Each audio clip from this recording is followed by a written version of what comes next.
on the 10th of June. Stephen Bumpy Rhodes will be the guest.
A very good morning and welcome to our umpires, who are Jack Chantry and Steve O'Shaughnessy.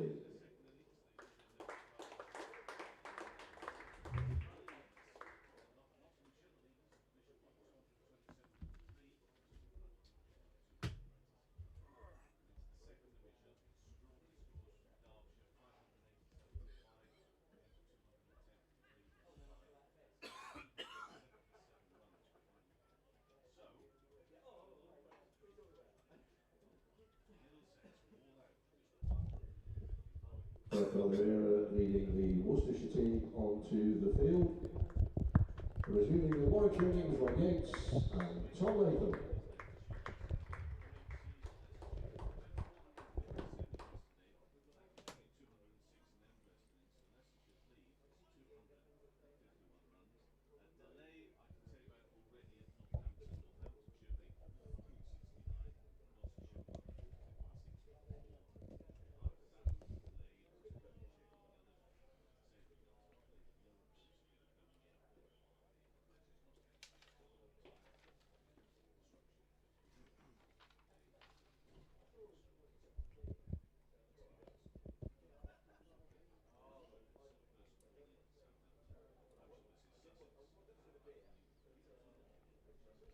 Well, good morning and welcome to the Visit Worcestershire New Road.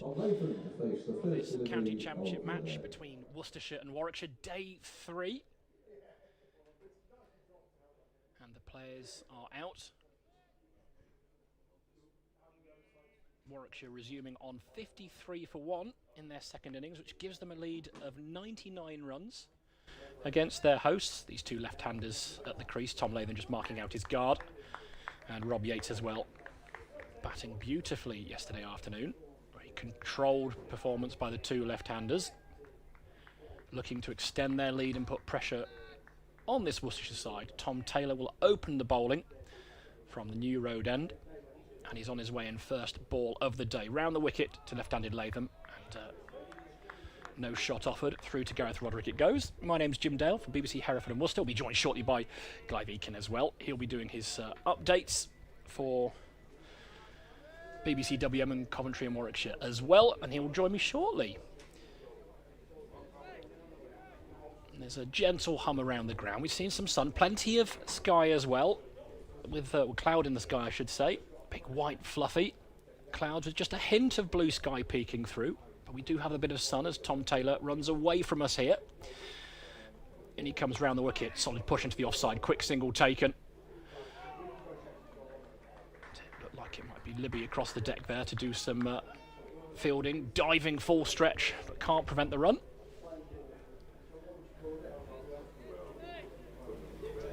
Which means we'll get our first look of the morning. Rob Yates, talented young batsman. Both these players actually very technically sound in challenging conditions yesterday, keeping their hands close to their bodies.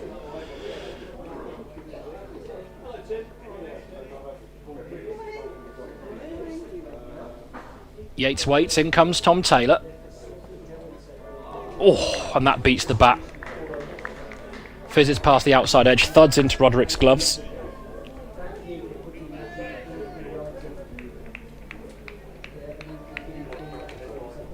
Of course, Tom Taylor had a very productive morning in this fixture last year in the second innings, taking a 6-for in the end. 5 of those coming in one short spell. How Worcestershire would dearly love a similar sort of performance today. Top of his mark then, halfway through his 6th over in this innings, and he comes round the wicket, just pushed down the ground, no real force behind it. Defensive prod picked up at mid-off, and there's no run.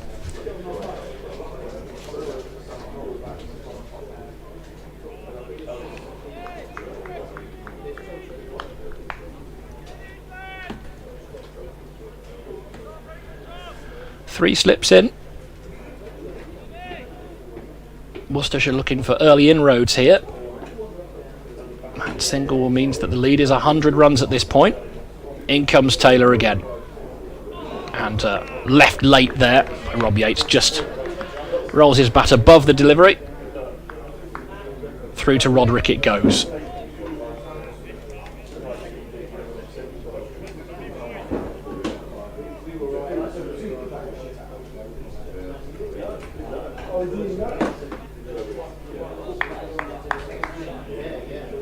Words of encouragement there from Jacob Duffy, Ben Allison as well, both at mid-on and mid-off respectively. And in comes Taylor again. Yates waits and drops that into the offside. Libby's in quickly to field, there's no run, and that'll complete the first over of day 3 in the Rothesay County Championship match here. So 54 for 1 Warwickshire. It means their lead is 100. Rob Yates 17 not out from 75 balls. Latham 16 not out from 56, which gives you an indication here of the job they're doing for their side. We saw yesterday Chris Wokes and Chris Rushworth were absolutely metronomic, strangling the Worcestershire batting lineup.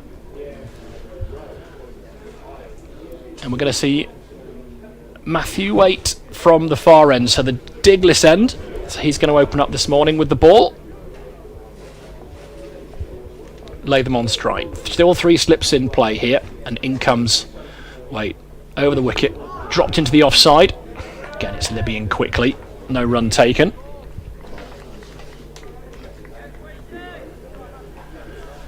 Nursing a rather sore finger, Matt Waite, after getting wrapped on the gloves while batting against Essex, but didn't prevent him taking career best figures of 9 for 53 in that match. Worcester's only victory in the county championship this season. And the all-rounder from Yorkshire, what a signing he's been. In he comes again, that distinctive waddle to start his run-up. That's just guided down towards third man. There isn't a fielder down there, so Kashif's got to do the fielding. It's plugged short of the boundary though, so it'll just be a couple. This is Clivic in a new road where Warwickshire But played with soft hands there, played late, just dabbed down. It's a feature of Tom Latham's play yesterday, how late he played the ball. This morning they are 56 for 1, Rob Yates on 17. And you just got the sense actually watching him bat. With, of course, a test cricketer, the time that it seems like he has. Really classy operator. In comes Matt Waite again. And, played back up the wicket, fielding off his own bowling, no run. Goes straight to work on that ball. And we can welcome for the first time this morning, Clive is making his way across, having completed his updates. Yes, good morning. Hang on to himself over there. Good morning. Tom Latham on 8. That's good. Our report went out then, just checking. In comes Matt Waite then again. Ooh. And beats the outside edge. Kept low a little bit, that. Roderick taking that just above his shoelaces. Yeah, well, that's been the story throughout the match, really, right from the first day. Some were keeping low. It has been a real battle for the batters. And these two really battled yesterday. And run scoring, particularly lately, has been slow going. We saw Worcestershire put up a decent fight in the bottom half of their innings in terms of occupation of the crease, but they weren't able to score too many runs. In comes Waite again then. Nathan just drops that in. Inches from his toes. No interest in taking a run. Goes out to do a little bit of gardening. Using the end of his bat to prod down anything that might have been unwelcome, just on a length there.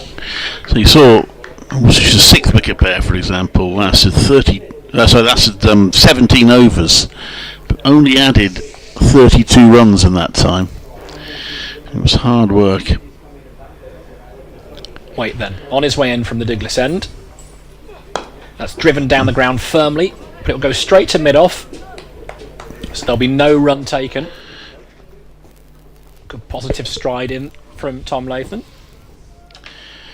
So the pattern of the game continuing, really, with just 3 runs added in the first 2 overs this morning.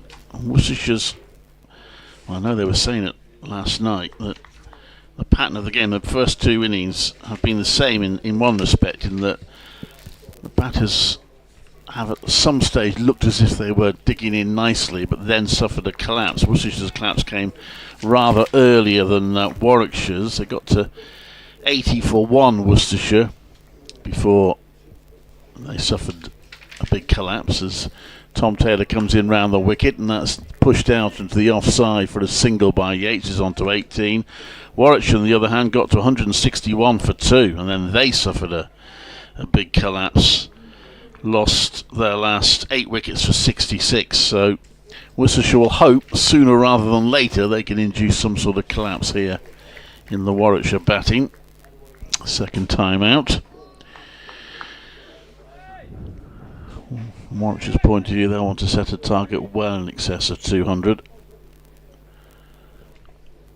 Still plenty of time left in the game. We have an extra half hour today to make up for the lost time for bad light and a bit of rain yesterday. Tom Taylor bowls is a bit short, and Latham's carved it out into the offside, and he will come back for 2. 59 for 1. 105 the lead.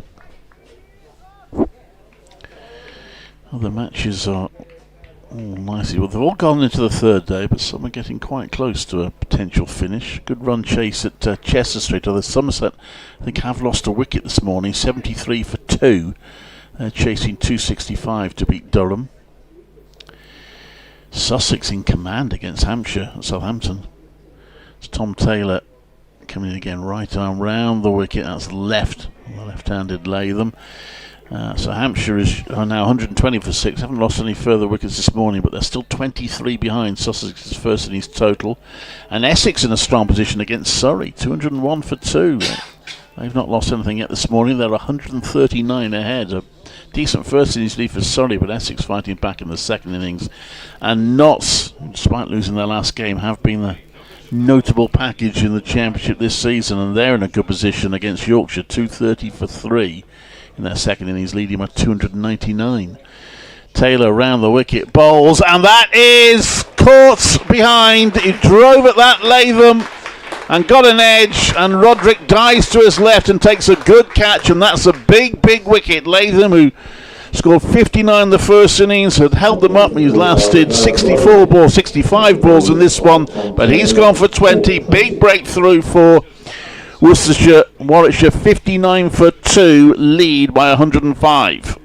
Well, as you've been saying, Clive, that it's just been runs at a premium, and it's been so hard to score. And that one was a little bit fuller. There was a little bit of width offered, and his eyes lit up, didn't it? And Nick threw a good catch from Roderick. You'd expect nothing less at this point, but worked so hard, Tom Latham. Coming into bat, Sam. He'll be disappointed with that, a New Zealander, but a vital breakthrough for Worcestershire. And they were in together for 22 overs, scored at 2 and over, added 44. Sam Hain, who, again, he had to battle early on in this innings, but he's the one batter, really, apart from a little cameo from Zen Malik, the one batter who really managed to free himself from the shackles for a while in the first innings. Well, he bats well here, doesn't he? We saw the white ball stuff last year. It just looked like he was playing a different game to everyone else. Coming in difficult situations. Early wickets, but he's a really classy operator. He's not been in the best of form of late, but he's showing signs of it. Second innings against Hampshire, though he was out for 30. He got an unplayable delivery, having previously looked pretty fluent. And he certainly batted exceptionally well in the first innings. His score of 86 is looking huge in the context of the game. And while he and Latham, once they got settled down, he really went for it. Hit some really good attacking shots. Went back to the shell somewhat after Latham was out. But a very valuable innings in the first innings, and he will be a key wicket from Worcester's point of view. Tom Taylor now has 5 in the match. And Gareth Roderick taking his 3rd catch of the match. So Hain doing a bit of stretching, looking around him. This could be key. If Worcestershire were to get him quickly, they will fancy their chances of getting Warwickshire out and giving themselves a chance. Right arm over to the right-hander from Taylor. It's just pushed out to mid-off by Hain. There's no run.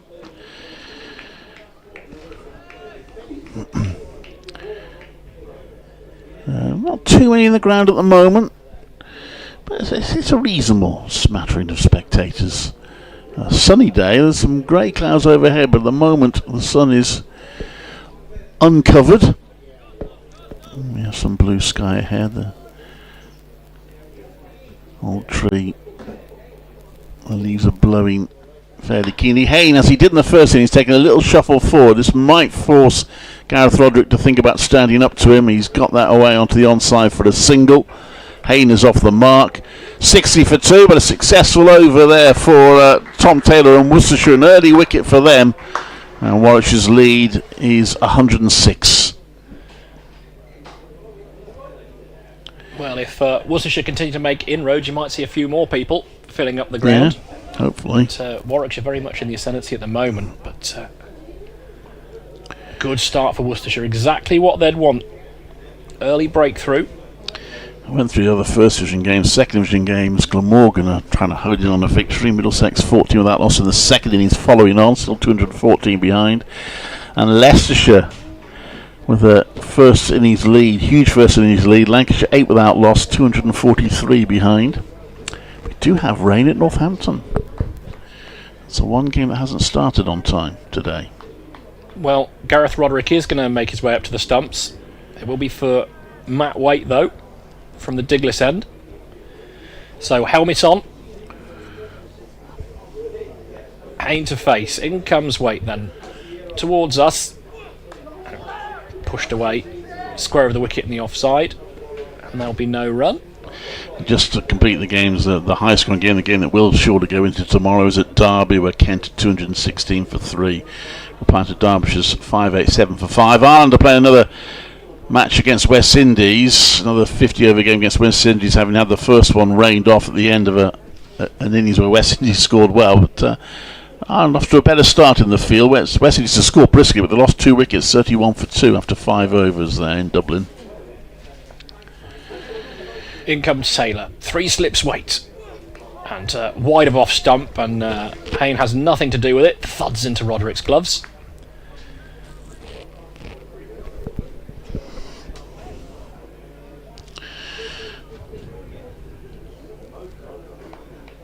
It's been an intriguing match, this one.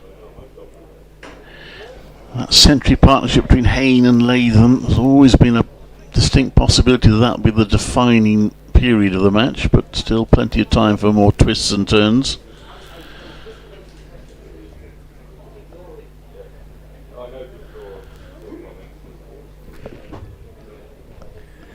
Matt Waite's in. Again, more of the same. Wide of off stump. Taken by Roderick. Arm shouldered by Hain. Again, looked like it kept a little bit low. But just going back to the Sussex-Hampshire game, Sussex have handled themselves really well. A couple of really difficult years for them. They bled a lot of youngsters, didn't they? And the likes of Crocombe and Carson and the like have really developed into top quality cricketers, giving the First Division a really good go this year. As Waite comes in again, and a forward press there from Hayne, just plays the ball back down the wicket. No run taken. They did me proud last season, because pre-season last season, I didn't do it this season, I don't know whether someone else did it from our team, but anyway, we had to fill in a little prediction thing for, I think it was for the cricketer. And I did tip Sussex to win the second division title, which I was quite pleased about, since they did indeed go and win it. But yeah, it's been a good start from them, hasn't it? Well, look, that means you're qualified to sit in this chair, Clive, doesn't it? That's why they're paying the big bucks, I wish. Waiting again, and it's just tickled down the leg side there. Ums and ahs from the fielders, but a bit straight from Matt Waite, and it's found its way down to long leg. And they'll take a single. As ever, you can follow what's going on in all the games on our county cricket page on BBC Online. You may already be on it. You may be listening to us via it, in which case just scroll down. Otherwise, go to BBC Cricket and you'll find the county cricket live page. And Gideon, Matthew, Paul and Lennon are in charge today, and they'll keep you across what's going on in all the matches throughout the country. Matt Waite then with the last ball of his 7th over. And again, Fuller dug out well by Yates. And it will be no run. And we're not on 5 extra at the moment, but I believe they do have cricket most of the day, or a lot of the day anyway. At least on 5 extra 2, which you can get on BBC Sounds. And they will probably be coming to this match at some point today. Kevin Howes is here, and hopefully, if he can get time from his 5 extra duties, he'll come and join us on the commentary at some point. So Tom Taylor, having got the 1 wicket to fall, will now bowl at Rob Yates, who's really had to battle out there. He's 3 consecutive low scores from him, so he's under a little bit of personal pressure, I guess. He comes down the pitch, plays that to mid-on, there's no run. And he's now faced 78 balls for his 18, so he's really battling out there, Yates.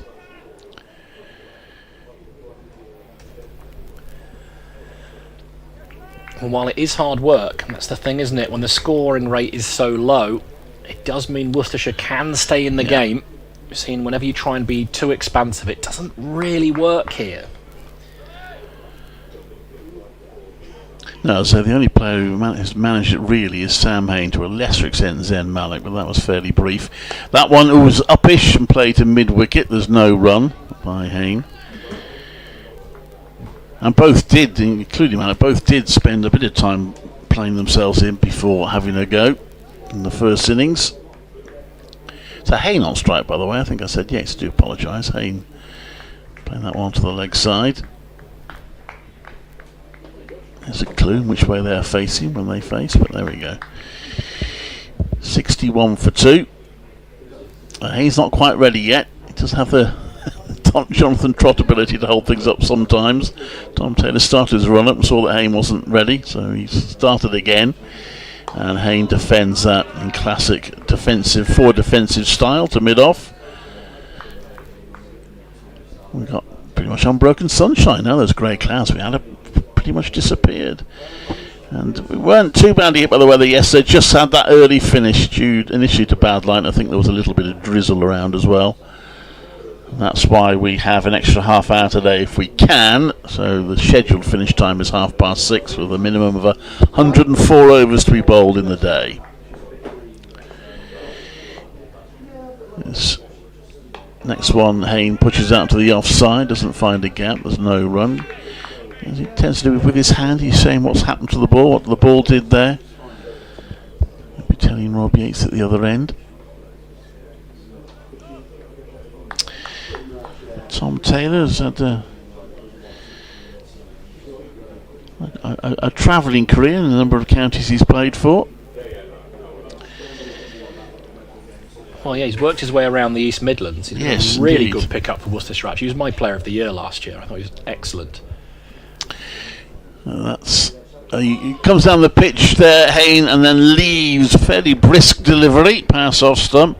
Yes, I actually gave him knots yesterday, which was wrong, and I forgot to read my note first. But it was Derbyshire, Leicestershire, and Northants that he's played for.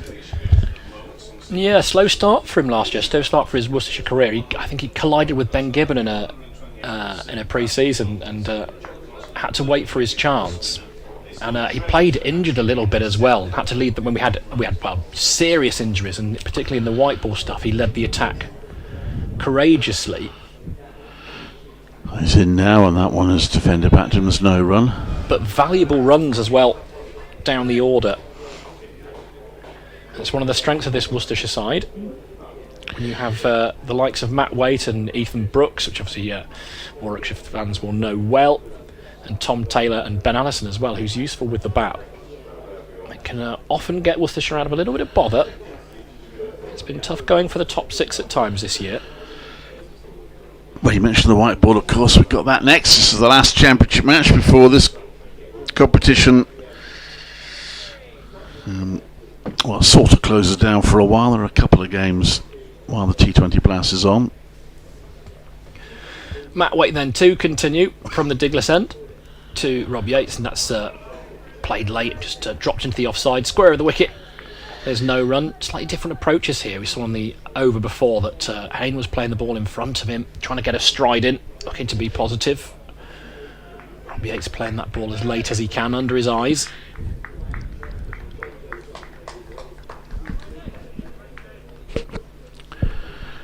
And, familiar slip cordon. Henry Nichols at 1, Rob Jones at 2, Ethan Brooks at 3. Roderick is back. And that's cut through, cover point, work to do here. I think Jake Libby chasing that. It won't quite make it to the boundary, but they will pick up 2 comfortably. Good fielding in the end. Slid to pick up the ball on the turn and threw it all in one motion. The modern world. Yeah, runs hard to come by. When he hit that, you might have thought that's going to be a 4, but didn't really travel too quickly in the outfield. He's on to 20, Rob Yates. Just going back to white ball. Feel a little bit for Chris Rushworth, who's just come back into Championship cricket, first game since September. In comes Waite. Straight at this time. And that's a thickish edge. Goes to backward point. Now he's going to wait a few weeks before his next opportunity. I did have a chat with him, closer play yesterday. Last year, I think he went up north and played some club cricket there, but he's not doing that this year. He's going to go up north with his family for a few days, but then he's going to play his club cricket in Birmingham. And he did hint that he's hoping that he might come under consideration for the T20 Blast. He wasn't used in that competition, or hasn't been used in the last 2 years by the Bears in that competition, but he's hoping he might get a chance in that.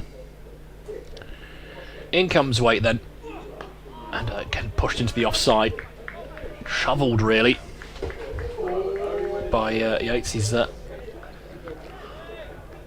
remains watchful. To Warwickshire, who have they got as overseas for the Blast this year then? Oh yeah, now you're asking. Well, Tom Latham will be involved, and Bo Webster, I think. I've got to remind myself now. There's that many.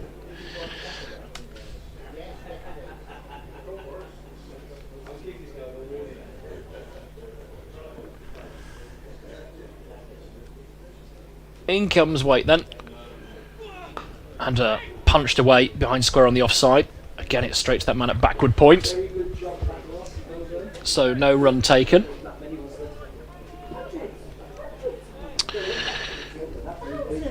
I don't know whether Hassan Ali will be over in time. Hopefully, Richard Gleeson, of course, is a player who plays some in the Blast, and George Garson. So they do have plenty of options.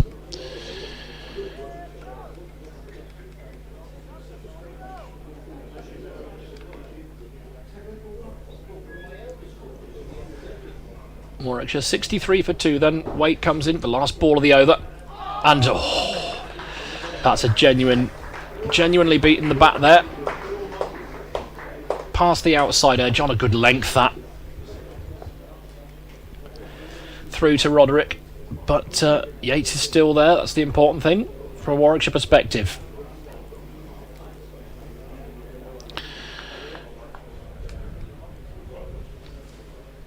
So solid start this from Taylor and Waite, asking questions of the batsman. Watch, we'll actually lose Bo Webster for a while because he's in the Australia squad for the World Test Championships and for their Tour of West Indies. So it's going to be by committee. Is that the is well, that the approach? No, it's not that so much. Tom Taylor comes into bowl, and that's nicely played by Hayne. He's a little over pitched. Hayne suddenly realises he has to run, and then the fact Hayne thought he did it before he's thrown his head back in frustration. To be honest, the fielder had given it up as well, but the ball just seemed to stop. And it was picked up inside the ropes. It probably should have been 3, but in the end they got 2 because Hayden had assumed when he hit it that's 4 runs. It was 65 for 2. Beautiful shot, well timed, and if you're talking about value for money for your shots, that wasn't it, was it? Off his toes. Very Sam Hayne shot, and 2 it will be. But it was prettier than that.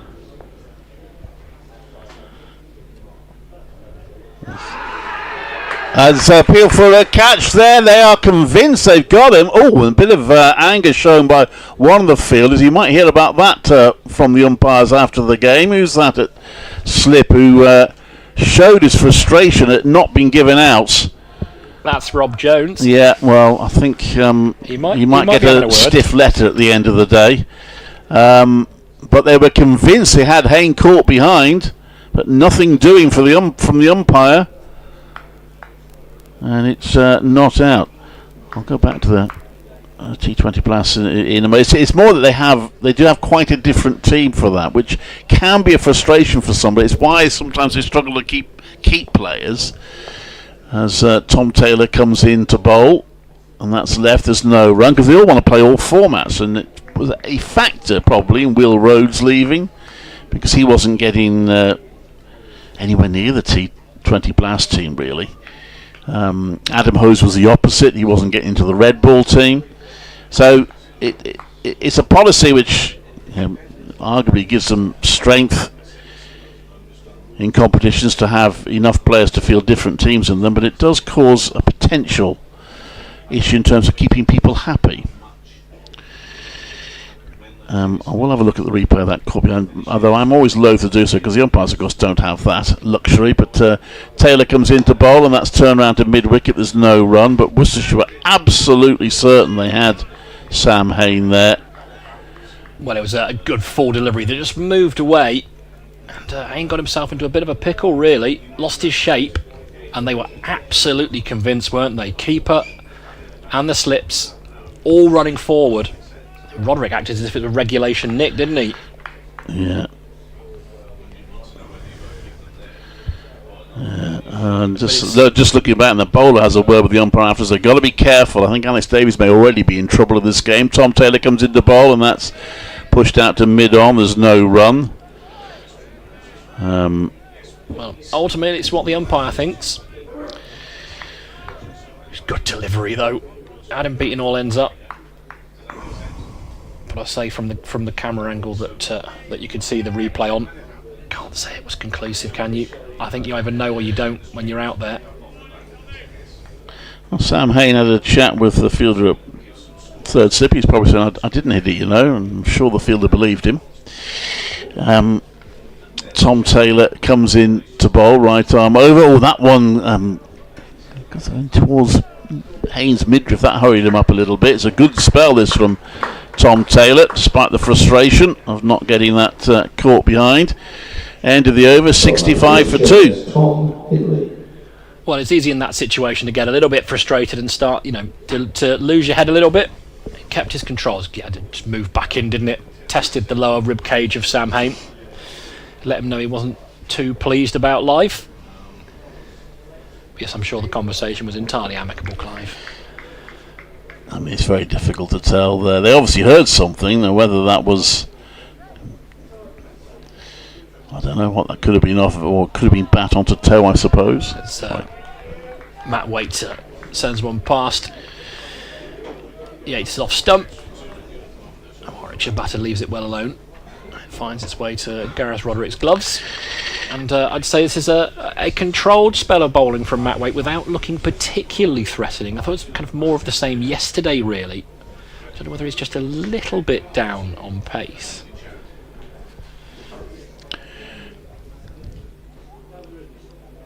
But he continues. In he comes then. And on the back foot there, just pushed into the offside. Square of the wicket again, no run. No anger offered with that stroke anyway. Just looking to manipulate the ball here, really. Rob Yates against Matt Waite. He's mainly found a few runs square of the wicket on the offside or just behind, looking to open the face and guide it down. Let's go back to that conversation between Sam Hain and Thursday. You'll have said one of two things to him. You'll either said, I didn't hit it, or he'd have said, well, you wouldn't walk, would you? Yeah. Both infuriating. In comes Waite, and straighter this time, pushed back down the wicket, and the Yorkshireman will field off his own bowling. But I'm afraid the latter one is true. Modern cricketers have made a rod from their own backs. The fact that no one walks anymore means that they have to. And it was, to be fair, it was what Graham Gooch used to always say. He didn't walk Graham Gooch. He said, as long as you accept the umpire's decision, whether you think it's right or not, then you're entitled to go by the umpire's decision. That tends to be the modern thinking now. Yeah, he was more fussed about being popular with selectors, which is fair enough. In comes Waite again. It's been a lift that time, but Yates rather dramatically swivels his hips and moves his whole upper body out the way of that one. I think it's a fair argument. I think we all like players who walk when they hit it, but I think it's a fair argument for someone like Graham Gooch to say, look, I will leave the decision to the umpire every time, and I will accept it even if I know it's wrong. So if he's given out when he hasn't hit it, he has to accept that with good grace because he's asking the umpire to make the decision every time. It's a cerebral game, isn't it? In comes Waite again. Driven this time. Not timed, but firmly hit, but straight to mid-off. I must confess I've walked and I've not. Well, I'd be just depends on the moment, really. Just going back to what I was saying about Bo Webster, so the news on him is he will miss the T20 Blast because of his call up to over Australia. He will be. Good news for Worcestershire, he's actually back for the next championship match against Worcestershire. But he will miss the Blast now, which is a blow for the Bears. And Hassan Ali also has been given a central contract. This has been a real problem with Hassan Ali. Waite in again. And has just squirted down to fine leg for a single, not where he intended, but it will complete the over, and Warwickshire will carry on their merry way. 66 for 2 they are. Every country's entitled to call up the players, of course they are, but the issue that Warwickshire have had is that the Pakistan Cricket Board have always rather kept them guessing, and frequently they've had Hassan Ali ready to play in games, and suddenly out of almost nowhere he gets a call up. He's been given a central contract ahead of some T20s in Bangladesh between May and June, so I'll leave him out for a part of the Blast as Taylor comes into bowl, and that's driven through the offside by Yates. Again, the ball not travelling all that fast over the outfield, so he'll just get 2 runs for it. It's hoping that he'll be back by the June the 8th Blast game against Derbyshire. And they have publicly expressed their frustration. They said well done to Bo Webster being called up by Australia, but they've also said they believe they had assurances that Hassan Ali would not be involved with the Pakistan side this summer, but a change of management at the PCB has meant he's been given a central contract. So that's why they've signed so many overseas players this season. They've got up to 5 in the championship at various times. Taylor comes into bowl, that's left, there's no run. So it's sort of like a mid-quality nightclub. It's 1 in, 1 out. That's the system. Well, no trainers. Something along those lines. He will be back actually for the T20 Blast briefly in July, the club is saying. But so that's Well, talk of Bo Webster, an Australian will be on his way back to Worcestershire for the Blast. Ben Dwarshus, talented left arm seamer. That's played back to the bowler, tries to deflect it on the stumps, but doesn't matter because he's safely back in his crease. There's no run. So an Antipodean opening attack as well with Jacob Duffy, who's made a real name for himself in white ball cricket for the Black Caps. Rocketed up the world bowling charts. Had a really good English winter for New Zealand. This one from Tom Taylor, that's turned round to square leg by Yates. He'll get 1, he's on to 23. But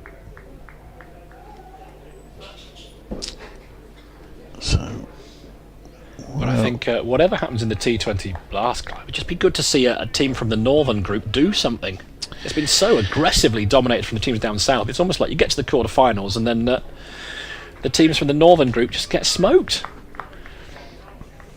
Well, it's an issue for the Bears that they keep dominating their group and then falling at the quarter-final stage, which has been a source of... It's happened 4 times in a row now. That's left, there's no run. I do believe it's a major factor in Mark Robertson losing his job, the fact they lost a 4th quarter-final in a row, which is tough on him, but it's a huge frustration for the Bears and their supporters. They keep dominating the group, get to the quarter-finals, and they were playing Gloucestershire. The greatest respect to Gloucestershire. It's fair to say the Bears were major favourites for that game at Edgbaston, but again fell at that hurdle. And then, to be fair, Gloucestershire went on to do well from there. But yeah, well, it's been a few finals days in a row, isn't it, where it's been dominated by the southern sides. That's driven. That's a good shot. That will be a boundary. He does take the precaution this time of running in case it doesn't go, but this time he got plenty on that. And I haven't been counting, but I'm not at all sure that isn't the first boundary of the morning. It is at 11:37. It is indeed. It was a handsome shot, wasn't it? I've not seen anyone run while still holding the pose, which is it's a look, isn't it? It's a look.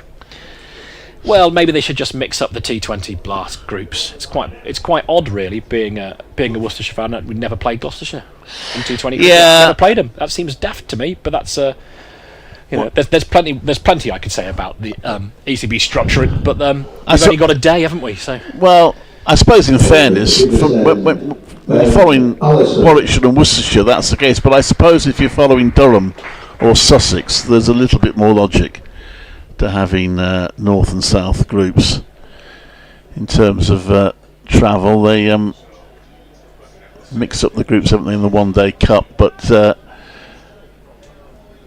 suppose if you're a Durham, having to travel all the way down to Hove for a T20.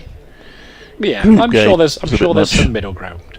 Anyway, we're going to see a change of bowling. Ben Allison's going to come into the attack, round the wicket to left-handed Rob Yates. And that's pushed down the ground. It will only be... it'll be picked up at mid-off. There'll be no run. Here permanently, of course, Ben Allison, who's signed from Essex, had a stint on loan, very successfully so. Before that... integral in fact in helping Worcestershire beat Durham in Durham last time round. Speaking of those from the north, in he comes again pushed down the ground, but with no real conviction, so no run taken. The trees and hedges around the ground are suddenly looking very lively. A bit of a breeze has picked up here across New Road. Good news is they're back on at Northampton now, so there's no rain anywhere, which is good news for cricketers. I know it's not good news for everybody, but it is for cricketers and cricket followers.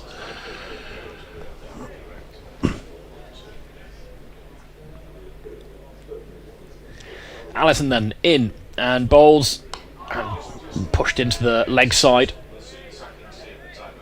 straight to mid-wicket, so there's no run.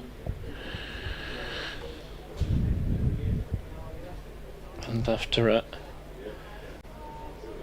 in the wider context of the game, a flurry of runs, we're back to what we're used to here, with Yates being watchful and considered. He's got one boundary from 96 balls, Rob Yates. It's Sibley-esque. In comes Allison again. Oh, that's high on the bat. A few yelps from the fielders and a little bit of discomfort there from Rob Yates, but he's still there. Just takes a little walk away to the leg side. Thinks about what he's seen. Good cricketer, Ben Allison.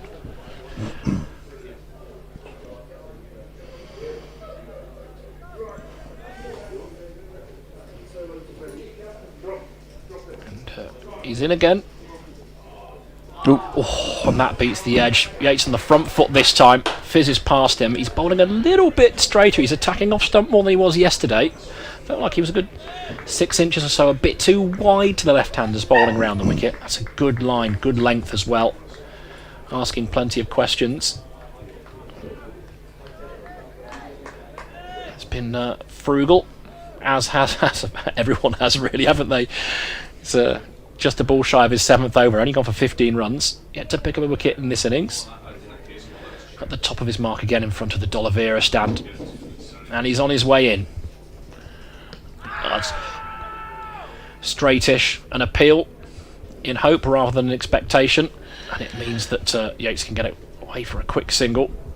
It sounded a bit like there was some bat involved there. Well, he did signal a leg by, but I think the angle he was bowling from would have made it difficult for him to get an LBW for that, I would have thought. And that time there was no great kerfuffle about the decision. But decent over from Ben Allison. Yes, that was going comfortably down leg side, wasn't it? Wasn't going to worry anybody, that. Still attacking the stumps. 120 the lead as in comes Taylor around the wicket. It's whipped away there by Yates, and he will get his second 4 there, down to third. And his second 4 has come off the 100th ball. So by my reckoning, 2% of his deliveries are going to the boundary. 78 for 2. Can't fault those maths, Clive. I think you nailed it, sir. That's 28 for Yates. Trying to make sure that one wicket isn't followed quickly by another. These are in 8th over together now. As Taylor comes in around the wicket, that's driven by Yates, but this time straight to mid-off, so no chance of a run.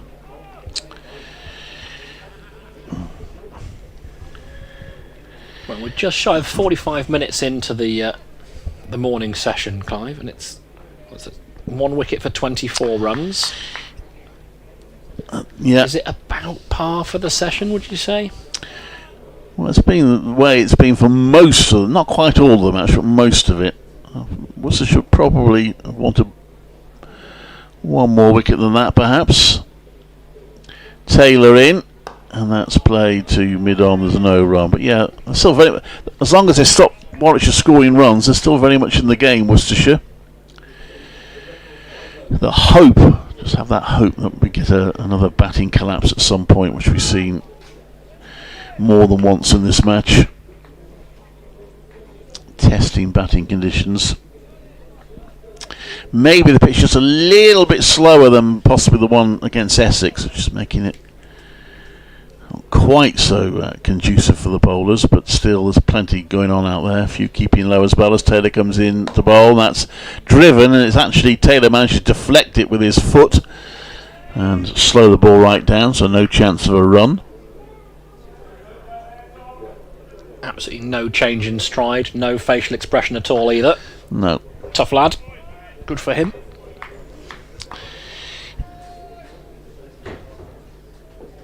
We are getting a bit of cloud cover now, but nothing too threatening, I think. Warwickshire did manage to, when they were bowling, they had more favourable skies. They had grey clouds, grey and white clouds throughout the time that they were bowling, so they had the best of the overhead conditions from the bowling point of view, as that's pushed out to mid-off for no run.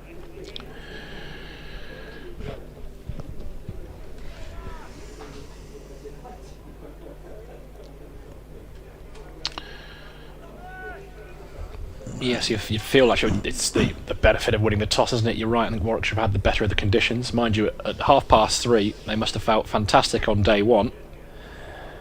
And then by close, it just goes to show how, particularly on a surface like this, if you get it right with the ball, how quickly the game can change. Taylor's in, and that's just come off a little bit of an edge of the bat, all along the ground, down to third, and Yates will claim his 29th run and take Warwickshire to 79 for 1, which gives them a lead of 125. I make it.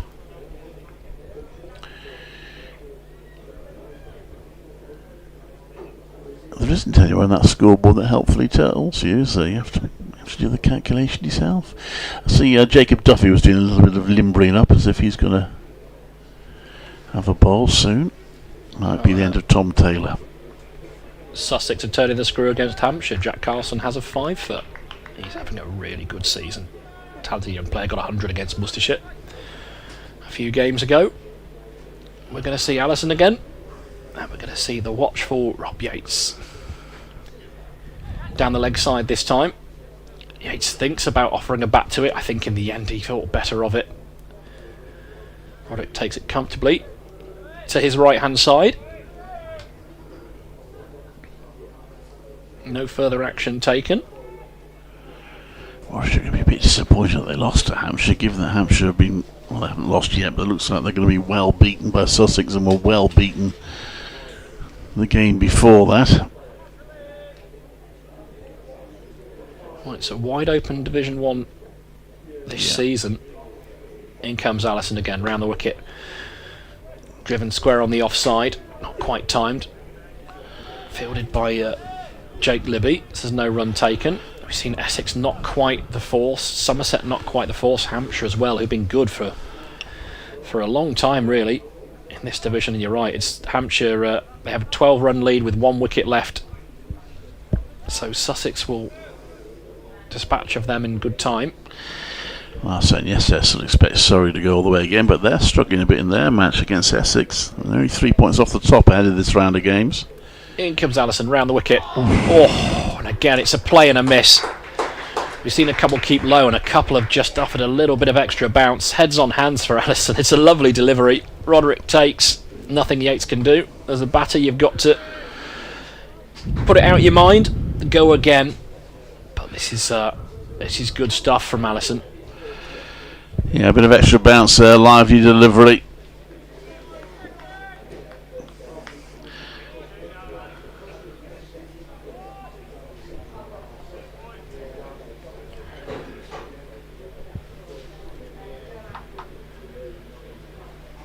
In comes Allison, and it's a forward press this time.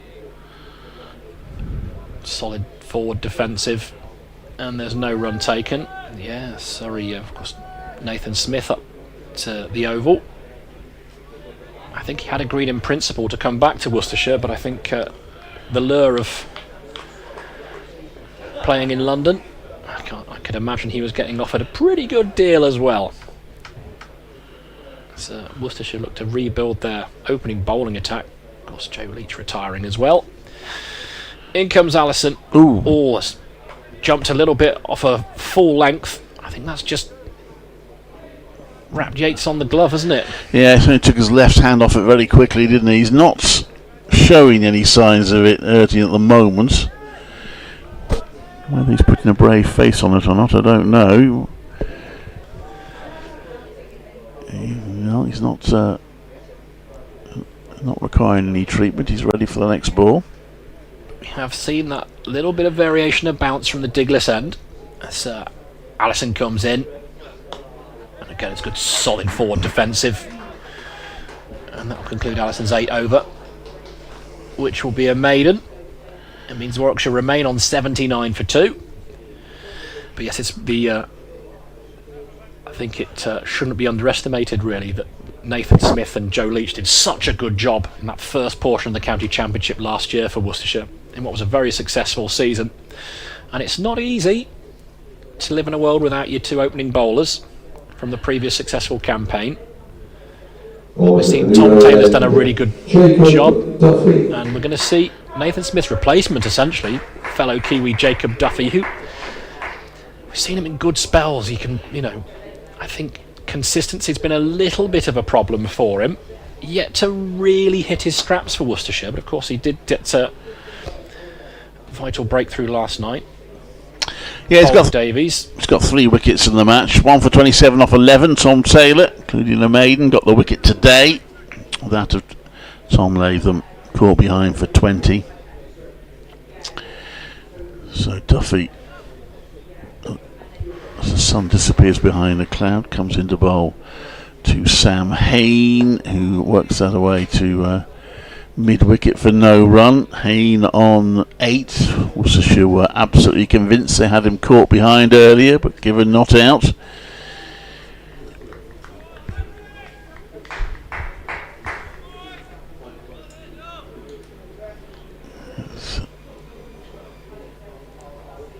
Duffy walks back to his mark. I mean, he's been pretty frugal this in his 10 runs off his first 5 overs with that 1 wicket. Jim was mentioning. In comes Duffy, then right arm over, and that was pitched up, and it's just pushed out to the offside by Hain, playing forward into the ball. Umpire's just looking at where the front foot is landing. Worcestershire were guilty of they were guilty of 3 no balls in the first innings, of which Duffy bowled 2. And in this sort of game, you really don't want to be giving any runs away in that form. Warwickshire bowled 2 no balls during the Worcestershire innings. Still, there's that mystifying fact that it's 2 for a no ball in men's English domestic cricket and absolutely nowhere else. That's going down the leg side. It's taken by the wicketkeeper. There's no run.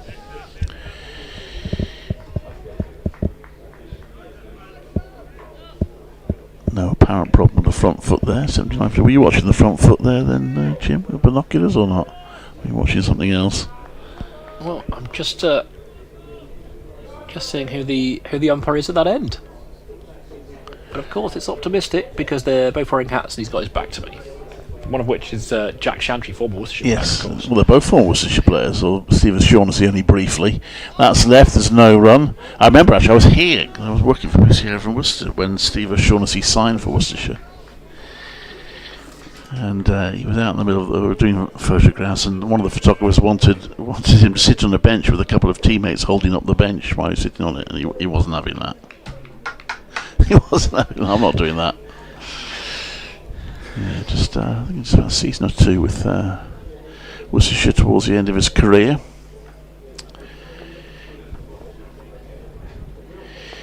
In comes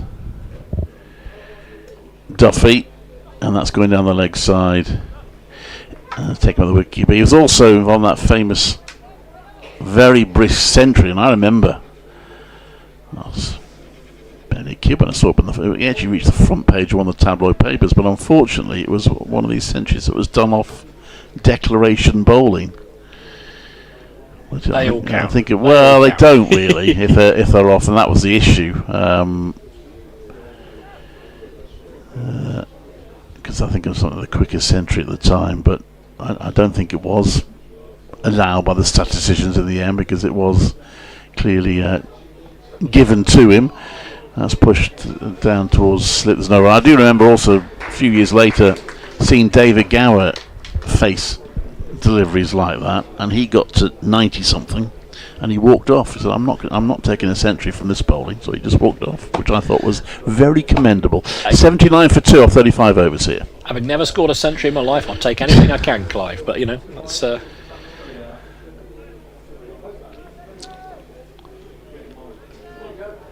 When you do it all the time, I suppose it means something rather different, doesn't it?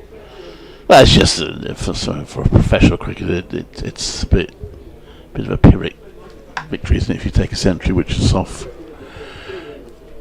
deliberate friendly bowling. I'm still raising my bat and doing a lap. In comes Allison round the wicket, wrapped on the pad, big shout and given. Rob Yates's lengthy vigil has come to an end for 29. And Allison's bowled well this morning, asking questions of the outside edge and attacking the stumps as well. And Rob Yates has been caught adjacent here. Just moved back in.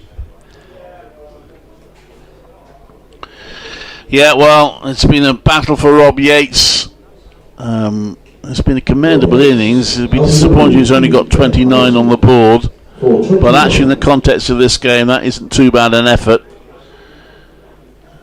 Yeah, I think he hit him on the back pad, so the angle of the bowler would have made it a little bit more difficult. But because he hit him on the back pad, that's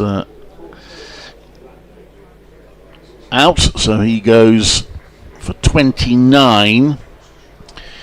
And just 20 runs added for the third wicket.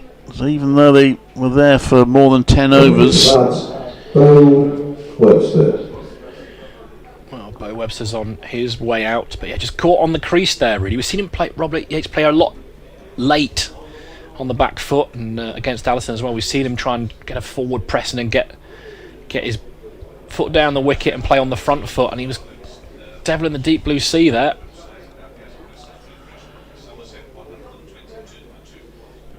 Easy decision in the end.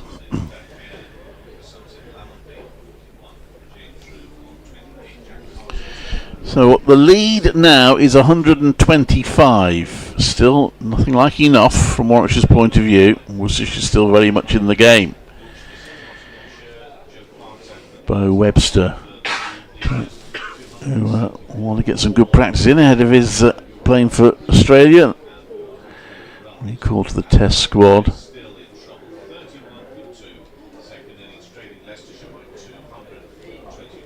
Sam Hain having a chat with him, telling him what's going on out there. Hain's faced 27 balls for his 8. He's a tall figure, 6'7" he's listed as. Yeah. That bat doesn't half look small. I was about to say, it looks a bit like a matchstick, doesn't it? Oh, strong Tom Moody sort of vibes. Yeah. Big lad with a big bat. You're right, it's toothpick-esque. So 2 right-handers at the crease. Allison comes over the wicket, and there's an inside edge there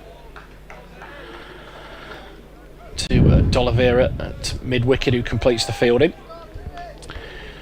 It has been a battle of the Warwickshire batters. The problem they have is while they're scoring at this sort of rate, it means that Worcestershire have time really to take their wickets. At some point, I think you'll see Sam Hain in particular will try and push the score on a bit. Well, you see the 3 slips for Worcestershire unmoved, aren't they? The game isn't going away from them. In comes Allison, and it's played down to long leg for a single, and Bo Webster's off the mark. We're on 5 Sports Extra with Warwickshire 80 for 3. Still progressing slowly with the bat, having lost 2 wickets this morning. It means they lead by 126. We've seen Tom Latham, that was a crucial wicket. Tom Taylor had him caught behind for 20. Sam Hain then survived a very vociferous caught behind appeal before Rob Yates was LBW to Ben Allison after a long vigil at the crease. He went for 29. That was just a few moments ago. So Bo Webster in on 1, Hain is on 8, and Worcestershire 80 for 3, leading by 126. It continues to look difficult to bat out there, even though the sun is shining. Warwickshire looking to set Worcestershire a difficult target. Hain on strike, on the walk, and clips this out into the leg side, looking for 2, which they'll get comfortably. And see that intent there from Sam Hain, just a little shimmy down the wicket and clipped off his toes. Turn that length ball into a full one. Another factor in the low scoring has been a pretty slow outfield. There was one that Sam Hain hit earlier, and he just stood there thinking, that's great, that's a 4, and then realised it wasn't going to get there. The ball actually stopped in front of the ropes before it was picked up. He ended up running 2, and he probably should have got 3, but that's been a factor also in the slow scoring. Well, we do have sunshine at the moment, but it's been pretty up and down the weather over the past week in Worcester, as Allison's in again, and a solid push out into the offside from Sam Hain. We've seen appeal started but never finished, as they realised there was a healthy chunk of bat in that. Just been 2 boundaries today.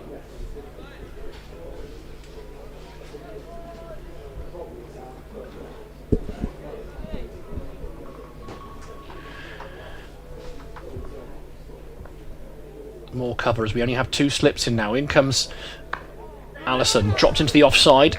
Hayne thinks about a run.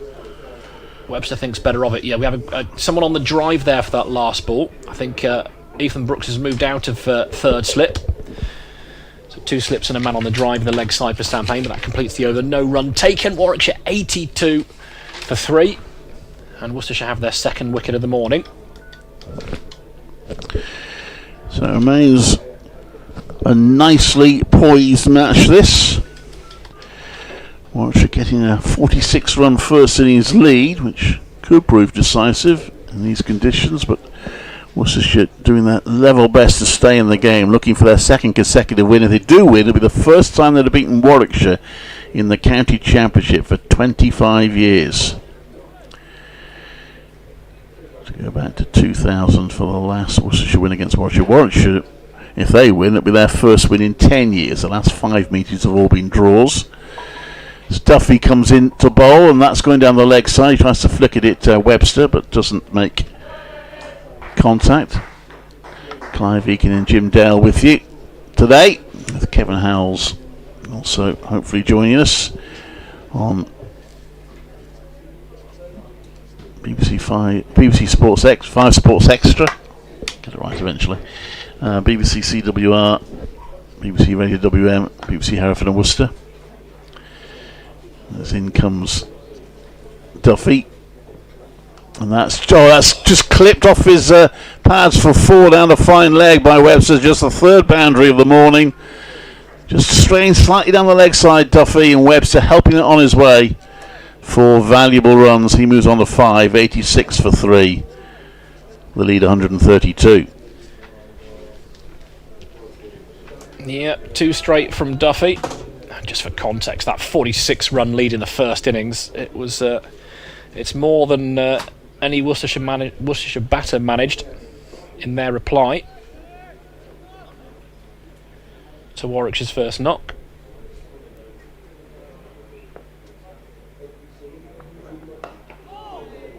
As Duffy's in, bowls, and better line this time, and Bo Webster just pushes that out to the offside. Fielded by Kashif. There's no run taken. But I think the key here is that while the run rate has been pretty slow for Warwickshire this morning, Worcestershire have to keep it tight.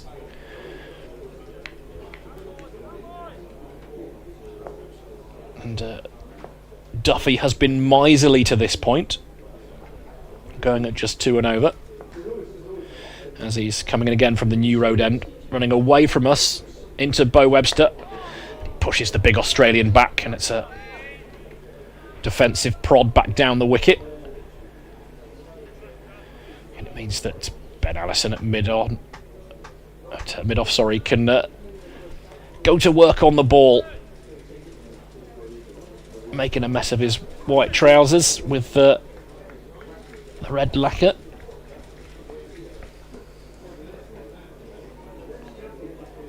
In comes Duffy again. Webster waits. 3 slips in play. Oh, and that's just fizzed outside the outside edge of Bo Webster. Good length from that. Feels like Duffy's natural length. Just squared him up a little bit. Through to Roderick it went. And Webster offering out a bat, then trying to withdraw it at the last second. 86 for 3. Have a lead of 132. It continues to look difficult to bat out there. In comes Duffy once more. He's bowled him! Third as well, one that's kept really low. Just Bo Webster for 5. Well, the big Australian couldn't get in behind that one. A couple of balls outside off stump, just moving away. He's on 10, but Webster just the next one jagging back in and cleaning him up. Really good bowling from the New Zealand quick. And Worcestershire have their 4th wicket. And it's been a positive morning thus far for the pairs. Webster goes for 5. Warwickshire 86 for 4. I think that one's kept really low. That's done for Webster there.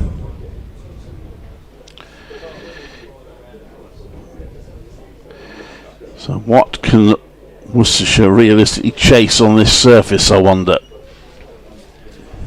Well, the way things are looking, if it starts with a 2, it's going to be a real challenge. I tell you what, that's kept very low. It hasn't it back as well. It is a good ball, but pretty close to unplayable, I would suggest. Yeah, but still some way from getting to the 2.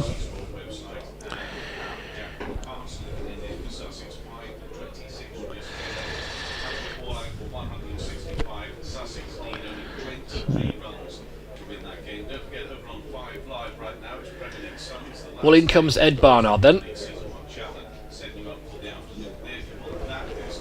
Familiar face around these parts. What a good player he is.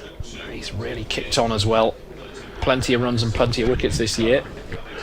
Well, despite being out for a duck in the first innings, he is Warwickshire's top run scorer this season so far with 557.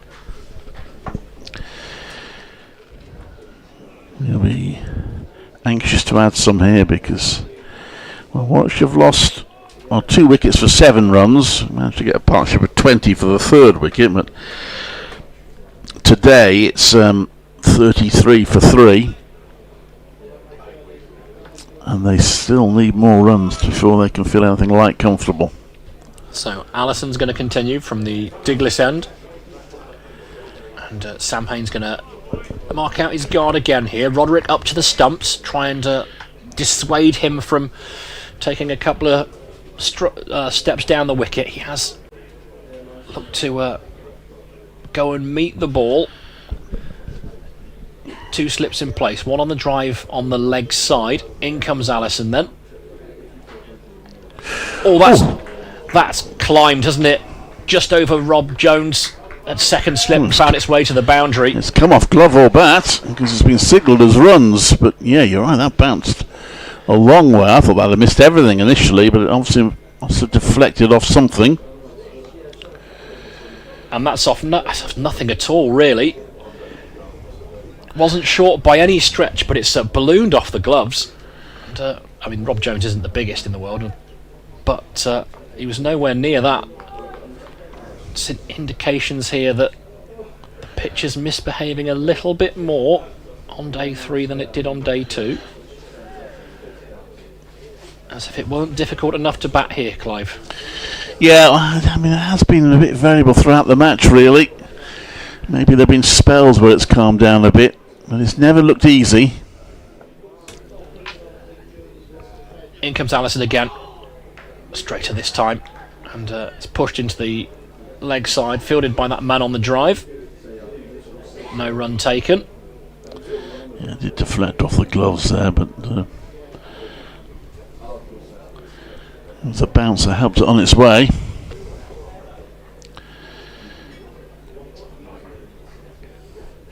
Ed Barnard yet to face non-striker's end, just doing a bit of shadow batting.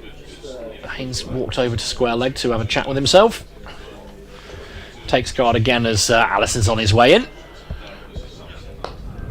And worked into the leg side. But only as far as the Worcestershire captain at a more conventional mid-wicket. 90 for 4 the score then. 154 would be a psychological mark, or even 153, because that would set a target of 200. And they've got a bit of work to do to get there.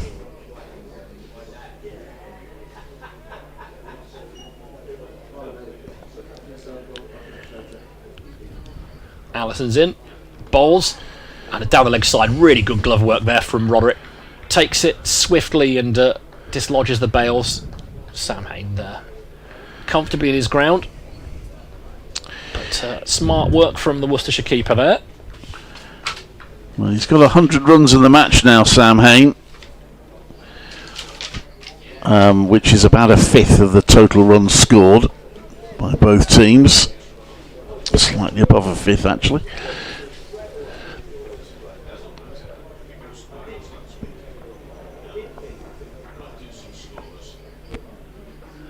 Allison in a little bit straight this time and just worked into the leg side behind square. And, be Duffy at long leg to complete the fielding. A single is taken. Signal leg by, which takes extras on to 14. The other factor, just looking at the scoreboard, that Warwickshire will have to be Worcestershire rather, will have to be just a little bit careful about is they are still -1 in the over rate. So Yorkshire docked a point against Warwickshire in a recent game at Headingley for being behind the over rate. It's difficult when you've got an all-seam attack on. Barnard then facing up first time to Allison. It's a solid forward defensive there. Dropped into the offside. Fielded by Cash. That'll complete the over. 91 for 4 the score. We haven't seen a single over a spin in this match. Probably not what Rob Key wants, but anyway. Rob Yates didn't bowl in the Worcestershire first innings, and Bo Webster did, but he bowled his seamers. That's a useful skill to have, isn't it? To do a bit of both. Well, he did a bit of both within and over. I think it was against Surrey. Depending on which batter was facing, he'd bowl spin or seam during the course of an over. So we got Duffy. We got the wicket of Bo Webster in his last over. Now bowling at Sam Hayne is the one they'll really prize if they can get it. Hayne turns that round down to fine leg. That's gone all the way for 4. It's just strained down the leg side again. He got hit by Bo Webster down there in the previous over before he got him out. On that occasion again, Hayne helping it along its way down to fine leg. Hayne on to 18, 95 for 4.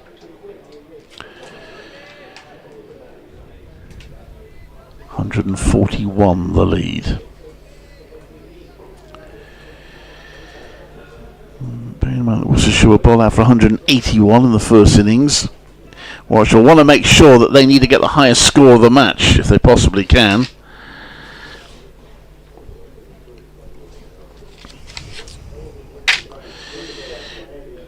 Warwickshire haven't got 227 in their first innings. In comes Duffy. That's left by Hayne. So what would they need then? They would need... I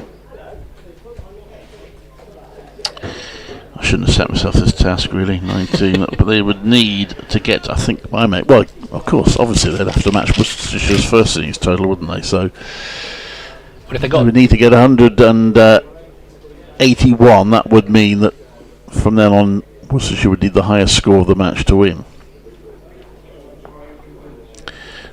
I think that's right, somewhere along the line. Anyway, Duffy comes into bowl and he's stretching for that Hayne, and it's gone through the wicket keeper. Did he get an edge onto that? No, it's Byes. Straight along the deck, I think, Clive. Yeah. Nothing anyone can do about that. If that's on the stumps, it's good night. Nothing you can do. But shame it didn't hit the helmet. Could have 5 then. It's gone for 4 Byes. The helmet Just behind the wicket keeper. a proper daisy cutter. So 99 for 4.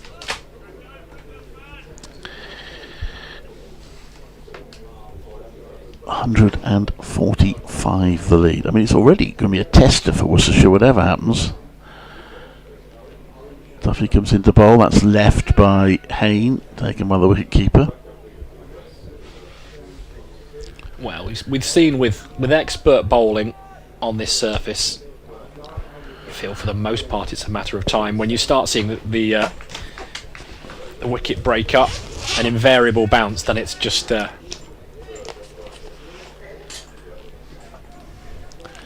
think you're right, 140 on this pitch looks like it's going to be really hard work. But you never know. If you want a guaranteed outcome, go to the theatre. It's the joy of live sport. So Duffy's on his way in again. It's just turned around to square leg. Again, straight down the leg side a little bit. There is a fielder down at long leg, but he can't get round to field it. Second boundary of the over.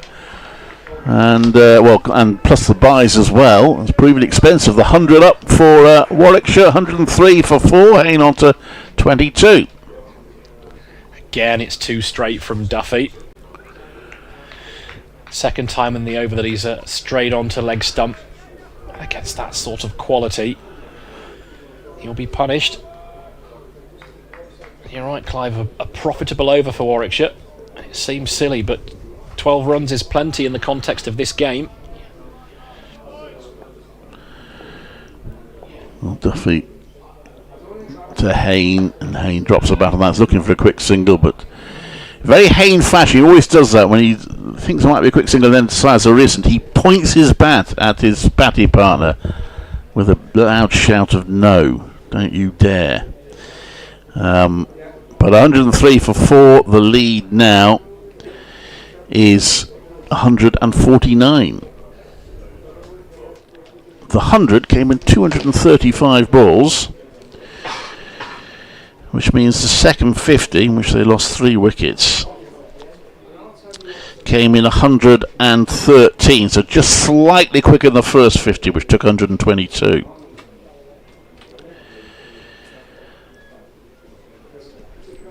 But still fairly slow going. In comes Allison again then to continue his spell. Barnard on strike, good push into the offside, quick single, well taken as well. Set off quickly, made it comfortably. Yeah, well, running between the wickets is important in the context of a low-scoring game. That does take the lead now to a nice round 150. Well, it's good cricket from Ed Barnard, isn't it? Understanding the situation, Haynes playing well. So keep the scoreboard ticking and keep the pressure on the bowlers. Got rain at Headingley now. That's the only game where we've not got play. Roderick back up to the stumps. Two slips again. In comes Allison. Played with soft hands into the offside. No danger of taking a single there, though. You see that blustery wind continue.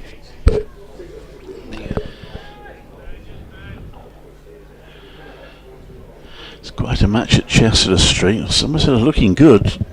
Chasing 265 to win. They're 145 for 3. So they need 120. They conceded a first innings lead of 105 there, Somerset, but they may well go on to win it. Allison then, and he comes. Follow this time. And watchful Hayne plays that late. Foolish delivery, but used the depth of his crease to get in behind it. And you can see the trousers billowing. Rob Jones at second slip with hands in pockets, trying to keep him warm. So a bit of a blustery day, plenty of cloud in the sky, but we're getting these little breaks of sun. In comes Allison again. Quicker ball that time, and Hayne jams down on the ball and successfully keeps it out. Good little spell this from Ben Allison.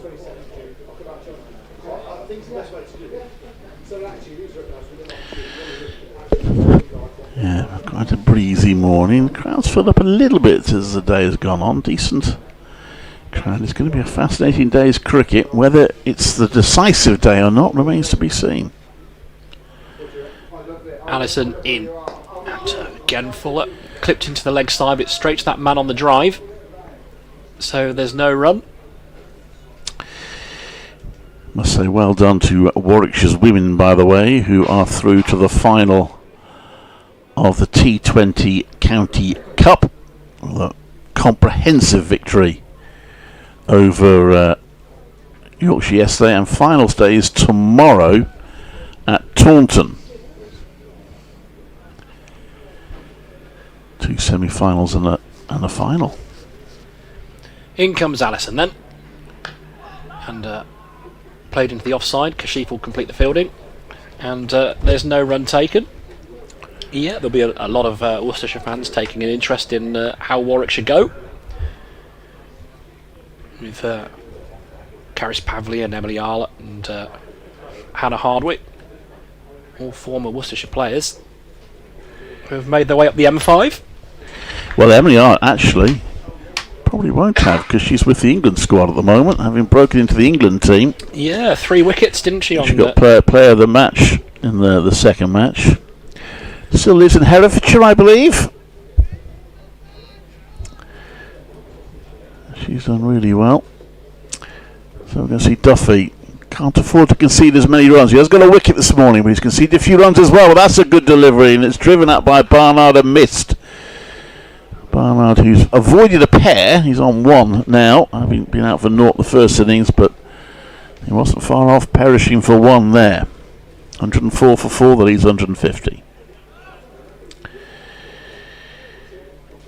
First win of the day is going to come at Southampton, where Sussex needs 6 more to win. Hampshire need 9 more wickets. So fairly clear who's favourites there. Duffy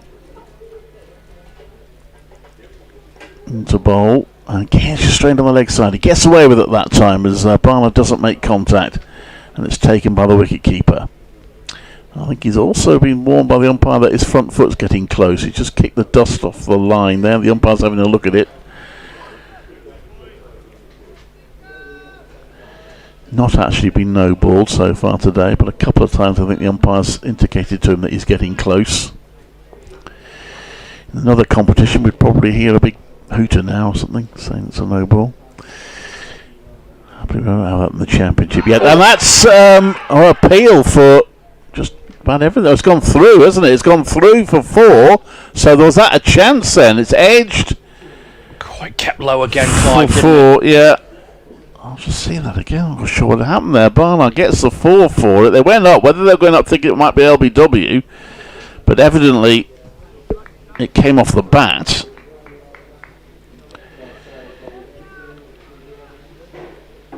And Barnard having a bit of a torrid time, but he survives.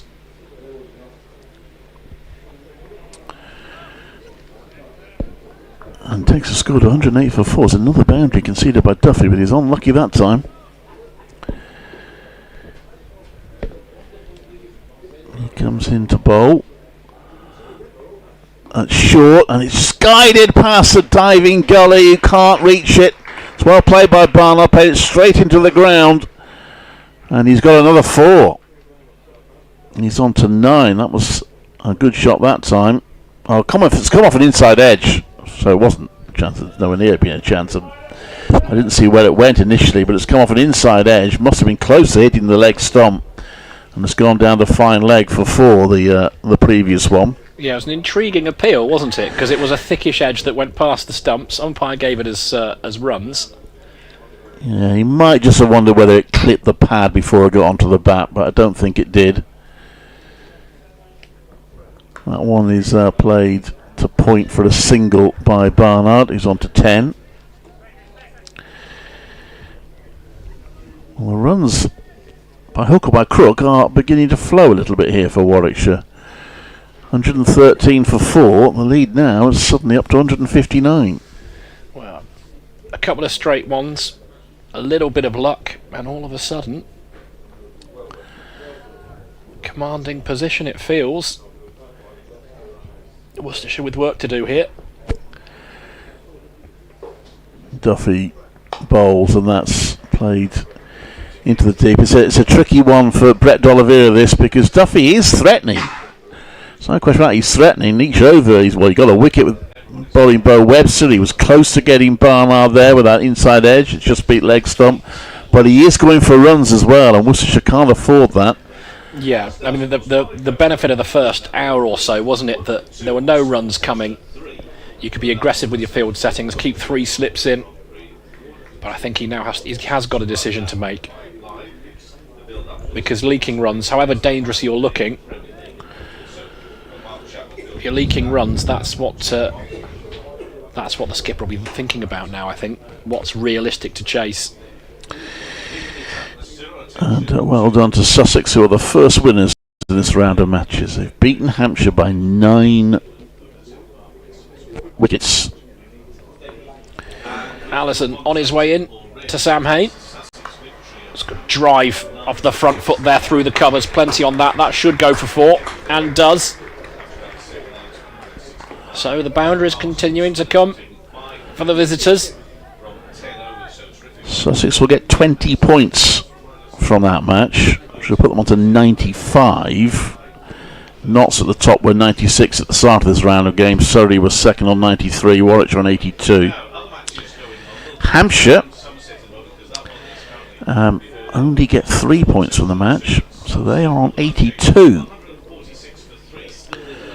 Certainly Sussex will move above them in the table.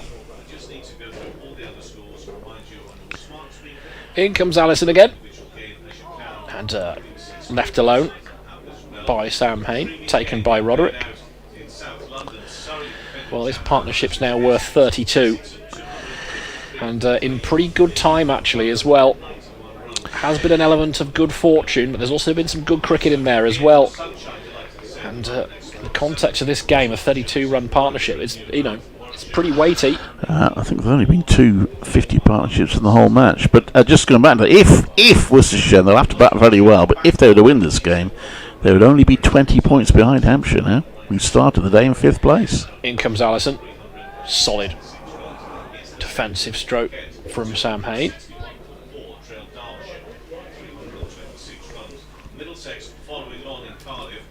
So a decent response from Allison. It's that first ball that's just a bit too full, a bit too wide. Lovely cover drive from Hain. The most elegant of strokes. The cover drive.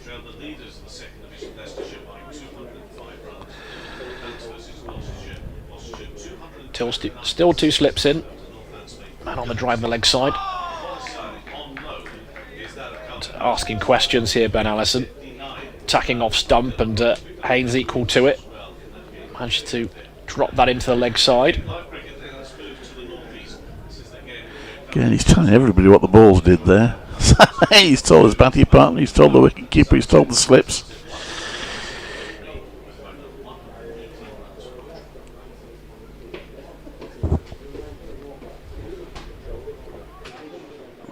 He's trying to be a bit more relaxed about the game, Sam Hain. He has a Jonathan Trott-like intensity sometimes.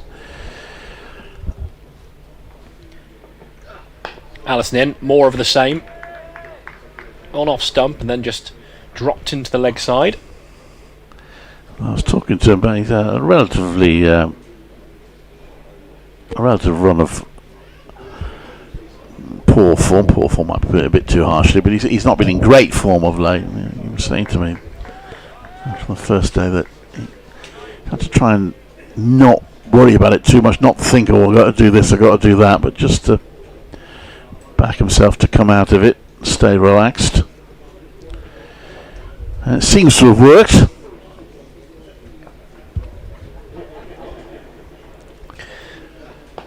Flicked into the leg side, stopped there by D'Oliveira. Elegant clip off his pads, but didn't get rewarded for it. Good bit of fielding that. So a boundary first up and then 5 dots to follow. 118 for 4. Every time I see Brett D'Oliveira tumble and make a good stop, it just so much reminds me of his dad Damien, who's such a terrific fielder in that sort of position. And left us far too early. It covers the ground so well, so quickly, and a ball that you think's going past, there's just somehow that dive is enough.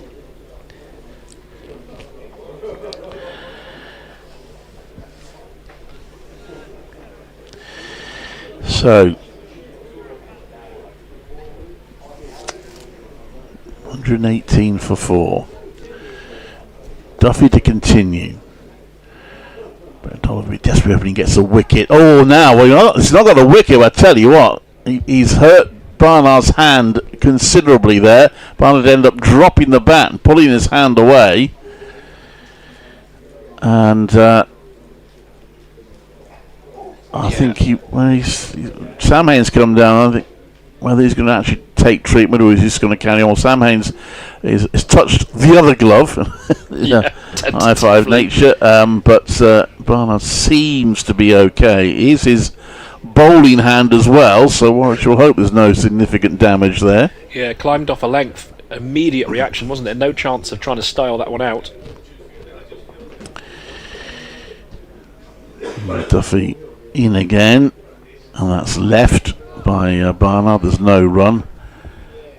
And again, the umpire's having a look at where the front foot's landing. I mean, I'm tempted to say to the umpire, why they shout no ball or don't, but 3 times now he's warned Duffy where his front foot's going, but he's not called no ball.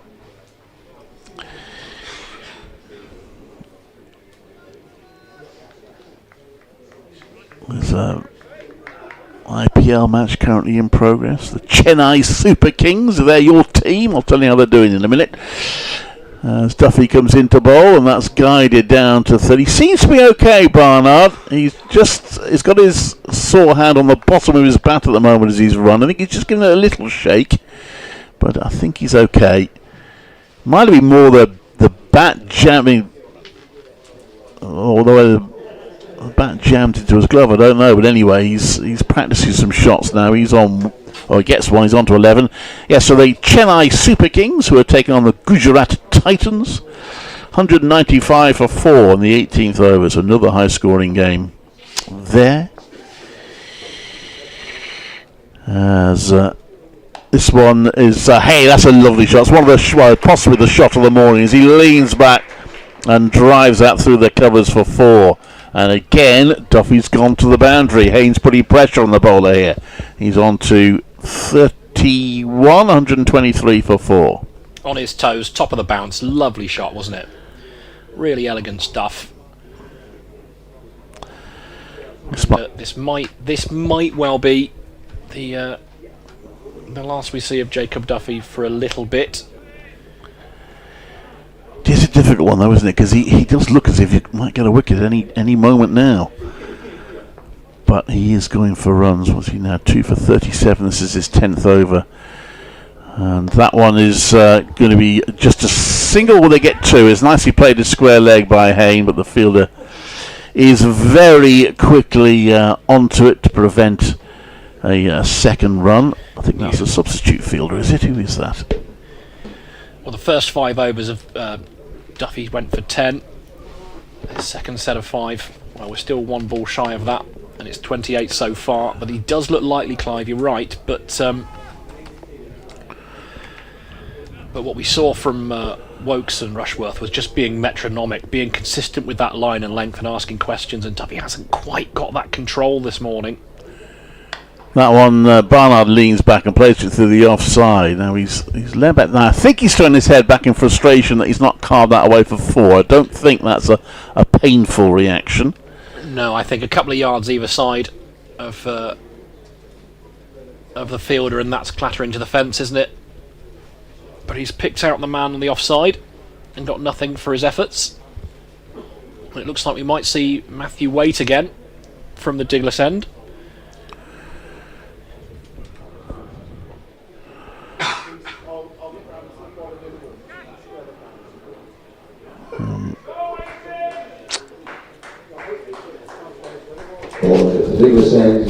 Matthew Waite.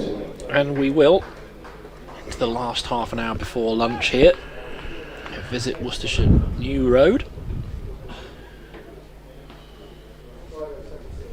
And this 5th wicket partnership now worth 40 between Ed Barnard and Sam Hayne, doing a good job for their side here. And after a couple of successes in a short period of time, Worcestershire again have found themselves in a position by which they need to make a breakthrough.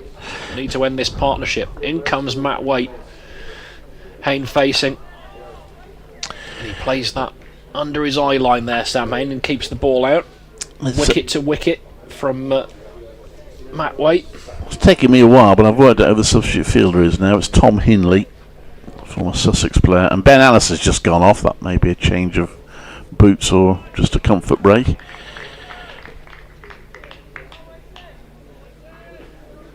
We're just seeing man on the drive on the onside. That's Ethan Brooks getting warmed up, so we might see him sooner rather than later. But for now it will be Matt Waite, and he comes. Played into the covers. Kashif is there to do the fielding. It's fairly cool out there. A lot of the Worcestershire fielders now wearing quite thick cable knit jumpers.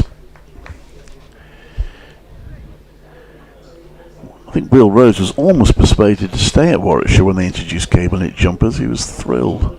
They finally had warm jumpers to wear. Right. So it's not about the sartorial elegance, it's about staying warm in April. Absolutely, yeah. Okay, Waite's on his way. And tickle down the leg side, that's going to go to the boundary. 2 straight. Just clipped off his toes, Sam Hain, and he cashes in. 4 more to the total. Well, if Warwickshire win this game, and I don't care if someone gets 10 wickets in the second innings, you're going to have to look at the performance of Sam Hain as being the defining factor. 86 in the first innings, 36 now in the second. In these difficult batting conditions, and it's very good news for Warwickshire to see him in good form, especially from the Bears' point of view with a T20 blast round the corner. Well, he likes batting against Worcestershire, doesn't he? Waiting again, driven down the ground to mid-on. Well, sorry. I was going to say, he's such a good setup, isn't it? It's just simple little trigger movement, good eye, can play all forms of the game, can play all round the wicket, can play all tempos, can't he? And it's he's certainly an international standard cricketer, I think. Well, I was about to say, he's obviously a top cricketer. I'm not an England selector. I don't have to take responsibility for those decisions, but for whatever reason, the England selectors haven't seen it in him. Waits in again. It's a solid forward defensive again from Sam Hain. Well, he's just been... I think there's a couple of deliveries that caused him trouble. There's that big appeal for a caught behind as well, of course. But on this surface, you're going to get it. Other than that, he's looked pretty well put together. And Worcestershire are going to have to get him out sooner rather than later if they want to do anything in this game. As it stands, though, Warwickshire man still at the crease. Matt Waite in again. And again, a solid forward defensive. And no run. And it will complete Waite's 10th over. And I think we are going to see that bowling change, Clive. I just felt like it might have been 1 over too many actually for Jacob Duffy. Just losing his line. It's going to be Ethan Brooks. Yeah, well, he always likes taking wickets against Warwickshire. He celebrates any wicket he gets against Warwickshire very keenly. So he will try and make the breakthrough that the first time of the day, really, where you felt Worcestershire are desperately in need of a breakthrough, because just in danger of slipping away from them a little bit here. Yeah. After they kept Warwickshire tied down and got wickets early in the day, but well, it's a surface you can't gift easy runs to. You can't risk straying onto leg stump. We've seen a little bit of that. 2 wickets in the first innings for Brooks. He comes in to bowl the Barnards. He turns that around. There's no run. He did bowl 1 over yesterday. Went for 3 runs. Bowling from the New Road end currently. Still a popular figure, I think, with Warwickshire supporters. They're always pleased when they see he's done something good for Worcestershire, as long as it's not against Warwickshire, of course. He comes in now to bowl, and that's turned round to square leg for no run, 128 for 4. Likeable lad, really good energy, good in the field as well. It's been an interesting campaign for him, though. He's batted as high as 4 and as low as 8, and most positions in between, as they try and sort of resolve those issues in the middle order. This Worcestershire side. Number 77 on his back. He comes into bowl. Gets a bit of an inside edge there off Barnard. It squirts away to square leg for a single. And it's 128 for 4. 174. 129 for 4, actually. And 175 the lead. Actually, Giles got his dog with him today. Is it his dog? Got a dog with him anyway. Sure has. It is.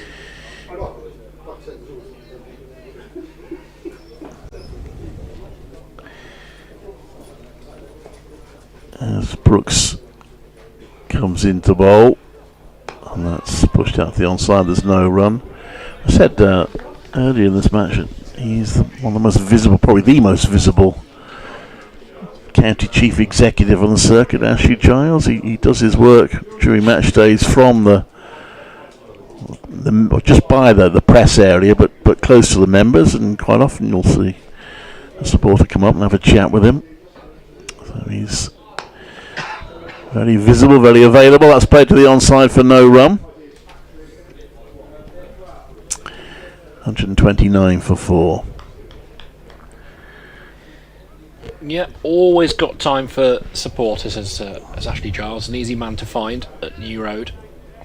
And I think as it should be, really. As is the nature of the club. Brooks bowls, and that's turned round to square leg by Hayne, who's on to 37. The score 130 for 4, so no big runs out over, but a couple of singles added takes the lead to 176. It's 130 for 4. Yep, it's felt like a bit of a loosener there for Ethan Brooks. Felt a little bit short, a little bit straight, but he's a sort of cricketer that's always in the game. Already got a century for Worcestershire in first-class cricket, and has a knack of finding important wickets as well. Well, umpires, I think, are checking the ball here, I think. Certainly isn't the light. Glorious sunshine here. Yeah, they got the ball gauge out. It's raining in Dublin, alas. They had the first game after West Indies made a huge total in their 50 overs. Ireland never got to reply, and West Indies were, again, looking pretty good. 131 for 2 in the 23rd over, but it's raining over in Dublin. It's a shame for Ireland. Somerset's still going well. They need 111 more to beat done. They have lost one more wicket, 154 for 3. So a thrilling finish there. Essex still in control against Surrey, 266 for 3. They lead by 204. Norwich have lost wickets but are still in a very strong position against Yorkshire, 311 for 5. Lead by 380. Glamorgan have made a couple of inroads on Middlesex second innings. Middlesex 109 for 2 following on. They trail by 119.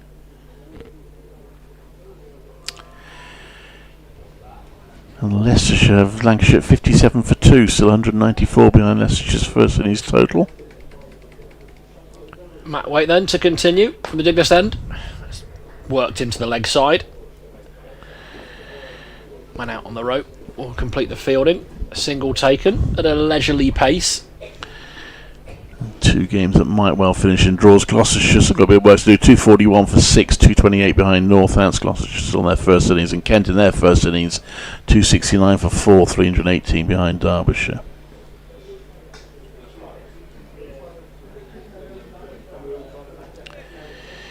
United States play Canada in the T20 Cricket World Cup League 2. There'll be a little bit of a frisson there in the current circumstances.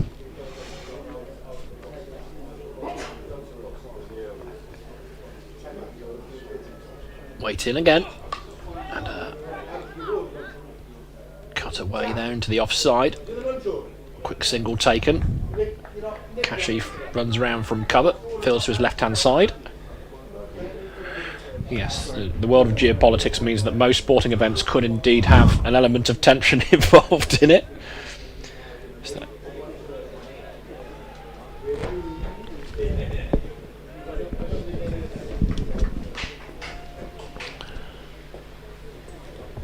but this feels actually like quite a gentle period of play this morning as Waite's in again. And again Hayne works that into the leg side and will pick up an easy single. 2 men out in the deep now. And there's a bit more with regard to open space to find as Brett D'Oliveira tries to find a way to stay in the hunt for wickets but try and stem the flow of runs. But actually it's been a little bit easier in the past 15 minutes or so to find those gaps, find those 1s and 2s. And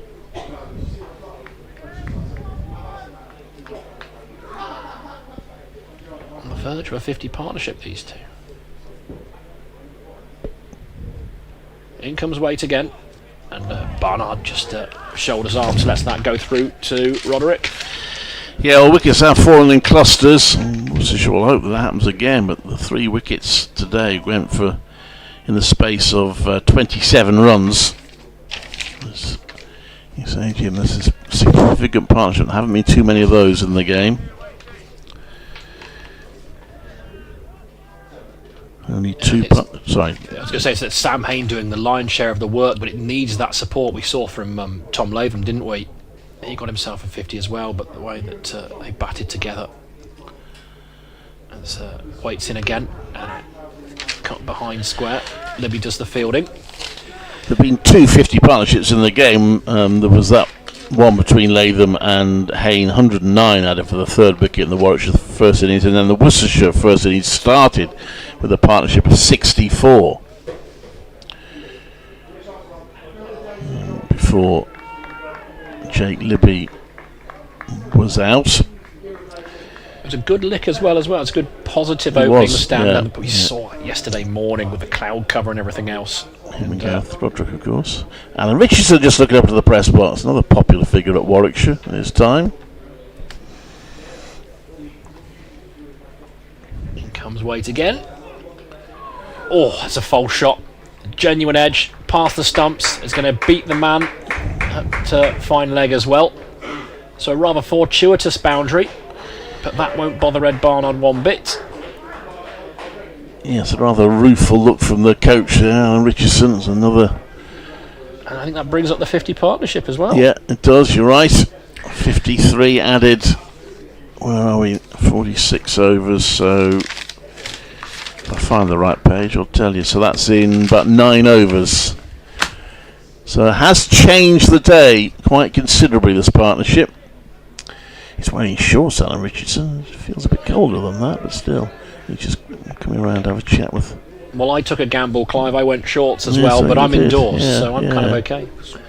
Richo, of course, played for both sides. Ed Barnard, Streaky 4, played for both sides, and Ethan Brooks, who will continue from the New Road End, played for both sides. He's pointing to Sam Hain, who just takes a step forward, and a bit of a false shot there. He just bounced up at him a little bit, plays it down the top of the bat. He can have hit the glove. 137 for 4, Warwickshire.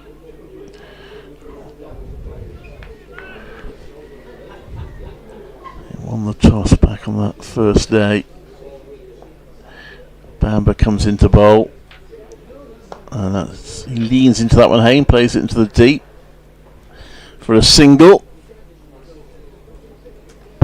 Cashy Valley boundary rider fields it. 138 for 4. Hain now on to 40.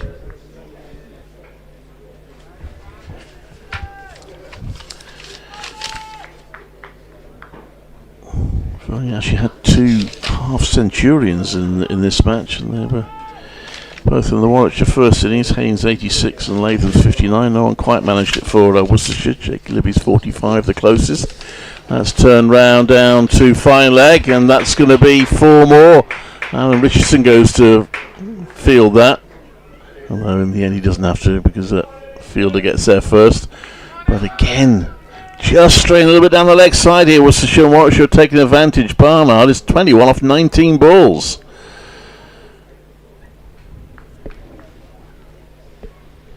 And this is a threatening partnership now for Worcestershire. It threatened to take the game away from them. Need to break it up. Which is an obvious thing to say, an easy thing to say, harder to do. That one is a lovely shot from Barnard. Down on one, he's hit that crisply through the covers for 4. He's getting to his stride now. He's on to 25. 146 for 4. Well, it's the consistency here of line. And one down the leg side, and then volley outside off stump. You've still got to put it away, but goodness me, didn't he do that with a flourish?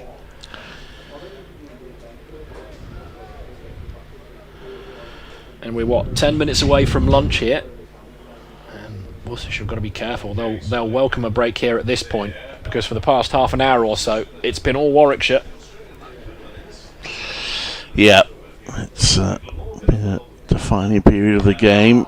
Worcestershire have been unlucky on more than one occasion, but they've also been punished a fair bit. That's a better delivery from Ethan Brooks, and it's defended by Barnard. They just haven't been able to build that pressure and slowing the score rate. Just at times, particularly from this New Road end, both Duffy and Brooks just find themselves a little bit too straight. Brooks in. He's shuffled down the pitch, Barnard, and placed that very nicely past mid-wicket. It'll only be one, though. It's cut off by Addison. And Barnard moves on to 26, 147 for 4 at the end of the over. So he'll keep the strike. The lead now is 193. And they've still got 6 wickets left, Warwickshire.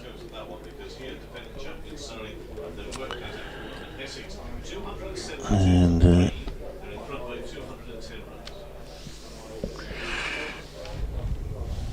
moment,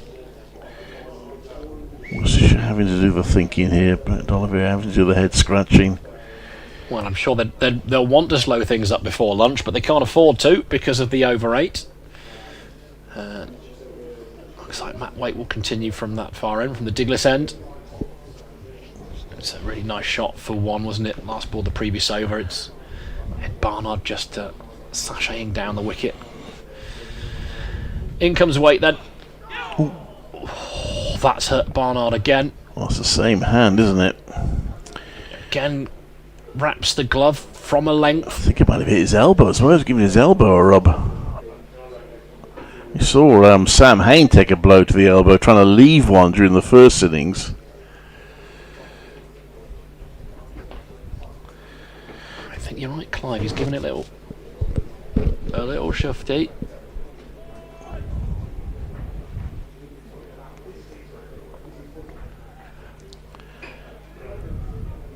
In the walls here a little bit, Ed Barnard. In comes Waite again. Oof. And he's in some discomfort here. Just drops that into the offside, but the right hand comes off the bat straight away. Haynes is coming down the pitch. I think he might be suggesting he ought to get the physio on here.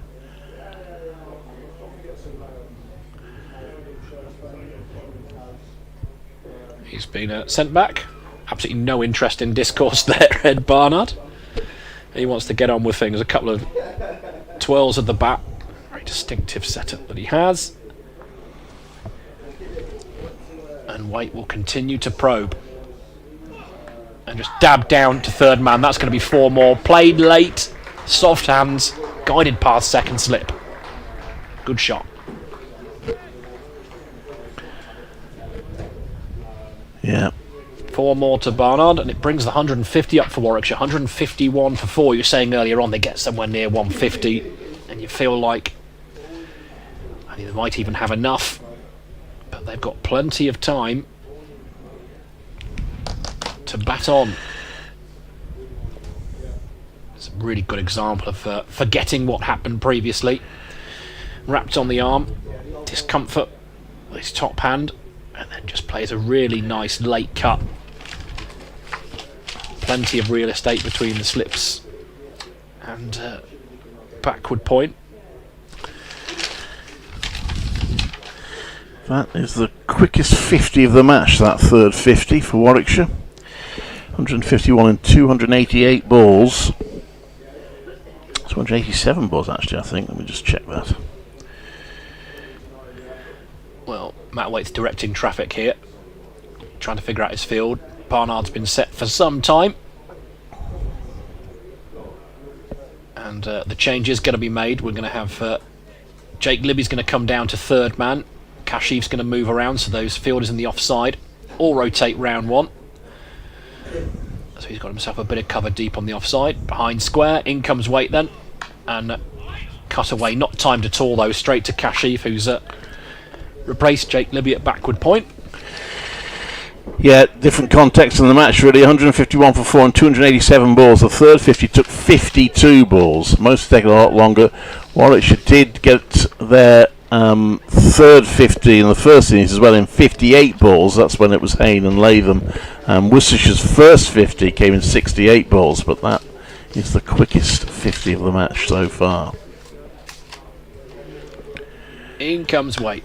Just a firm push down the ground. Good fielding on the move. I think it Mid-off. has made a big difference to the match situation. For a long time Worcestershire were keeping Warwickshire contained, keeping them down to barely 2 and over, which meant they could be quite comfortable and could just be patient for the wickets. But now with the runs flowing, they're under real pressure in the field, and they've now resorted to just one slip.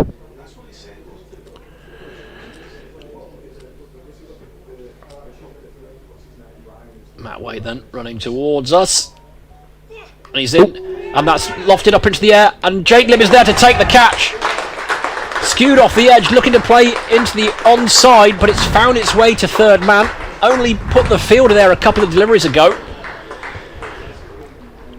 And Barnard has to depart. Worcestershire really needed that wicket just before lunch. 151 for 5 is now the score. Telling partnership between Hayne and Barnard. Yeah, well, Barnard's 30 came in just 28 balls, so a good cameo from him. And a partnership of 65 in 11 overs, but they needed that. And just driving out, it got the edge, and it was a relatively straightforward catch for Jake Libby. And Waite gets his first wicket of the innings, his third of the match.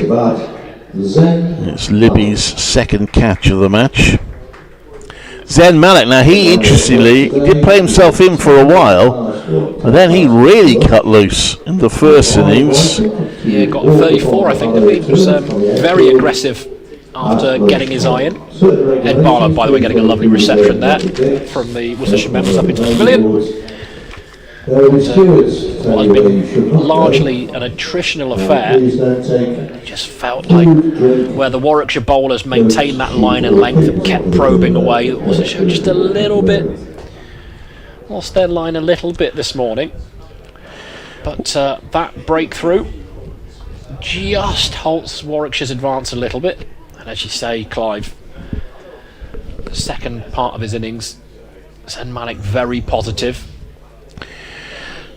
Well, the lead now is 197, so they're fast approaching that psychological mark of setting 200, but they'll be greedy, they'll want more than that. Sam Hayne and Zen Malik have a chat. It was the last ball of the over, so Malik, who's come out with a sleeveless jumper on, will be at the non-striker's end. Mentioned this story before, it's quite a remarkable story really. 27 years of age, trial for 12 counties over the years, and he's finally got his opportunity with Warwickshire, which he's taken pretty well in his first 4 championship matches. He came through the South Asian Cricket Academy. Warwickshire are partners with the Birmingham branch of that. As Brooks comes in to bowl, and that's going down the leg side, and Haynes helped it on his way. There is a fielder down there this time though. Oh, he's coming back for the second. Haynes, that's good running. He'll take 2 runs there. 153 for 5, Hayne on to 42. We did plenty of gardening before that first ball, make sure this was the last over before lunch I think, but a little bit too straight again from Ethan Brook. Guided nicely down. It's a fine leg. Probably around that second keenly as well, because he probably wants to just protect Zen Malik, really, not make him have to face the ball before lunch.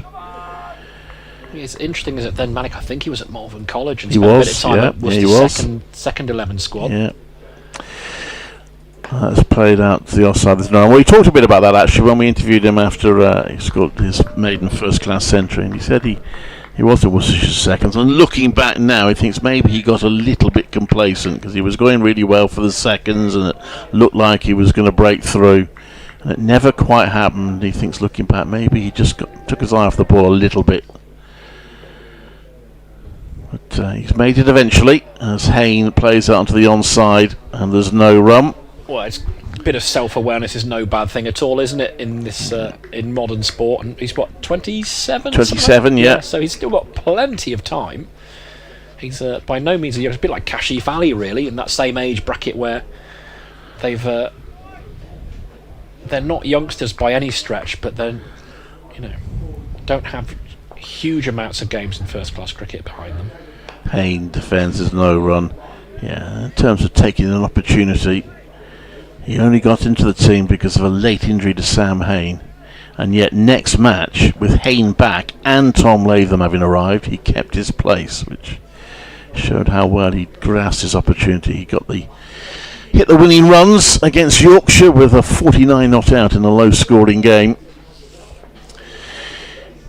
Brooks in, and Hayne lets that go down the leg side, and we should have one more ball before lunch. And, well, it's been an interesting session. I mean, lots of wickets have fallen, so who do you give the session to? It's 100 exactly now for 4. I mean, I would say in the context of the match, that's actually probably been Warwickshire's session. I'd agree with that, yeah.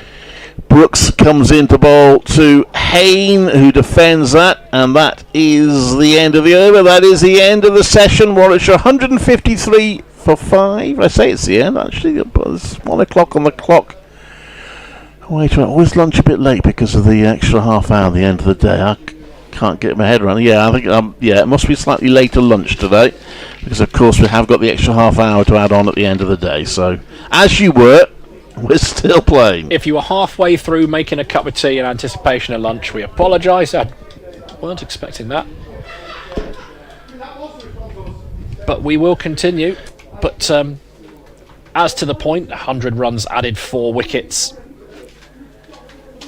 Day one, you wouldn't mind it, but in a low-scoring affair like this, where it's really difficult, a little bit of variable bounce as well to the wicket, I think Warwickshire will feel better about life than Worcestershire right now.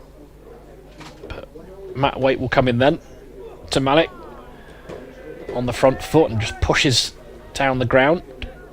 2 mid-on for no run.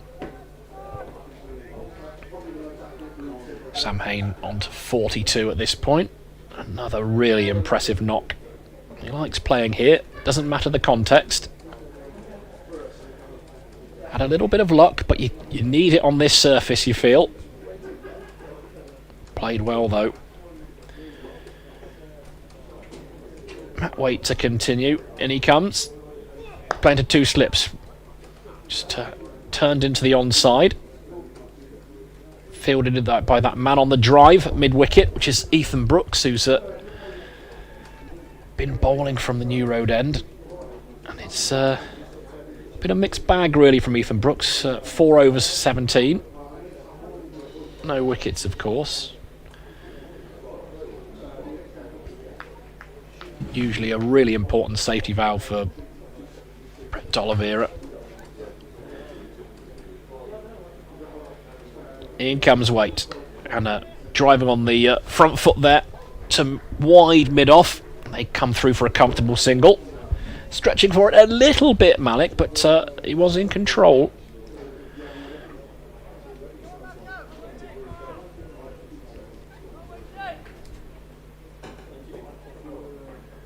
And as Clive says, stays in the side, so plenty of faith shown in Zen Malik.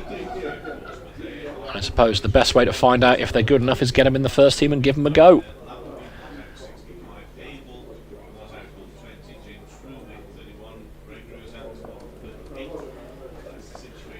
Plenty of sunshine now as Waite comes in to bowl to Hayne, and it's played late and just guided down to a wide third man, and Jake Libby will do the fielding.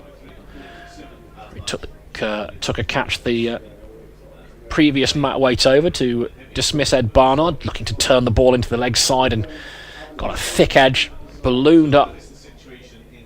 Easy catch for the opening batter in the end, strolling in from the boundary rope. New man Zen Malik means that Libby moves up to backward point, and they've got 3 men in the ring on the offside. And Waite is in. Again, solid push down the ground on the front foot from Zen Malik. Plenty of bat in that. It's fielded at mid-off, and there's no run. They've looked to take the game away from Worcestershire. The second biggest partnership of the match, 65 for the 5th wicket. These batsmen both looking watchful after a wicket's fall, and they tend to fall in clusters. And these two will look to rebuild. Worcester will look to capitalise here. They need wickets, and they need them pretty quickly. As the lead's past 200. In comes Waite then. Good defensive push back down the ground. And there's no run taken. And it looks like it's going to be Ethan Brook to continue, who has been expensive in his short spell in the context of this game. We've seen Malik look to get on the front foot as much as possible. looked to be positive since he joined Sam Hain at the crease. Let's welcome Clive back. Yeah, well, it's been a fascinating morning, hasn't it? Warwickshire resumed on 53 for 1 after really battling yesterday.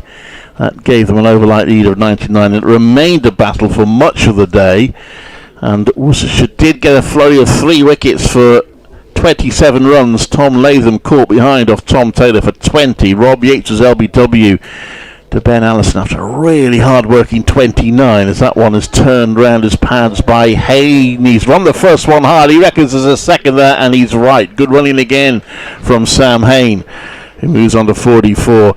And then Bo Webster got an unplayable one from Jacob Duffy, which kept low and also nipped back. He was bowled for 5. That was 86 for 4. At that point, Worcestershire would have had hopes of keeping their target down to something that they would have a chance with. It still wasn't going to be easy, but they felt they were in the game. But a really positive partnership between Ed Barnard and Sam Hain threatened to take the game away from Worcestershire, you feel, as Brooks comes into bowl and Hain turns that around to square leg for a single. The partnership eventually ended on 65, the second biggest partnership of the match.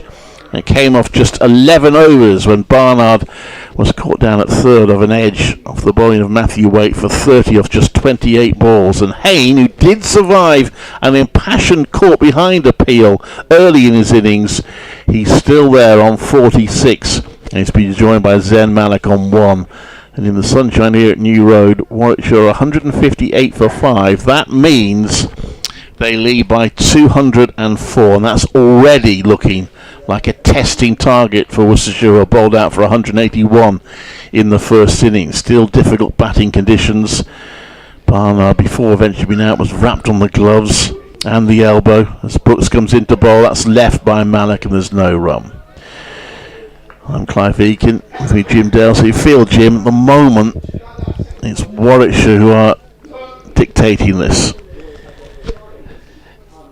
Yes, they put themselves in a really strong position. You can just feel a little bit with the out in the field. I wouldn't say that it's passive, but that energy and that urgency isn't quite there. I know we've got an extended session. Brooks to Malik. Malik leaves that. But you get that sense actually that they know that Warwickshire are in a really strong position here, and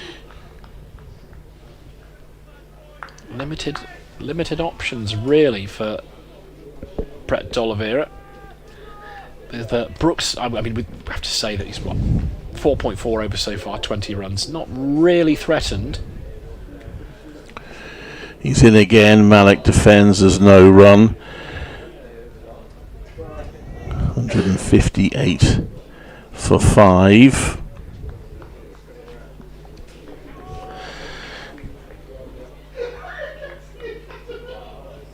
And decentish crowd in at New Road, sun shining. There's been a bit of a breeze blowing. We're having a slightly extended session due to a play being interrupted yesterday. That's left, there's no run. We had an early finish yesterday due to bad light and a bit of drizzle.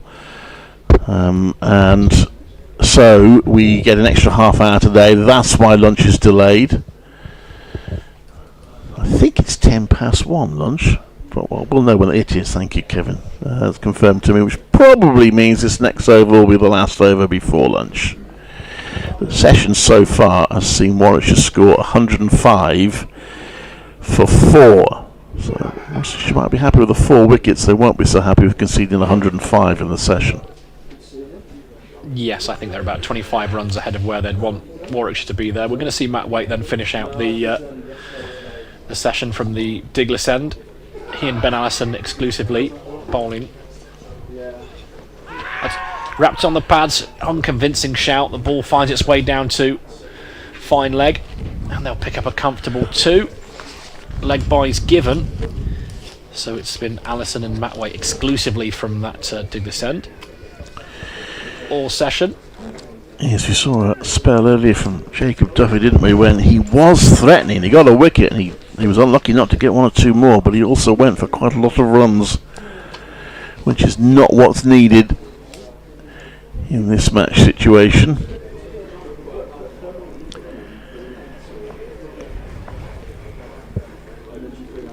Hain on 46 then. 2 slips and a man on the drive. Straight, and then it's just tucked into the leg side. Be an easy single. 2 men out in the deep there.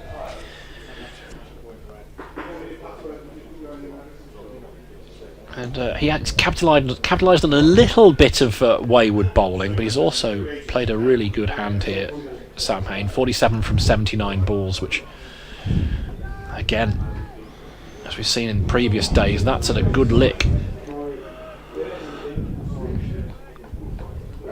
Malik on strike now, though. Field remains the same. Just the 2 slips. In comes Waite. And again, that's just reared up a little bit. Ball drops into the leg side and Malik takes his hand off the bat. Goes for a little stroll. So I think Matt Waite's just found that length where he gets that little bit of extra bounce from a good length. We saw one balloon off Sam Hain's glove over Rob Jones at the second slip. And Ed Barnard got hit twice in 2 balls, in fact. One in kind of the just below the elbow. One on the glove. And Malik's having similar problems. In comes Waite again then. And no need to play at that one. That's twice though now, where the Warwickshire batter's been hit on the glove and has been shaking his hand, a little bit of discomfort, and the next ball he's been able to leave. Got to make him play if he's got an injured hand there. I think it's a fair point. I think, again, you go back to Rushworth and Waite. It's why they're as good as they are, is that every ball was asking a question. It was there was a ruthless efficiency about them. And I think at times Worcestershire haven't quite matched that accuracy. In comes Waite then. And a lot of footwork there, and it's sort of bunted back down the ground. And Malik plays the shot that he should have played, with a bit of shadow batting, with a much straighter bat. And what we suspect will be the last ball before lunch, as the clock ticks over past 12 minutes past 1. 161 for 5 is the score. So 108 added in this extended morning session. In comes Waite again, and it's played into the leg side, slightly unconvincingly, but there's plenty of bat behind it, which means Malik will end the session 1 not out from 13 balls. Sam Hain's 47 not out from 79. Yet again, with bat in hand, the difference between the 2 sides. Warwickshire 156 for 5, and it's a sizeable lead. Well, the session 108 for 4 in 30 overs there for Warwickshire. So Warwickshire then looking to set Worcestershire a formidable total. They're going at lunch at 161 for 5. And on 5 Sports Extra is Kevin Howells. Now, for those of you listening online, we'll be back in about 40 minutes, just under 40 minutes time.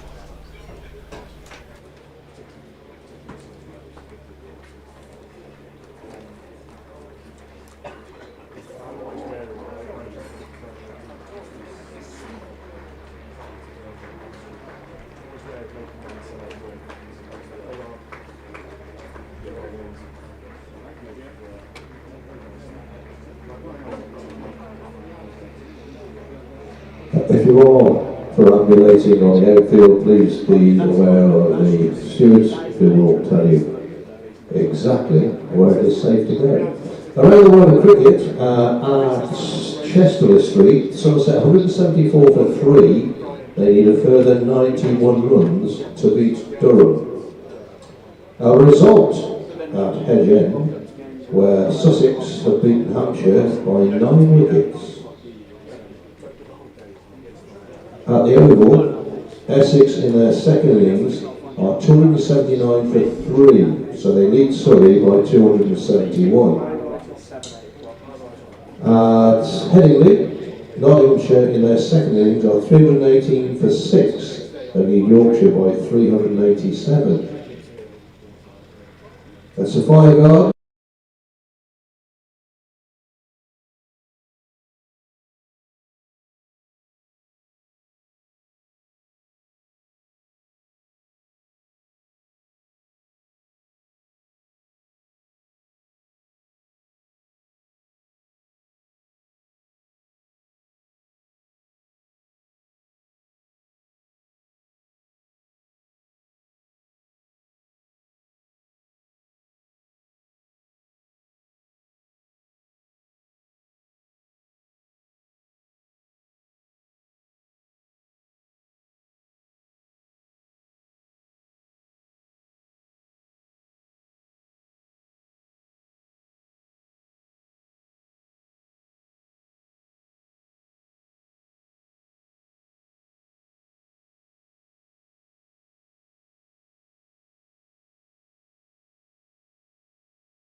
welcome back to New Road, this intriguing game. We're running a little bit later in terms of intervals because we get an extra half hour on the end of today's play due to the early finish yesterday because of the conditions. So the situation of the match, Warwickshire scored 108 runs in the morning session for 4 wickets. They are 161 for 5. They therefore lead by 207. Zem Alex on 1 and Sam Hain continuing an exit match from him is on 47. Wickets to fall this morning, Tom Latham for 20, Rob Yates for 29, hardworking 29, Bo Webster for 5, and then Ed Barnard with 30 off just 28 balls. The wickets shared, one each for Tom Taylor, Ben Allison, Jacob Duffy and Matthew Waite. And out march the bowlers. Jacob Duffy already in his bowling stride before the batters have reached the crease. Just a little practice run up from him. He was warned, informally warned, I think, by the umpire a few times that he was in danger of overstepping.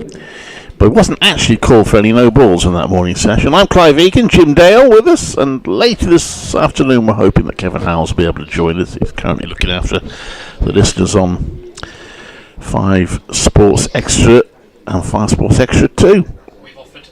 We've offered an array of biscuits and tea to entice Kevin. I'm sure we'll get a stint or two from him. He's allowed those anyway, I'm afraid. Yeah, I was being playful, Clive. Tough crowd. So we'll see Duffy bowl, and he's bowling to Hain, and that's left. There's no run. In fact, I'm tucking into the hot chocolate at the moment. It's very nice. I was just observing it. They look after us very well here at New Road. I've been doing this job long enough, Jim, to remember when I first started covering Worcestershire, I don't think we even got a cup of tea. Never mind a nice lunch. I mean, and a machine with nice hot chocolate. These days, that would be almost unsurvivable, wouldn't it? Oh.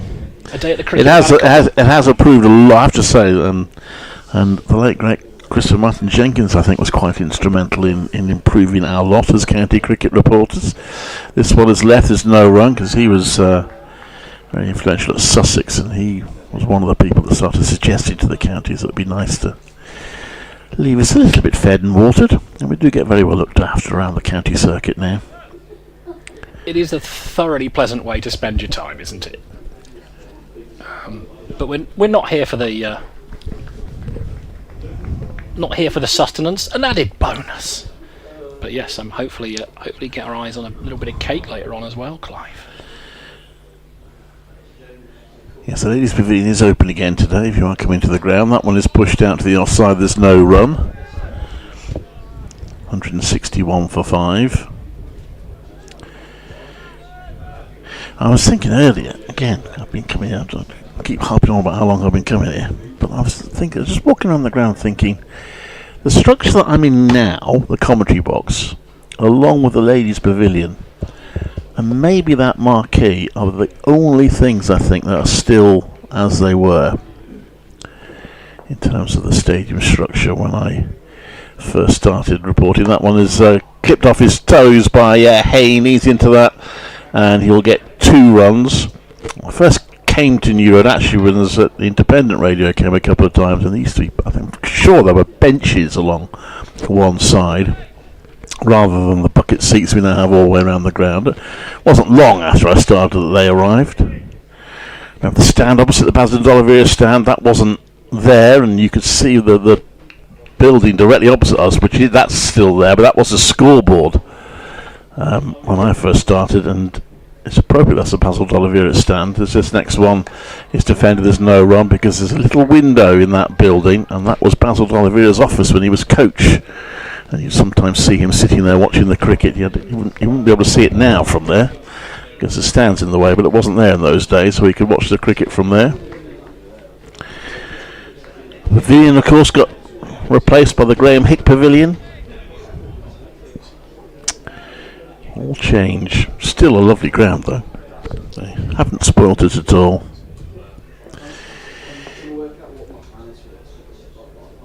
This next one is just pushed out to the offside by Hayne. There's no run. This side of the ground, I suppose, is the most unchanged. So this building here, we've had a little bit added to it, where the security people, the sort of people who run the ground, if you like, sit. But other than that, this structure's the same, and this stand along here has always been here since I've been here. Frank Watson used to broadcast from a little hut on the other side of this when he did club call. He broadcast from a little hut. Club call. That's it. Yeah, when it was before the BBC, of course, did ball-by-ball commentary. Club call did it, and they were in a little hut away over to our left. He used to do it with Martin Horton, the late great Martin Horton. Yes, Martin Horton was. Welcome to down memory lane with Clive Higgins, 163 for 5. Yeah, I did an umpiring course with Martin Horton. Yeah, good man. 30 years ago. We're going to see Tom Taylor from the Diglis end, operated exclusively from the New Road end in the morning session. Didn't see enough of him, actually, I thought, towards the second half of that session. And he comes in to Malik, and that's drilled beautifully. Just leaned on that, and Malik has found the boundary through wide mid-on. Really elegant stroke, that. Over-pitched from Tom Taylor, a bit too straight as well. So his first delivery from that far end has been dispatched. I wonder what feel if they can add 50 more. They'll be, you wouldn't say absolutely safe, but they'll be in a very strong position. They'd certainly be favourites if they can add 50 more. It would be a real ask for Worcestershire. In comes Taylor again then. Over the wicket. Pushed down the ground again. There's runs here. Just a gentle push. He's timed the living daylights out of that. That's found its way to the boundary as well. Back-to-back boundaries for Zen Malik. Yeah, the game's it's a different one, isn't it? Chasing 300 doesn't intimidate teams anymore, and you see it increasingly in modern cricket. And that, positive approach. But you feel really here, if Worcestershire were asked to chase 250 plus, it does feel like a really tough ask.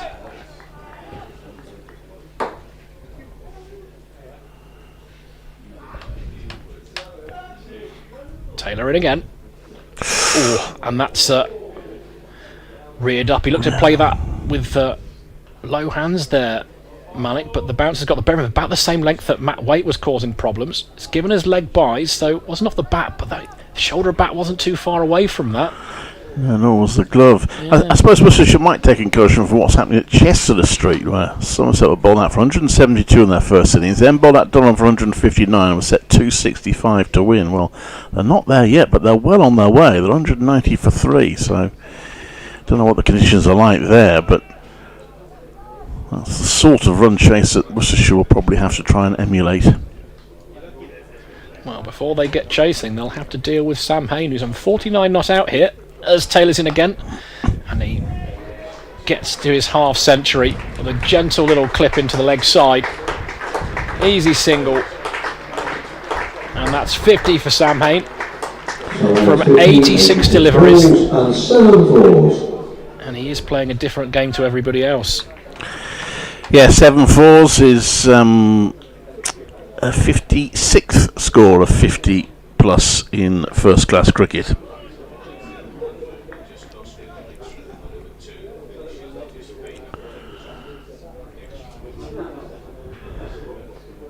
Taylor in. It's wide of off stump. It doesn't tempt Zen Malik, who leaves that well alone. In a match when only one other player has made a half century, that was Tom Latham, and no one's made 100. That's a pretty good effort from Sam Hayne to make 86 in the first innings and another half century in the second.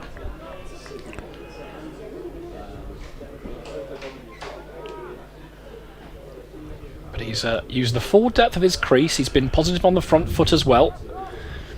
He's gone for a little walk towards the bowler at times too. So every skill he's got.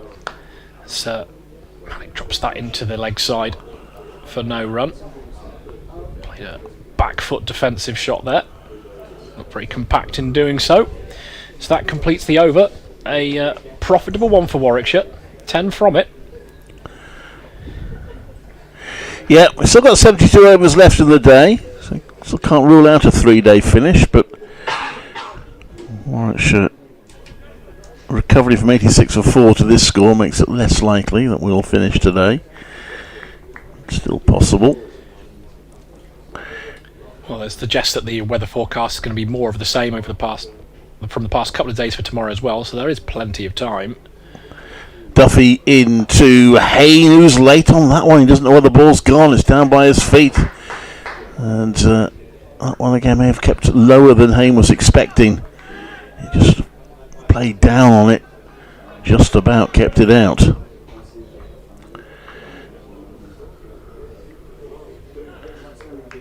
$173 for 5. The lead is 149. No, it isn't. Ignore that. As this next one comes in to bowl, and that's clipped away to mid-wicket, and that will be cut off. Single. The lead is 227 now. Actually, no, it's not. I'll get it right in a minute. 230. There we go. We'll settle for that, shall we? 174 for 5. 230 is the lead.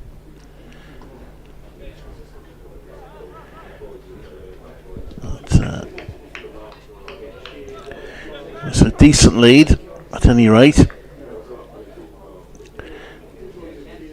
Duffy to Malik, who lets that go. We saw the leave employed particularly well by Tom Latham on day one. A leave which is somewhat out of fashion these days in modern cricket. Latham adopted it very well. Just chose the right deliveries to let go past him during that first innings. Yeah, you're right, Clive. It's all too infrequent, isn't it? It takes a certain mentality to be absolutely okay with not playing a shot and not scoring. Yeah. Duffy in, and he's driven at that. Malik's got an edge, but it's all on the ground down to third. There is a fielder down there, so it'll only be a single.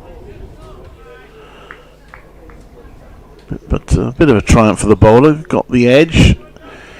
10 to Malik. 175 for 5. The Warwickshire total. Started today on 53 for 1.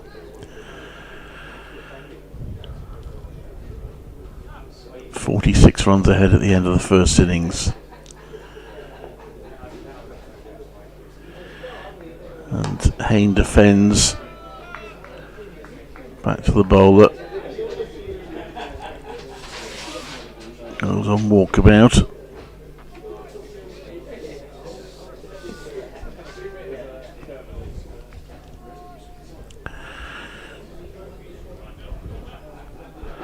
Doing a terrific job for the team, Sam Hayne. His first half centuries of the season, and these are these two. He lets that one go past. And there's no runs. Previous top score this season was 43 in the first innings against Notts at Edgbaston. So he's definitely found his form in this game. End of the over, 175 for 5. 221 the lead. If anything is going to happen from a Worcestershire perspective, you would hope that it's Taylor and Duffy that are going to get it done. It will be Tom Taylor again from the Douglas end, bowling to 2 slips. Send Malik on strike. It's turned into the leg side, straight to that man, mid-wicket. But looked very neat and tidy since he's come in, Send Malik. Very watchful before lunch, as you'd expect. But he's looked to be positive. Obviously, given a couple of deliveries that were a bit too full from Tom Taylor in the previous over from the Douglas end, which he dispatched rather elegantly so as well. He waits and lets that one sail past high and wide of his off stump, so he leaves it well alone.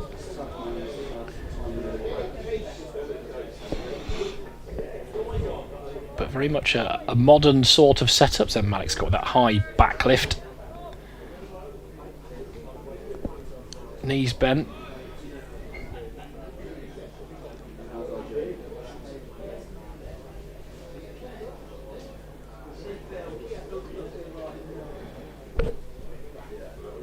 In comes Taylor then. Solid forward defensive. Makes his way into the onside. No run taken. Not quite as elaborate a backlift as Kashif Ali. It almost periscopes above his head. It's so high.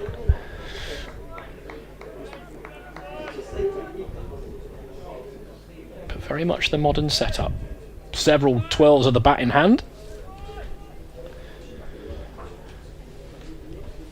2 slips in place. 3 in a ring on the offside and a third man as well to Malik. In comes Taylor. And again in behind that. Comfortably out the middle of the bat. Drops to the man at cover.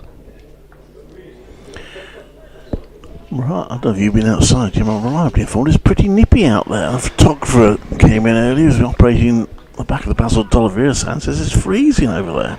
When the wind gets up, I went for a stroll at lunch, went for a perambulation. It's always, I love it. It doesn't make a difference how old you are. There's something about being out in the outfield at lunchtime.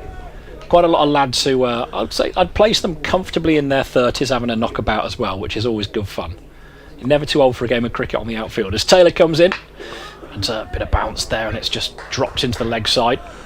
Gets on top of it, but when the wind gets up, yeah, it's breezy. It's breezy, and it's I'm not sure it's quite as windy as he'd want it to be to put bowlers off their run-ups or such, but there's definitely a difference when the air is still thoroughly pleasant. Otherwise, it might be a jumper.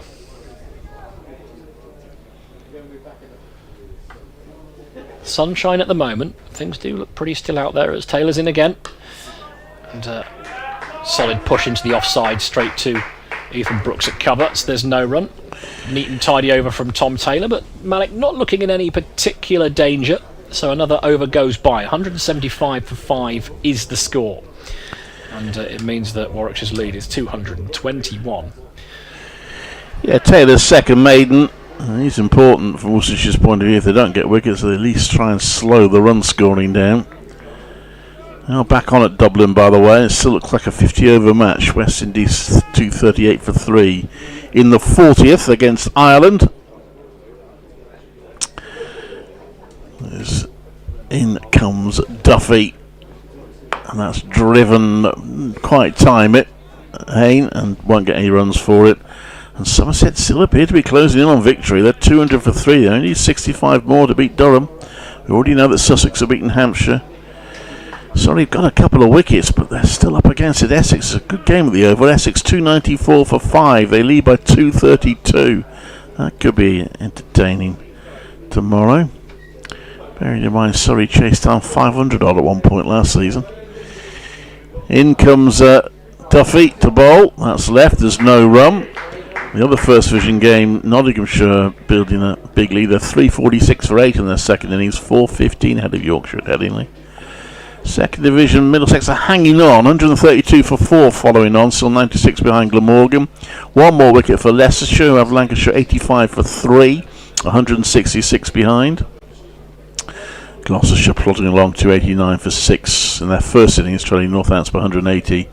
And Kent, they have to follow on, they're 296 for 7, 291 behind Derbyshire. And in the IPL, another high-scoring game. Well, to be fair, half a high-scoring game, to be absolutely fair. There seem to be a lot of high-scoring games in the IPL this season. We've got a delay here, by the way, because the bowler's not happy with the ball. He's taking it to the umpire. Chennai Super Kings made 230 for 5 in their 20 overs, but it doesn't look like the Gujarat Titans are going to get anywhere near it. They're 110 for 7 in the 14th. Have you watched much of the IPL? Do you know what? I have absolutely no interest. Okay. I'm not really a fan of franchise cricket generally. I did at the start, because it was I like a sense of occasion when it comes to sport. I think that's what it really is. Whether it's the kind of the consideration of Test cricket or it's a T20, shootout, there has to be sense of an occasion. I really enjoyed the start of the IPL because there was that in abundance, but it kind of got to the point by which I think generally, actually, I think there's just a little bit of T20 fatigue sometimes, especially when there's only so many times you can see a six being hit, and I kind of drifted away from it. Still a strong advocate for the blast, but I think there's that investment being a Worcester lad. But it's the IPL failed to keep my interest beyond probably about the fourth year. Are you still? I watch a bit of it. It's frustrating to watch because of the nature of the coverage and I know they have improved it a little bit. The stop-start nature of it got pretty ridiculous in recent years. It has improved a little bit this year from that point of view. As Duffy comes into bowl, and that's forward. There's no run. But yeah, I've watched bits of it. Only 10 English players out there, including Jacob Bethel's. Only not played a huge number of games in it, but he's played a few. It's an interesting choice, actually, to see Ollie Pope go so well against Zimbabwe. I don't know whether Bethel will regret that. I'm not sure it was his call, but Ben Stokes has also seems to have pedalled back on the quotes that he was attributed to about Bethel coming back into the side next game. He's implied, Ben Stokes, that was a little bit the media making 2 plus 2 equal 5. That's a short delivery from Duffy, which is left by Hayne. Yet again, the umpire is suggesting to Duffy that he's getting close to the front line. Yeah, it's an interesting. I rather like the IPL. I have an interesting relationship with the England Test side as well on selections. This one is defended by Hayne quite high on the bat. Bays at the backward point. There's no run. 175 for 5. But yes, it'd be very, very difficult to drop a guy who made 170. Well, also Zach Crawley was the other candidate, and he also made a century. I mean, he against mediocre attacks, he's a very, very talented player. I think he's a bit more than that. I know what you're saying, but I think he's a bit of a better player than just mediocre attacks. Well, he's not a flat track bully, but I think against the good sides, his average gives him away a little bit. That one is pitched up by Duffy, attempted Yorker, and it did turn Hayne around a bit. He's trying to work it onto the leg side. It's come off the outside edge onto the offside. There's no run. 175 for 5. Yeah, look, I mean, that's always the issue, and I know the England selectors clearly retain confidence in him. I think he's a quality player, but obviously the figures in the end are what you're going to be judged on. But yeah, and look, that's the nature of top-end competitive sport, is that once you've got the shirt, you're there to be shot at. I think there have probably just been a few too many booming drives outside off stump that have found the edge for me, but I mean, there aren't lots of candidates to take his place. It's Tom Taylor comes in from the Douglas end to Malik, who pushes into the offside for no run. Brooks in quickly from cover. I mean, just a few things like Jacob Bethel. He's a fabulous talent, but I find it interesting that you can play Test cricket without having scored a first-class century. It's an odd one, really. I think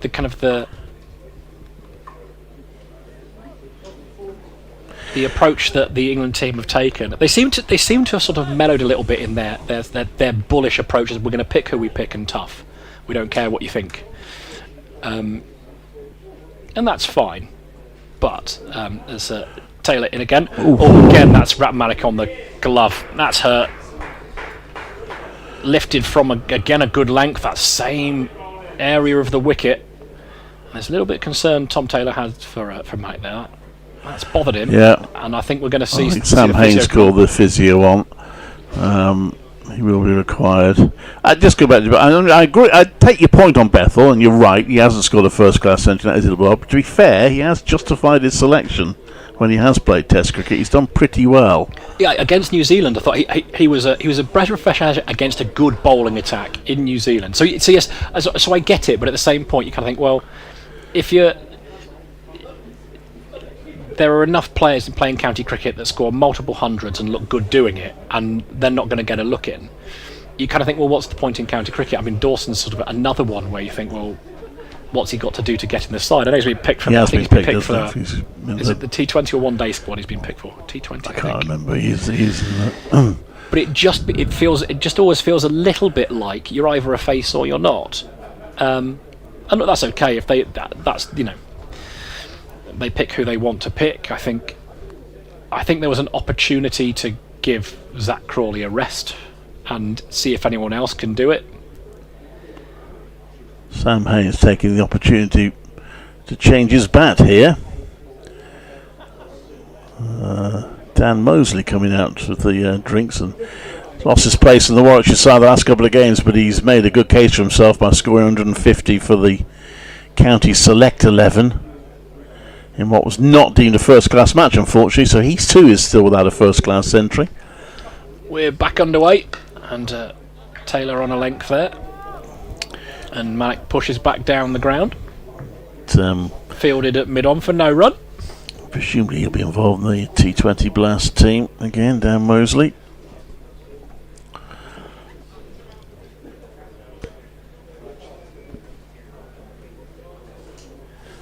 Good cricketer to watch, Dan Mosley. Always in the game, you feel. With bat with ball, good in the field. Good cricket brain on him. And Taylor's in. And wide of off stump. And Malik offers no shot. And so 4 balls into this over, still no run scored from it, and we've had a couple of maidens. So Worcestershire just tightening things up here. Again, can't say they've been hugely threatening, but they've just dried up the scoring. So Sam Hayden on striker's end, investigates his bat, gives it a few taps. Malik ready to face as Taylor charges in. And straighter this time and a little bit fuller, and Malik's in behind it. Was hurried though by Tom Taylor. Again, no run taken. Yeah, they have dried up the runs the last few overs here, Worcestershire, and they'll hope that will lead to wickets. Just looking over the sight screen away to our left, the tarpaulin sight screen, that's blowing fiercely. I might need to be tied down a bit. That's going all over the place. Down there to our left.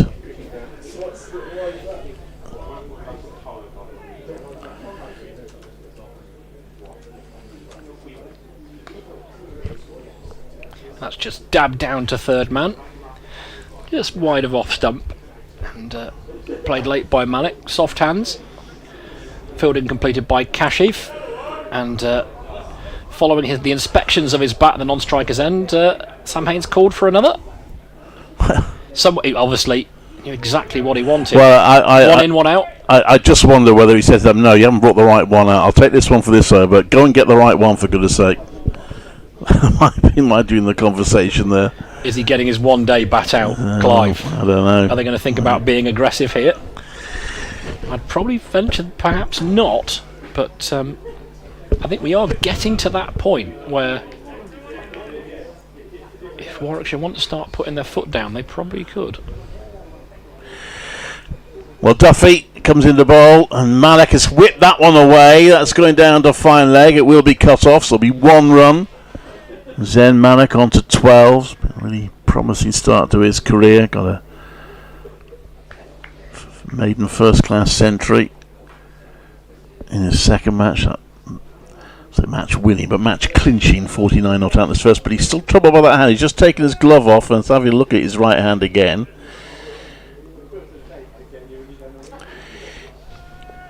Duffy. Right arm over, comes into bowl. Hayne ducks under a bouncer, which Roderick has to jump in the air to cut off. Wide given. It's the first time we've seen a proper bumper, isn't it? So far today. On to the total end for the wide. 178 for 5.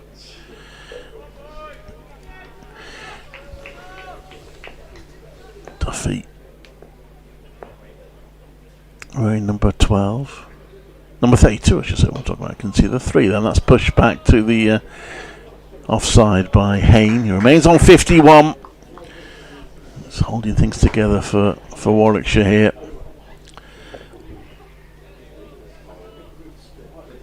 Signed a new contract in the winter, which was a relief to Warwickshire supporters because there were rumours that he might have been thinking of maybe going back to Australia. He's got married there in the winter, and there was some suggestion he might fancy going back to play there.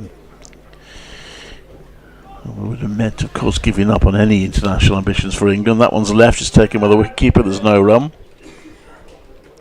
But he did, he signed a new deal. I was going to ask about that actually, Clive, and what his relationship was like with each country. Yeah, I mean, he was brought up in Australia. He played some representative cricket in Australia, but came to England as quite a young cricketer.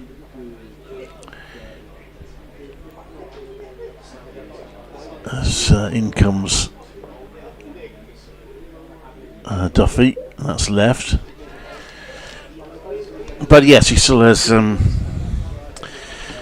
folks back in Australia. As they got married there in the winter, but did commit quite early to England.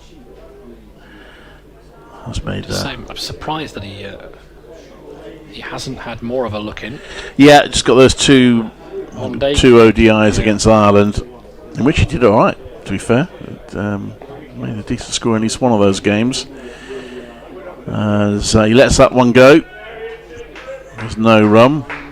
Good pace from Duffy here. He's really bending his back, but again, he's not inviting a shot from the batsman. I just think he's just an all-round good cricketer. He just looks the part, and I think it's sort of kind of going back to Zach Crawley. I think there's an element of eye test there.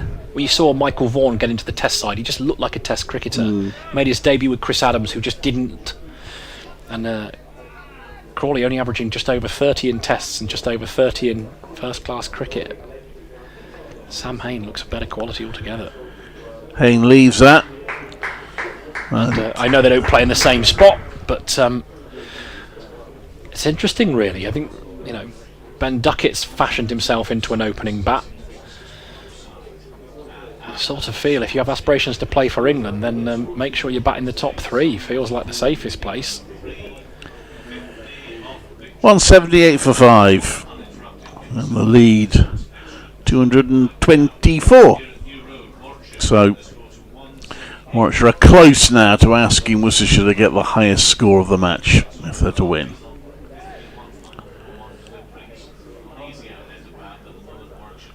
Tom Taylor to continue. Malik on strike. Solid forward defensive. Push to mid-off, and skipper D'Oliveira picks up.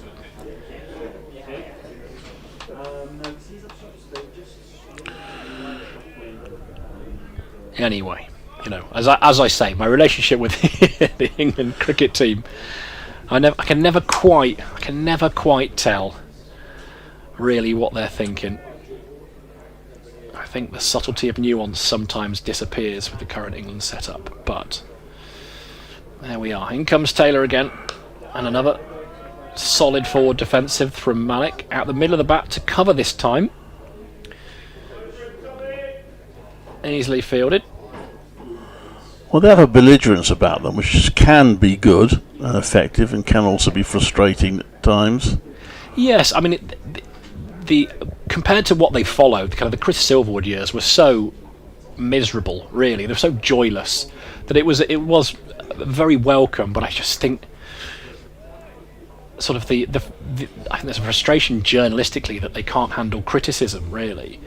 Taylor in again, and Malik takes a couple of strides down the wicket, and in the end decides to leave. I think I think it's improved a little bit over the past year or so. There's really kind of a sense that they felt genuinely aggrieved that we were asking, look, if you just play a different way.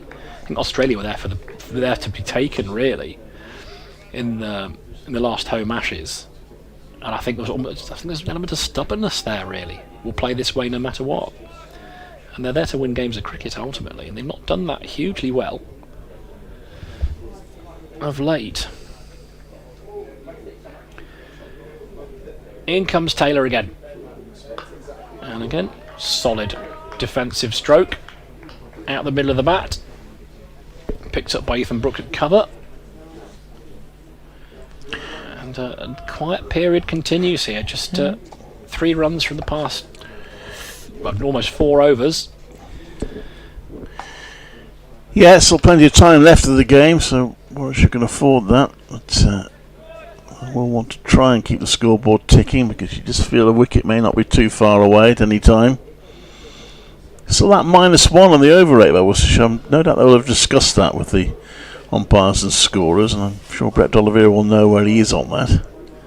Taylor in again, and again Malik is on the move, and this time he threads that through past cover and mid-off. In the end it's D'Oliveira who tracks back, picks up. It's just a push really for 2. But again, a very proper cricket shot. It's looked good for his 14. His Zen Malik's taken him 38 balls, but he did take up 13 for his first run before lunch. In comes Taylor, and he's chased that one. He's flashed away, and it's edged all the way down to third man. Kashif does the fielding. Stretching a little bit for that one. Was a genuine edge. Wasn't really any danger. But looking to be positive. Single taken. 181 for 5 then. And Malik up to 15. Sam Hain 51 not out from 101 deliveries. As both batsmen punch gloves. Share a chat in the middle of the wicket. As Duffy waits at the top of his mark. Yeah, Hain will be keen to talk Zen Malik through it. Malik's still young in cricketing terms. So he plays and misses that one. Good delivery from Duffy outside off stump. And it goes through to the wicket keeper.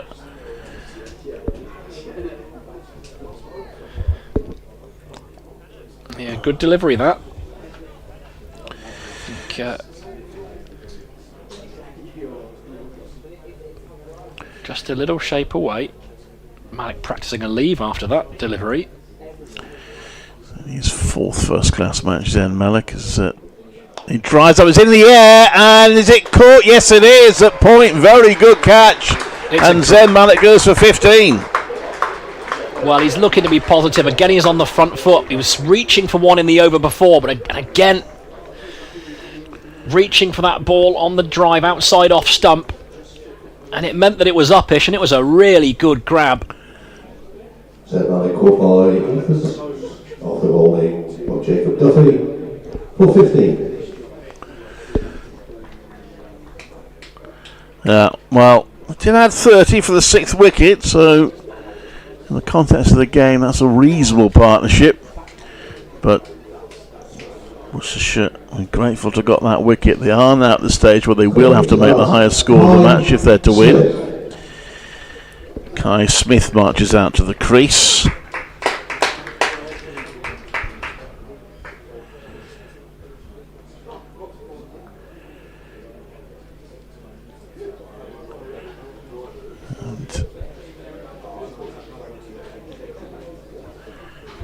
Warwickshire. Folks, as you may know, Shakespeare quote from the Merchant of Venice. Here we go. This is oranges and lemons, so the bells of St Clement's. Brad has convoluted away, announcing that the ladies' pavilion's open. There you go. And indeed lemons. 2:30, which is about now. The ladies' pavilion's open before tea and there we go. So the cues will start. On Swimming World will be aware that calories on a Sunday do not exist. 181 for 6, Warwickshire. Another promising cricketer comes out to the middle. Kai Smith. Fantastic knock against Worcestershire.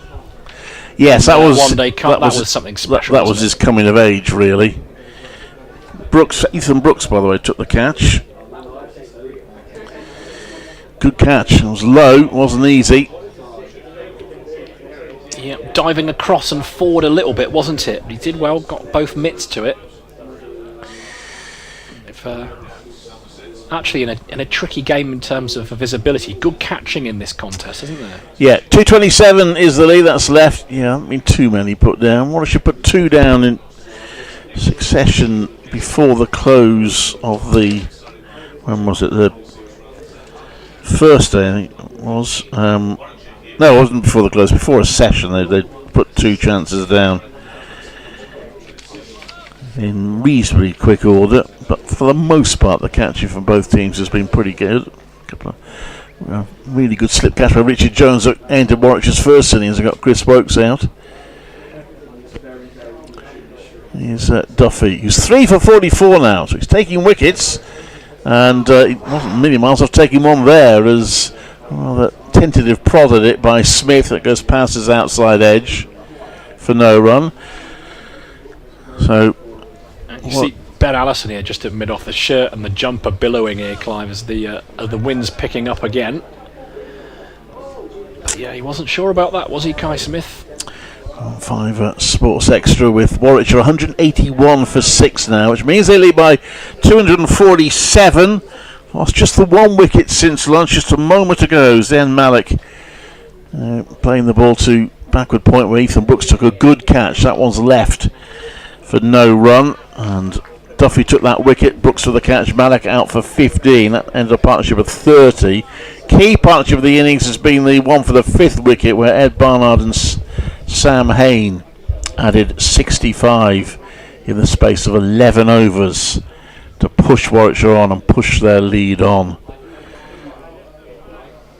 But Sam Hain through it all, scoring his second half century of the match. There have only been 3 in the match so far, of which Hain scored 2. He's on 51. Jacob Duffy's coming into bowl to Kai Smith, the new batter. He pushes out the offside. There's no run. Sun shining at New Road, though it is pretty nippy out there, and quite a few sweaters being worn. But applause for Jacob Duffy for his wicket taking over. He's 3 for 44, top wicket taker in the innings. And Warwickshire 181 for 6, 227 ahead. So Worcestershire will need the highest score of the match if they're to win this game. Well, as has been the way, if you are frugal when it comes to conceding runs, wickets tend to follow. And we had that little spell, didn't we? Several maidens in a row. Just a few runs from half a dozen overs. And the wicket has come. And we're going to see a change of bowling from the Diglis end, Ben Allison, who bowled well, actually, in the first session from that end. He trapped Rob Yates' LBW for 29 in a little spell of 5 overs where he was looking pretty threatening. And he'll be bowling at Sam Hain, set well though on 51. Hasn't seen much of the strike in recent overs. Roderick's going to stand up here to Ben Allison. He's good up to the stumps. It's Gareth Roderick. In comes Allison then. Right arm over. And a watchful defensive stroke from Sam Hain. You get the feeling that he's in the mood here, Clive. He's just not going to give Worcestershire anything at all. Yeah, well, he's pacing his innings carefully. 51 off 102 balls. He's, yeah. As long as he's there, Warwickshire will have high hopes of pushing this requirement for Worcestershire up as high as possible. Get it to 250 with the next target. Allison in and just tucked away off his hip. Looking for 2 out in the deep. It's good fielding. Keeps it to a single.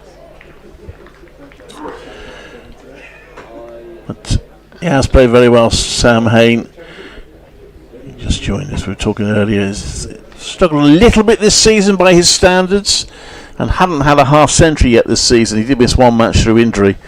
He hadn't had a half century yet this season until this game. But that 86 in the first innings is still looking like a match-defining innings. In that, along with the partnership with Tom Latham, which added 109. In comes Allison then. And on the front foot is Kai Smith. A finds the middle of the bat. It drops to cover. And Brett D'Oliveira will do the fielding. And a bit of ball polishing as well. Yeah, but it'll be interesting to see what the reply will be like. Felt like on that first day, Warwickshire bowled a little bit full. A little bit too straight, and you felt like they weren't going to make that mistake again. And they didn't yesterday morning. They were superb. They find those lengths again. Whatever Worcestershire chase, it's going to be a challenge. In comes Allison. And again, on the front foot is Kai Smith. And drops that into the offside. And again, it's D'Oliveira picking up at cover. But there's still 4 wickets to get. And Kai Smith can bat, no two ways about it. Well, he can. 20 years of age, coming from the United Arab Emirates. As Jim said earlier, his coming of age really was an astonishing match-winning 50-over innings here against Worcestershire. He started the season as wicket-keeper since the slightly surprise retirement of Michael Burgess. In comes Allison on the pad, but no interest there. But for whatever reason, Alex Davis has decided to take the gloves on for the last 3 games. Smith, though, has kept his place in 2 of those 3 matches. It's only his 6th first-class game. He's got 2 half-centuries. They were both in the game against Durham, and they were both crucial in Warwickshire's win there, including the 62 in the second innings and a great run chase. Last 3 innings haven't been quite so successful. He did get 19 in the low-scoring game against Yorkshire, so that was a contribution of sorts. Well, Smith on strike to face Allison. Back foot this time just drops into the leg side. So very watchful from the young man, yet to get off the mark. He's a positive player, so he won't worry about that too much. There's plenty of time to catch up. As the wind continues to swirl around New Road here, but we've got a fair amount of fluffy whites in the sky. See plenty of blue sky as well, Clive. Actually, pleasant enough day to watch cricket. So yeah. There's still Bring a plenty of sweater, cricket but yeah, left in the day as well. So if you're in range, then get yourself down to New Road. Just go back to Kai Smith. Curiously, he played in the last game against Surrey, never actually got a bat. Since he wasn't keeping wicket, his role was entirely as a fielder, because they Warwickshire declared their first innings 5 down when he was next due in. That's clipped off his toes by Hayne. He'll take a single. He moves on to 53. And then didn't play the defeat against Hampshire, so at least you can be comforted to know it wasn't his fault they lost. 183 for 6. Back of the side here as Warwickshire opted not to include their frontline spinner Taz Ali, which in these conditions was probably the right call.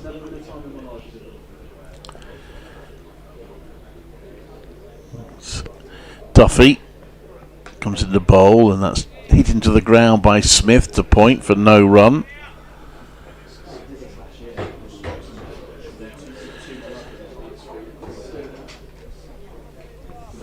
Another one of these. It has been an encouraging factor for Warwickshire that these very inexperienced players of only a handful of first-class games have been contributing this season. As I say, Kai Smith played a big part in the win against Durham. Michael Booth, till he got injured, a big part in a couple of games. And Zen Malik, big part in the win against Yorkshire. That one is driven, and it's a bit off a bit of an edge, and it will be cut off at third. They think about a second, but the throw is whipped in keenly there from the third boundary, which means they are restricted to 1.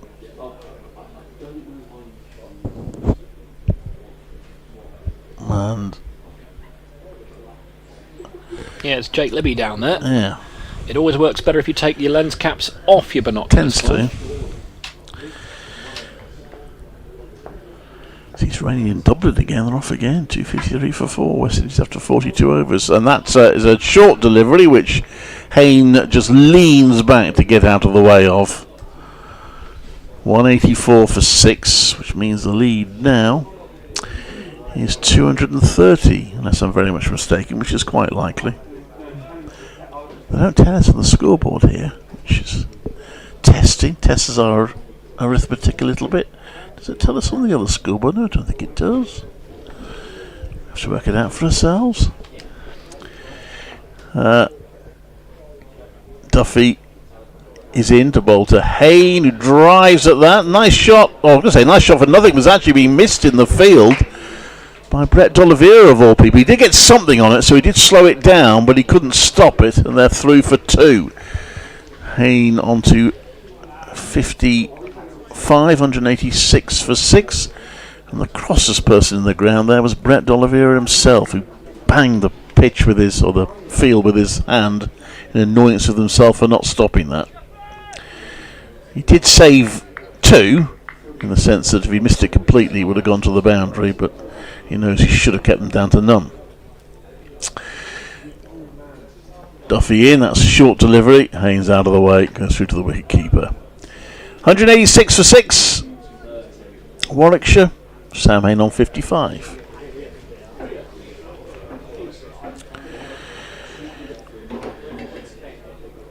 Somerset now just 31 runs away from victory at Chester Street.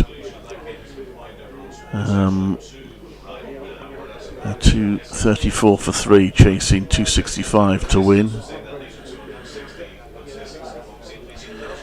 And Nottinghamshire declared on 393 for 8. They have set Yorkshire 463 to win.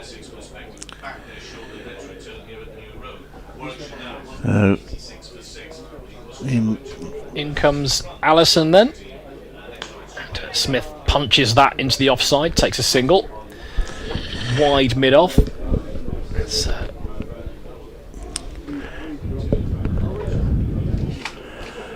Haynes scampers through. So 187 for 6, Warwickshire now, starting this innings 46 runs ahead, so the lead now is 233. Sam Hayne on 55. Last batter out, Zen Malik. Caught by Ethan Brooks, a point off Duffy for 15. These two have added 6 since then.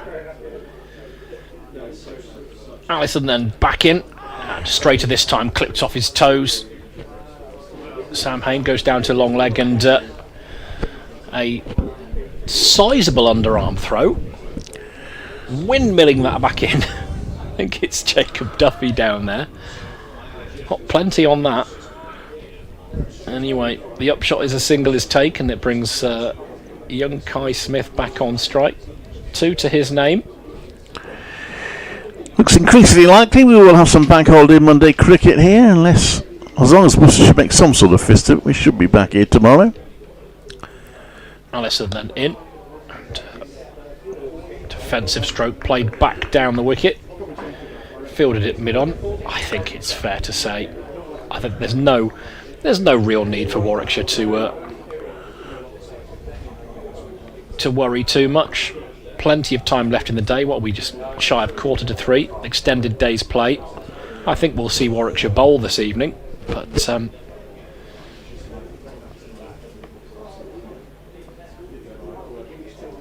plenty in this pitch. In comes Allison, and just turned into the leg side, and they'll look for 2, and Kai Smith's quick between the wickets, and they take 2. Really good fielding. Yeah.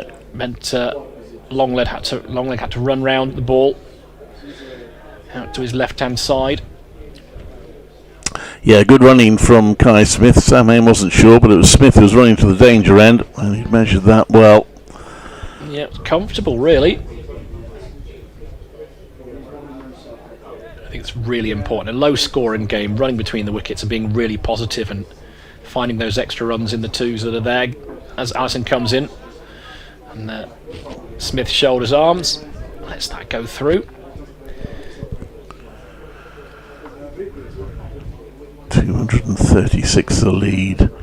Now 62 overs left after this one. That includes 8 extra for the early finish yesterday due to bad light.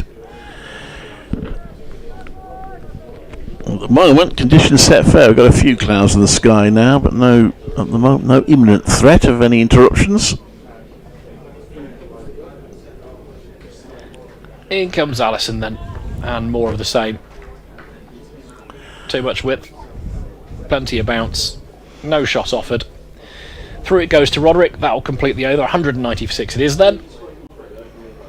And it looks like we're going to see another change. Is that Ethan Brooks again? with sweater off. As Roderick and D'Oliveira join the former Warwickshire all-rounder in discussing field. It is going to be Ethan Brooks. Pretty inauspicious stuff, really. His first spell this morning. 5 overs, none for 20. Thank you to John for his email. Asks us forgiven for missing the first 2 days of the test match taking place. Yes, we'll forgive you for that, absolutely. Yes, can't be really true. This is your last ever game. Well, not sure about last ever, John, but it is for the time being my last championship game after some 36 years with the BBC. It all started here at New Road. I covered Worcestershire when they were winning. I won county championships with Worcestershire, Yorkshire and Warwickshire over the years in my reporting career, but all started 36 years ago. But yes, for the time being, it will be my last game. But I'm hoping to be back at some point.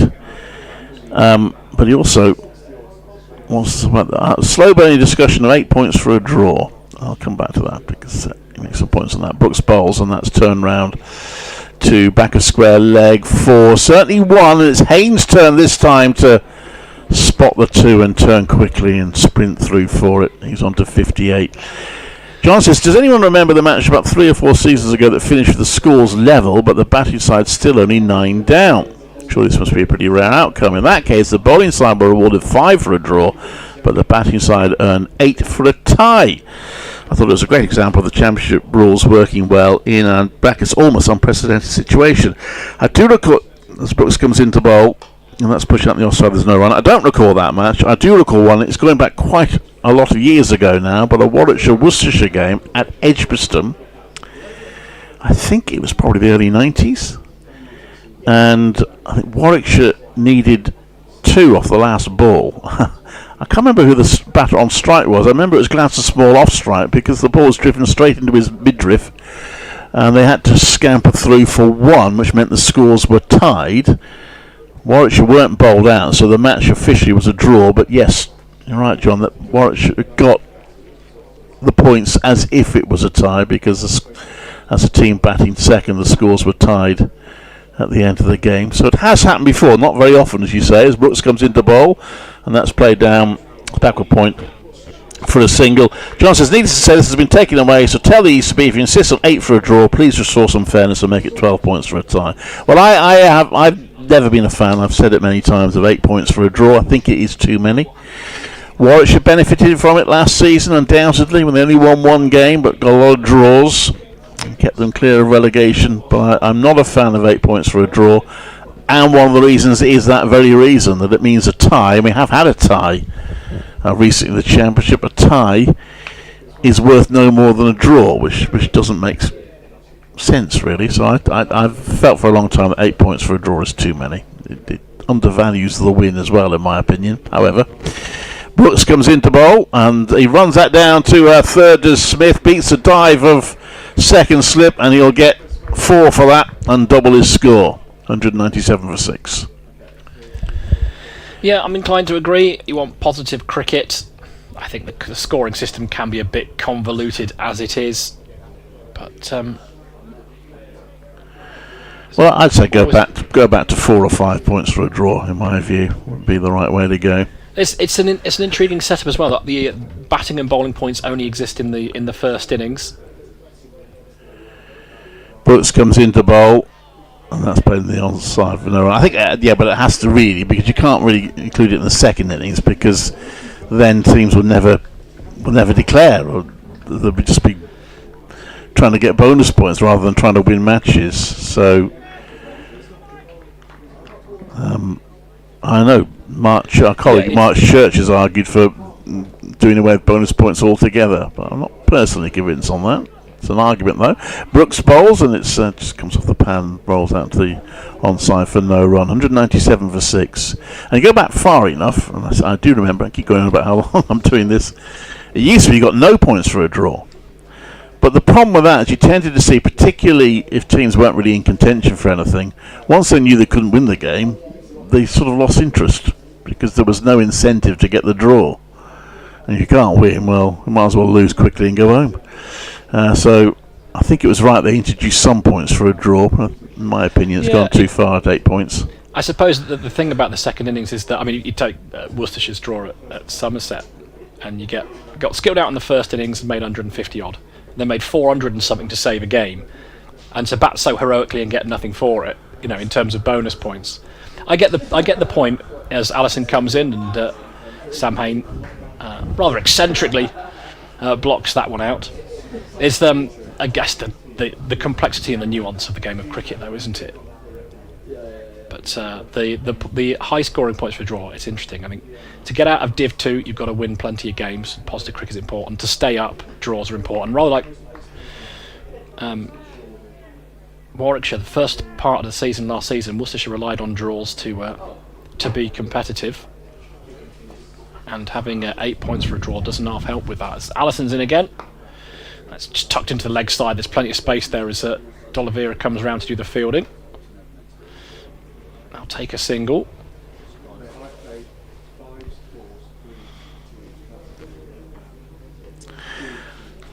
And the thing about the second is the one thing they did experiment with, which I don't think did work, and largely for the reasons you've just given, was and they did it initially on the Bob Willis Trophy. In fact, I think they only ended up doing it for that. Was making teams declare their first innings after 100 overs, but I don't think that worked. Allison in again. Kai Smith plays a defensive stroke, drops into the leg side, and Ethan Brooks picks up. It didn't work because the team batting first might find themselves 350 for 3, and they have to stop. Whereas in the second innings, the opposition could bat on and on and on and on. So that didn't seem fair. The umpires are consulting about the ball again. I don't think they changed it last time, but it's 2 or 3 times now that they've had to get the old gauge out. Yes, gauge is probably a slightly elaborate word for it. Oh, I'm sure the ball's going through there, is it? Oh no, I don't think it's going through. Looks like we're going to need a new ball. Umpire's trying to squeeze it through. Oh no, it's alright, maybe he did. I thought he was struggling to get it through the hoop, but he's satisfied. It's okay. Well, just in front of us here, Kashif's doing some warming up. Could we be seeing some leg spin? It'll be the first spin of the match if we do. Yeah. He might just be trying to stay loose. In comes Allison again. Cut away. Not quite timed, so it's chopped straight into the hands of Jake Libby on the bounce, just behind square on the offside. He's going through a few back stretches there. Don't know whether it's just a bit of self-care. Well, it might be worth a try. I think at this point, why not? It might be an expensive try, that's the only thing, but at the moment, it's, again, another solid partnership building here.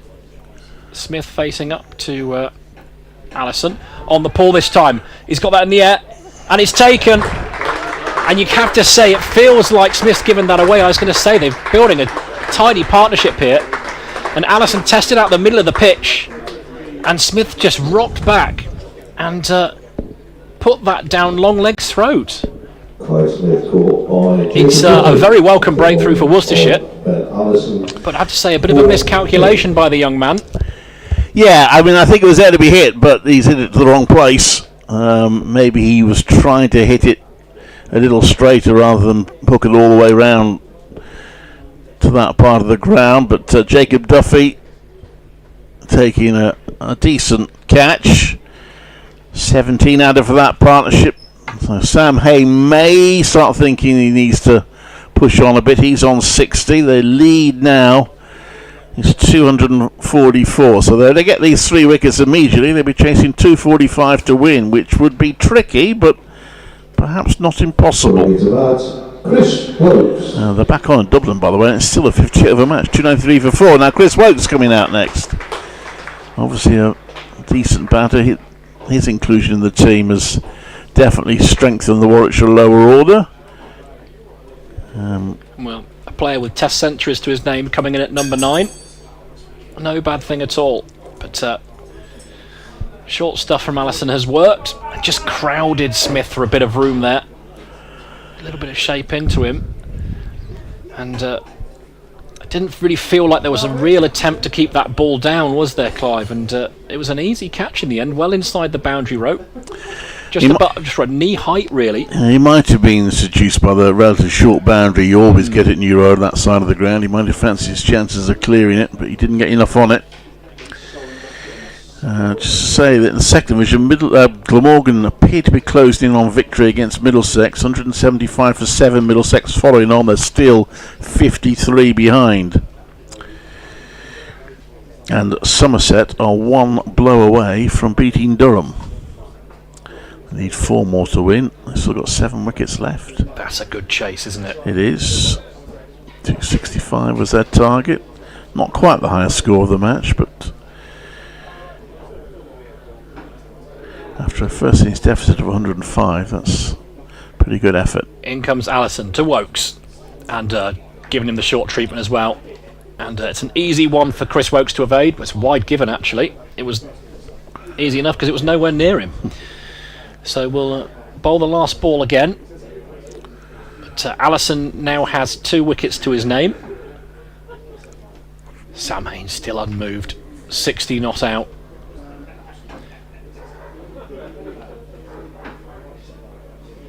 And Allison's bowling to 2 slips here to Chris Wokes. In he comes. Fuller this time. And a solid push into the offside. Picked up by D'Oliveira. Rather excitedly, at a canter, feigns to throw at the non-striker's end. Sam Hain was back nonetheless, and there's a smattering of applause goes round the ground for Allison's successful over. It means Warwickshire 199 for 7.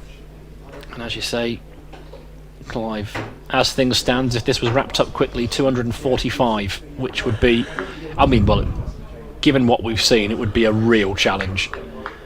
But a bit of application, a slightly wayward bowling, and a little bit of luck. It is possible, of course, as we're going to see Ethan Brooks continue.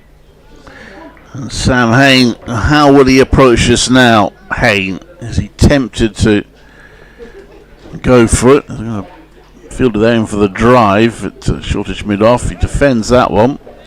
Obviously, he's got a very perfectly capable bat at the other end, so he doesn't need to panic, Sam Hain, but nonetheless, he'll be keen to make sure Warwickshire can get another 50 runs or so to really push his target to something formidable, if it isn't already.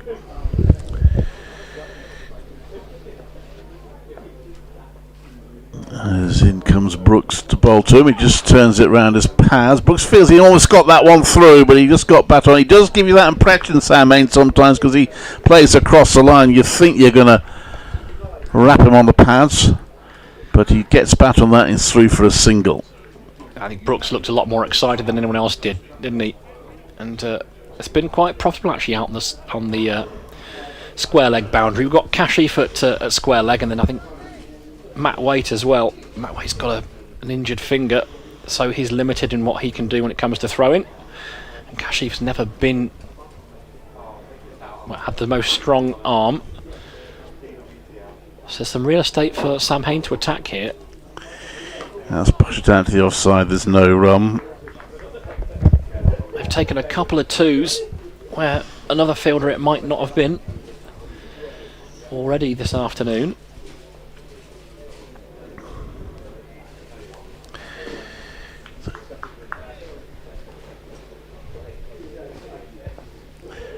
Brooks, a former Warwickshire player, a little bit extra bounce there. Wokes has turned it around his pads. He will be off the mark. He dashes through for the second. His 2 runs to Chris Wokes, 202 for 7.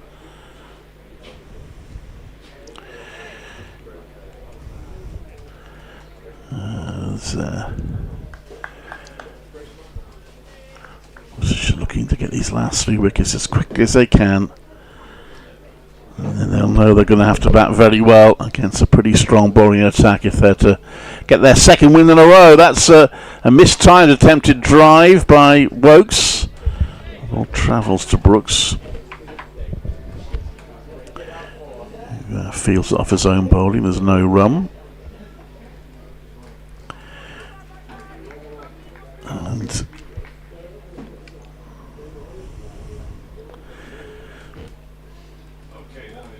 In comes Brooks.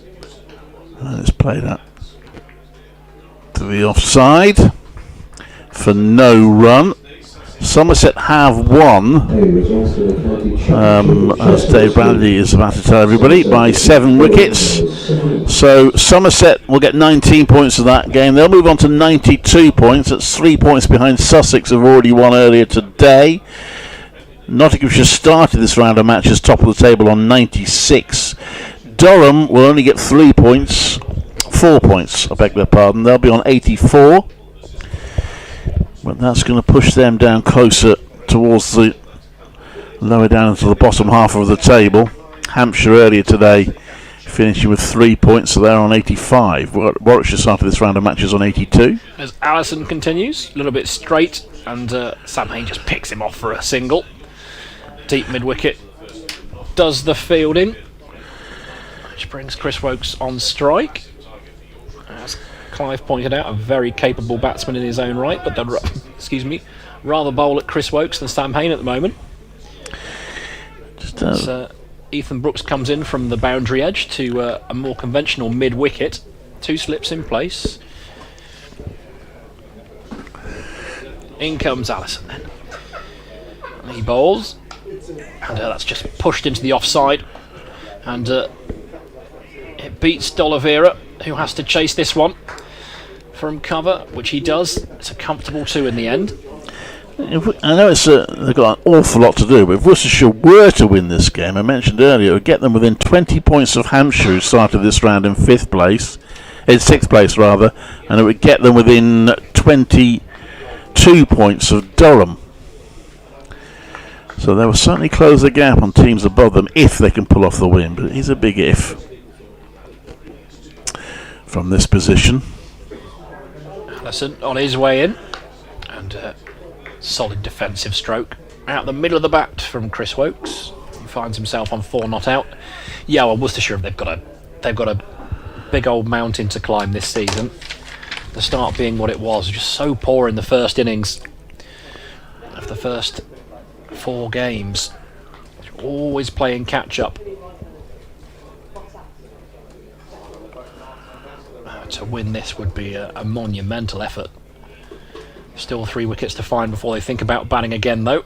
Allison's on his way in, and it's a swing and a miss there, really, from Chris Wokes. It's a big drive outside off stump. Genuinely beat the bat.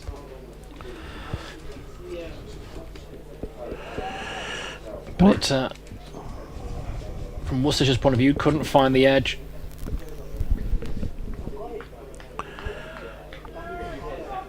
Warwickshire's 200, by the way, in 401 balls. We used the 4th 50, came off 114, which is back to where it's been for much of the innings.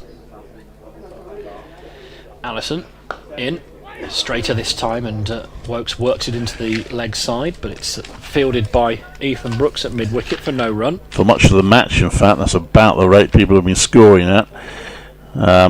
But the second 100 took 166 balls compared to the first, which took 235. The reason for that was the third 50. It's by far somewhere the quickest 50 in the match. With Barnard and Hain together, the third 50 came in just 52 balls. Allison in. It's on off stump, and it's just pushed into the offside. Fielded by D'Oliveira, no run taken. That completes the over. 205 for 7 is the score. Wokes 4 not out. Sam Hain on 62. Thank you very much to John for his very kind comments about my commentary for Warwickshire and indeed for Coventry City. Leaving the BBC in terms of being a full-time employee there at the end of the month. And you did make me chuckle, John, when you referred to the technical failures and the stress of the technical failures I've had to deal with over the years. You're dead right, there's been a few of those over the years. So Brooks comes in to bowl to Hain, who pushes that back to the bowler. There's no run. But yes, thank you, John, for your kind comments. Much appreciated. 205 for 7 here. The lead now is 251. So that's another target ticked off by Warwickshire. Make Worcestershire get 250.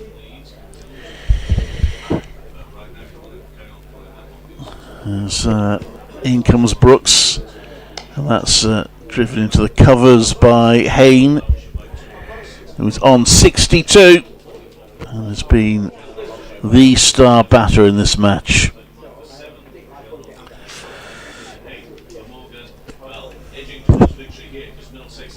And Brooks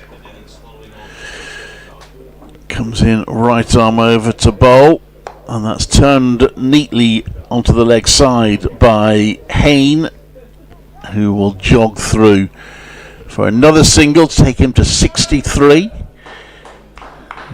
Worcestershire supporters trying to encourage their team. 206 for 7. It's going to need 2 Worcestershire batters to really dig in and build a partnership. A really big partnership. That would give them a chance. But that's what it's going to need. Brooks comes into bowl, and that almost got through. Your collective delivery. Wokes keeps it out.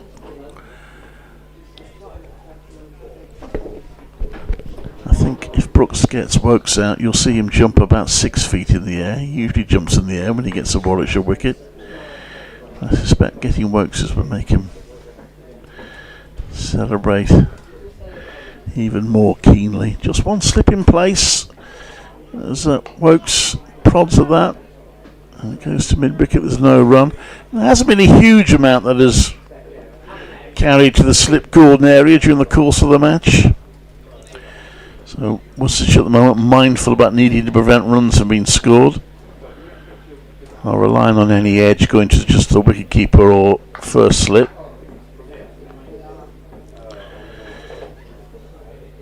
He's in Brooks, and that's defended by Wokes. 206 for 7 at the end of the over.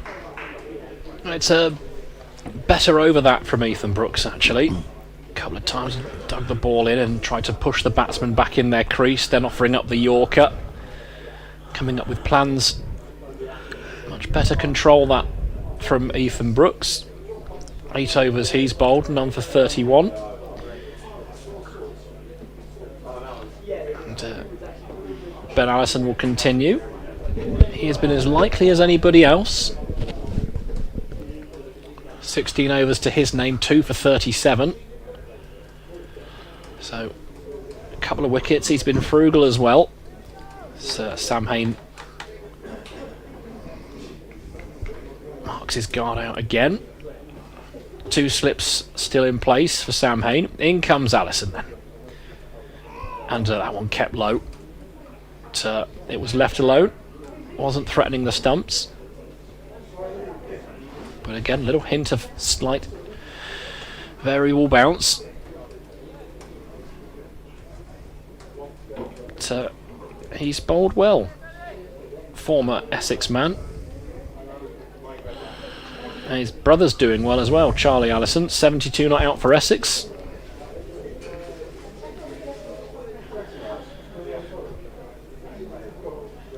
In comes Ben Allison. Shorter one this time, and Hayne takes avertive action and ducks underneath that one. Yeah. 343 for 6 they are, Essex. Leading, by 281 with 4 wickets in hand. But I think Pepper's just gone. Sam Curran's got a wicket, but Charlie Allison. Good game Ben there. Allison's younger brother doing a good job of things. Talented batter. Derbyshire bowled Kent out for 326 in the second innings, making them follow on 261 behind at Derby. In comes Allison again. And just on his toes there, went for a little walk, did Sam Hayne on his toes, just guided that down to third man for a single. As batsman and bowler exchange a few words. Seems pretty pleasant stuff though. Just on his toes there, just dabbing it down. Control there from Sam Hayne.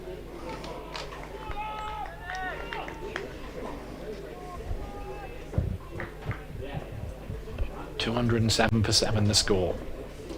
In comes Allison to Chris Wokes. Lovely shot that. It'll go for 4 as well. Clubbed through the covers.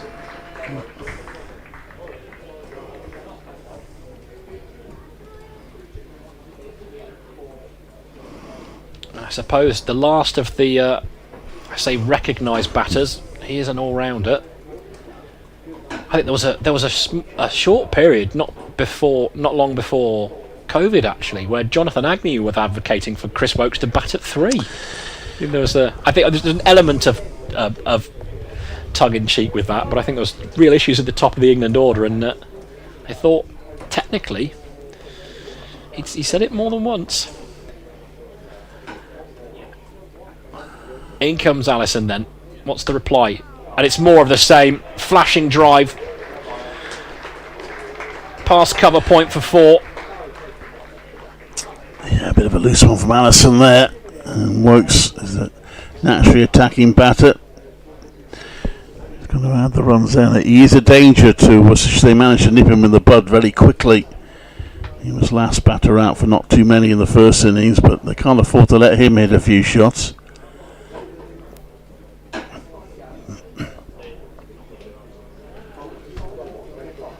What's Allison's reply then? And it's leading edge at the end. Just moved back in to Chris Woakes and looked to play it on the side. Leading edge took it to the offside, but no danger of being caught really as he rehearses the shot. But you're right, it was Duffy that dismissed Woakes in the first innings. Good catch from Rob Jones at slip for 8. Already has 12 to his name. And, 215 for 7 to score. I thought so. I just heard Dave Bradley announce that Tannoy and Chris Woakes had passed 10,000 first-class runs for the career, and I'm just looking at it thinking, well, it says 6,700 here. Turns out he's passed 10,000 runs in all forms of cricket. Well done to Chris Woakes.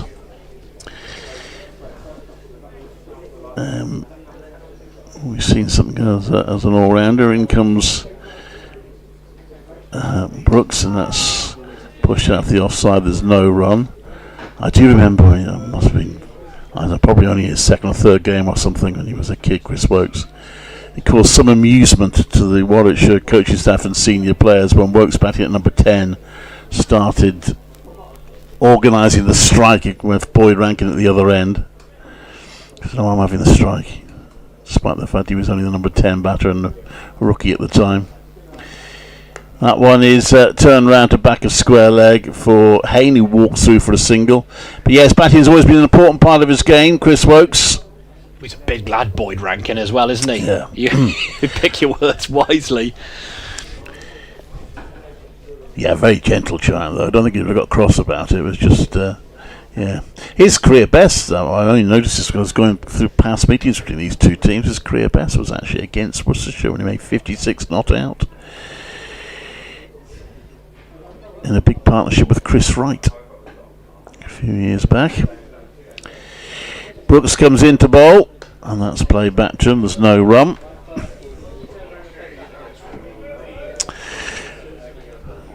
There's still 56 overs left in the day, so we're in for a long day if the weather holds and the match holds. It could still finish today. If Warwickshire were wrapped up quickly, then there is a chance that it would probably mean that Worcestershire would have lost if it did finish today, although not definitely. That's a low full toss, which he gets away with. It's hit well enough by Woakes, but it's very well cut off. Good tumbling stop there by the substitute fielder, whose name I did have earlier. I'm going Tom to check it. Hindley's That's the name. one, thank you. Yeah, It's good stop. yeah, earned himself a contract after a loan spell last year. And that was just defended back to the bowler. There's no run.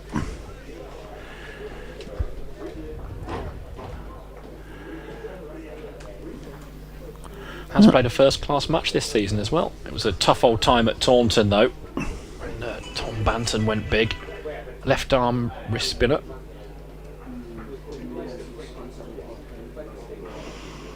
Time at Sussex as well.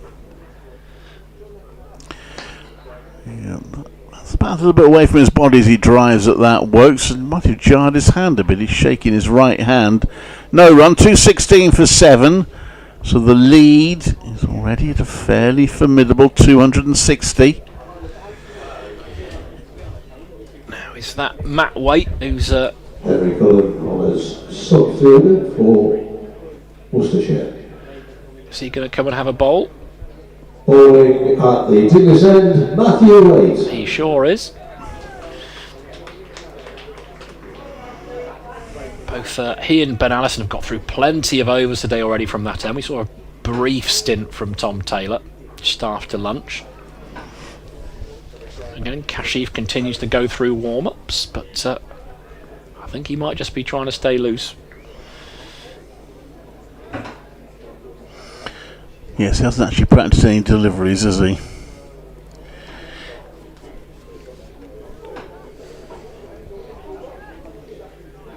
I feel like if Worcestershire are going to chase this down, Kashif's going to have to play one of his specials. As Waits into Sam Hain, and it's just clipped off his toes, down to long leg for a single.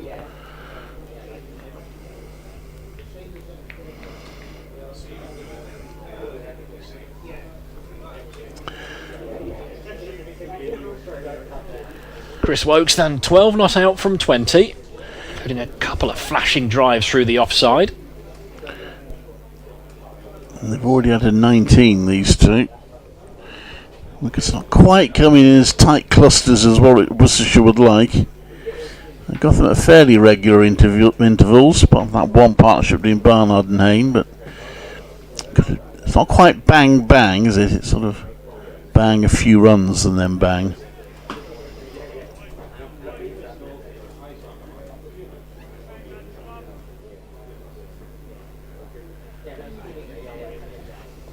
Wait then, into Wokes, and just dropped into the leg side.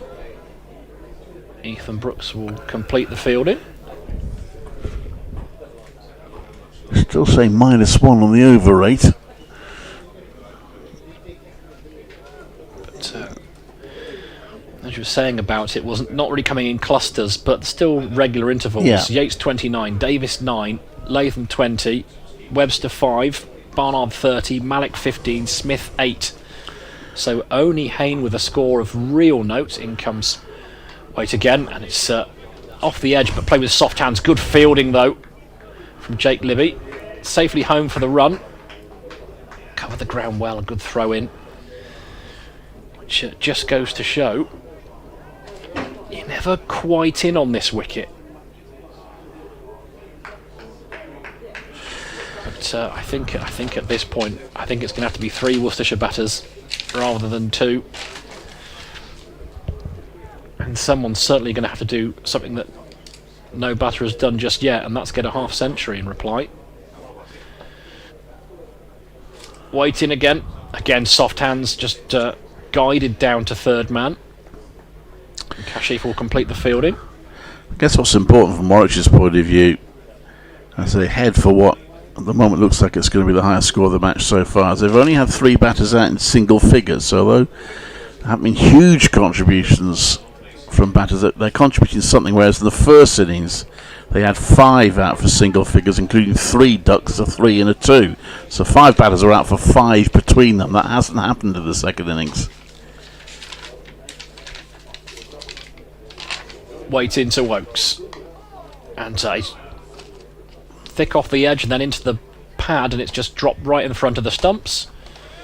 And Wokes picks the ball up and tosses it to Roderick. We've seen plenty of Sam Hain do that actually. Batsman very happy to pick the ball up and give it to the fielding side. Sort of accepted in the modern era. The kind of great Australian sides of the 80s and 90s. They wouldn't put up with that. Wouldn't let you touch the ball. But Wokes just lost where that one was going for a second, but no harm done in the end as Waite comes in again. And it's a solid forward defensive. Push down to mid-on, no runs taken, and that'll complete the over. 219 for 7. Wokes is on 13, not out. Sam Hain 67.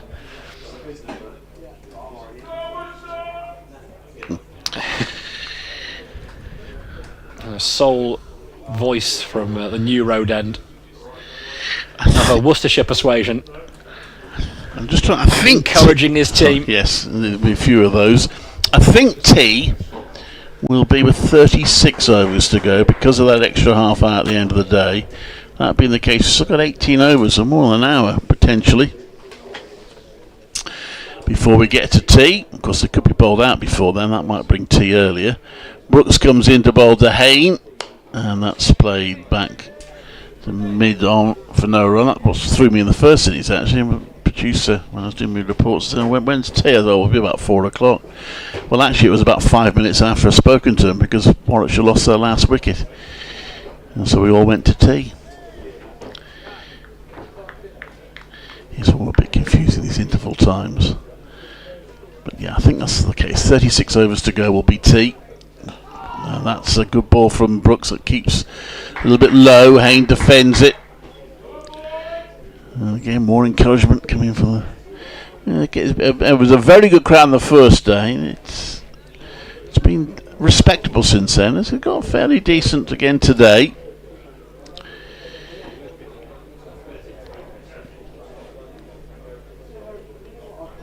Always looks good with a few people in here at New Road. Yeah, that one is turned round to square leg for a single. I can report there's no queue at the moment down the steps at the Ladies' Pavilion, so if you are on the ground, you fancy a tea and cake, get there now. There's no queue. What's going on? And there is that new structure, we talked about this, if I said it's new to me. That's where unfortunately a couple of trees died and had to be uprooted. I put a little sort of terrace there with gazebos over it and a bar underneath it. That's well populated as Brooks bowls. That's driven, fielded by Brooks' no run. It's a good view from up there, just to the left-hand side. Yeah. It sort of juts out. There's a bit of an overhang. You can get right to the front on that left-hand side. When they kind of play on this wicket, you're right on top of the action, right on top of Matt Waite. Yes. That's when it's clipped to square leg, just about off the bat. He'll get a sing. No, you won't. He'll get a leg by. It didn't come off the bat. The other one, and I've never been up there, but I've looked at it. There's a very high view, isn't there? Just sort of where the public come in.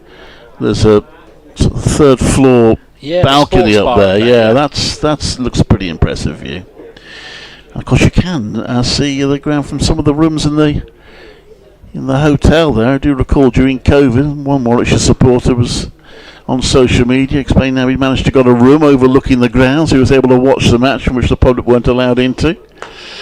That's played to mid-on. It's going to be a tight one, just shy at the stumps, but he's through for a single. Hayne, I think even if it hit, he probably would have made it. He's run Keeney today, Hayne. He's on to 68, 221 for 7. Good bit of running, good bit of fielding, good cricket all round, really. Add one to everything I just said there, by the way. It's 222 for 7. He's on to 69, Hayne. But yes, that's the 22-yard bar down there, which is the latest addition. Of course, in keeping with the troubles of having a cricket ground on a floodplain, is that you can pick it up and put it on the back of a lorry. So if they do move, they can take it with them. Yeah. Or some talk of them. No one wants them to move, but it may come to the stage where they have to think about it, won't it? Yes, I think there is a certain inevitability about that. Frank was saying that there's talk of them still keeping this ground, but having their main ground elsewhere and using this perhaps for occasional matches. Waite into Hayne. I mean, that would make a lot of sense. Dropped into the offside, no run. And using it almost as a community cricket pitch. I mean, the thing is with modern cricket is that your facilities, they have to be a year-round income pursuit. And when you're underwater in the winter, then when they come to those Christmas events and functions and everything else, it comes to hospitality, the ground needs updating. It just does. It needs a lot of money spending on it. And can you really justify spending a lot of money on it if you're going to potentially have to move anyway? So there's lots of things that come into play here.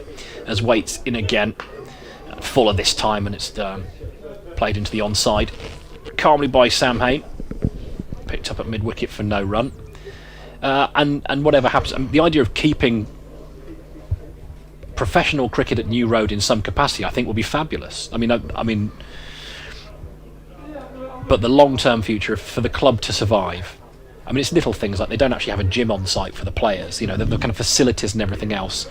Being an elite sporting ground for a sports, for an elite sports team, then there has to be some change. In comes Waite again, and pushed into the offside this time, and fielded at cover. But I suppose that it's not an outground really, being in Worcester per se, but the idea of this almost being a second home, I think, would be a very palatable approach for a lot of people who will find it difficult to watch cricket without a view of the cathedral, which seems to be key in the thinking. In comes Waite again. On his toes, Hayne just drops that into the leg side. Yeah, Jim, Warwickshire have got their own second ground, which is at Portland Road, which is just about 3 miles from Edgbaston, which they use for second 11 cricket. Occasional women's match, although most of the women's games now are at Edgbaston. But now that Warwickshire women are a tier 1 side, but they play those sort of games there. There was talk of them potentially playing some one-day cup games. I tended to rail against that for reasons I'll explain in a moment. In comes Waite again then. Hayne on the strike. Cut! Oh! Anyway, it's a chance and it's dropped. It's a bit too close to cut. It was a thick edge straight at Rob Jones. It was a difficult height. It's whether you have your hands up or hands down. Normally so good in there, Rob Jones. And he'll be disappointed with that. And that could be costly. The total to chase is already on the high side.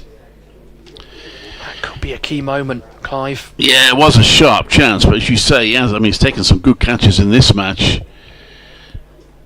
In comes Waite again, and just tucked into the leg side. They'll take a single. I mean, he's beating himself up, but it did travel very fast at him. It was instinctive almost.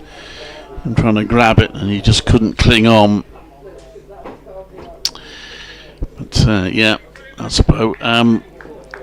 Where were we? Oh yes, I was talking about Portland Road. So there was some suggestion they might even play the odd 50 over first in game there, but I argued against that because I've been arguing for years that Warwickshire needed to get out and about into Warwickshire, and I'm delighted to say they have done so in the last few years by playing one-day cup games at Rugby School, which they're doing again this season, 3 more there. But it is a useful facility, that. I mean, obviously it's a question whether you can afford it, but having that second ground is useful to them. As Brooks comes into bowl, and that's turned round to fine leg for a single by Hayne, who's on to 71. It's an important point as well, actually getting out into the counties and getting to different areas and being seen to be part of the community. I think it's really important in modern sport, and whatever sport it is that you play, that kind of element of community outreach. But if you can see the first 11 players, and not necessarily round the corner from you, it's a big old catchment area, but the intention to get out and about, it was just good PR, I think. That one is a bit of in the air for a minute. Was turning around his pads, it looped up in the air but bounced short of mid-wicket, and just falling over a little bit. Was playing around his front pad.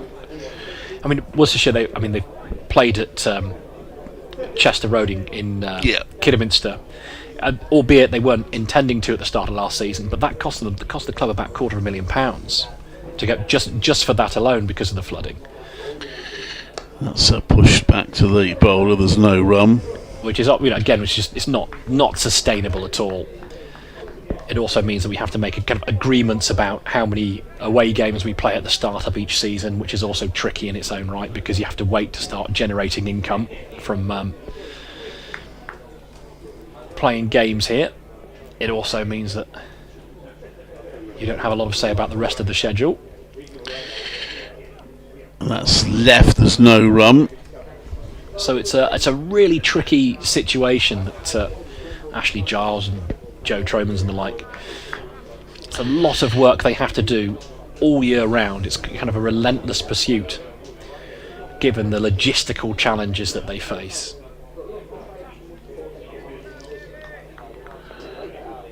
Brooks in again to bowl, still wicketless in this innings. Wokes drives him out to the offside, it's cut off, there's no run. And again, Wokes happy to use his feet there, wasn't he? He's not offering a huge amount of pace here, Ethan Brooks. That's not really his way. Very much a medium pacer.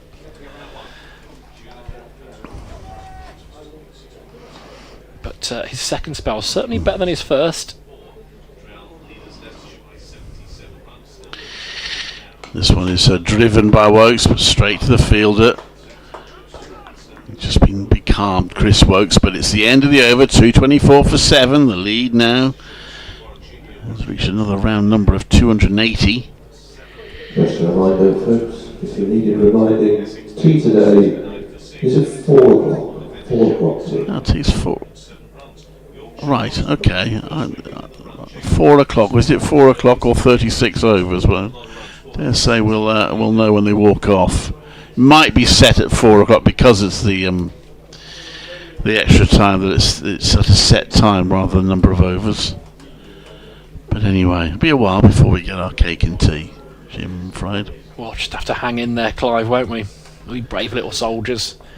It's Matt Waite back into the attack, but Sam Hain pulls away. So Matt Waite will return to the top of his mark. One slip in place, still Rob Jones, that man. It's a wide first slip. In comes Waite. And an extravagant leave there. And a good take from Roderick, who's up to the stumps. Seen Hain use his feet quite successfully, both to Allison and Matt Waite. So Roderick is up close and personal with the Warwickshire batter.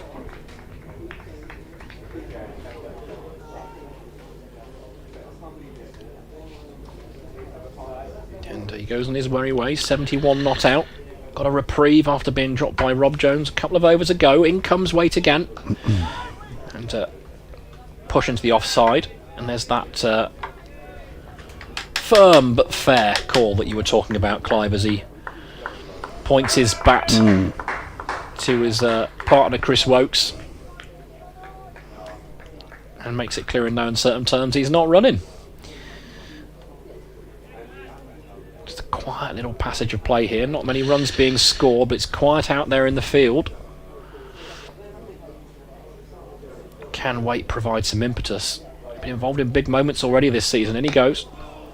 Solid forward defensive to extra cover for no run. Yeah, Worcestershire will hope that this period of keeping things tight might lead to a wicket.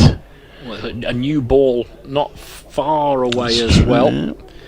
So that might be an element of their thinking. One slip in, try and keep it tight, and see if they can wrap things up quickly. I want at least one before that new ball, though, of course. We're halfway through the 76th over. And it's Waite to Hain. Pushed on the back foot again to man and extra cover. Jake Libby continues to work on the ball. That's seen plenty of inspection from the umpires, but it stays with us.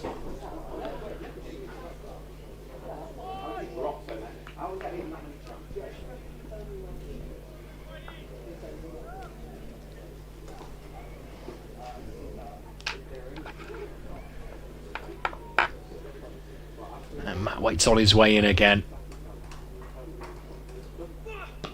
And wrapped on the pad, big shout. Fielders like it, umpire unmoved. Rob Jones, hands on head. It's the man they want, of course. They seem to have bat there, whether it's a case of bat onto pad, or pad onto bat rather, I don't know. I mean, it's hitting outside the line of off stump, whatever it's doing. I think it was. Yeah, it probably did hit the pad first. You're right, but it was outside the line of off stump. They might argue that Hain wasn't playing a shot at it either. He took this bat behind the pad, but I don't think you're going to get that.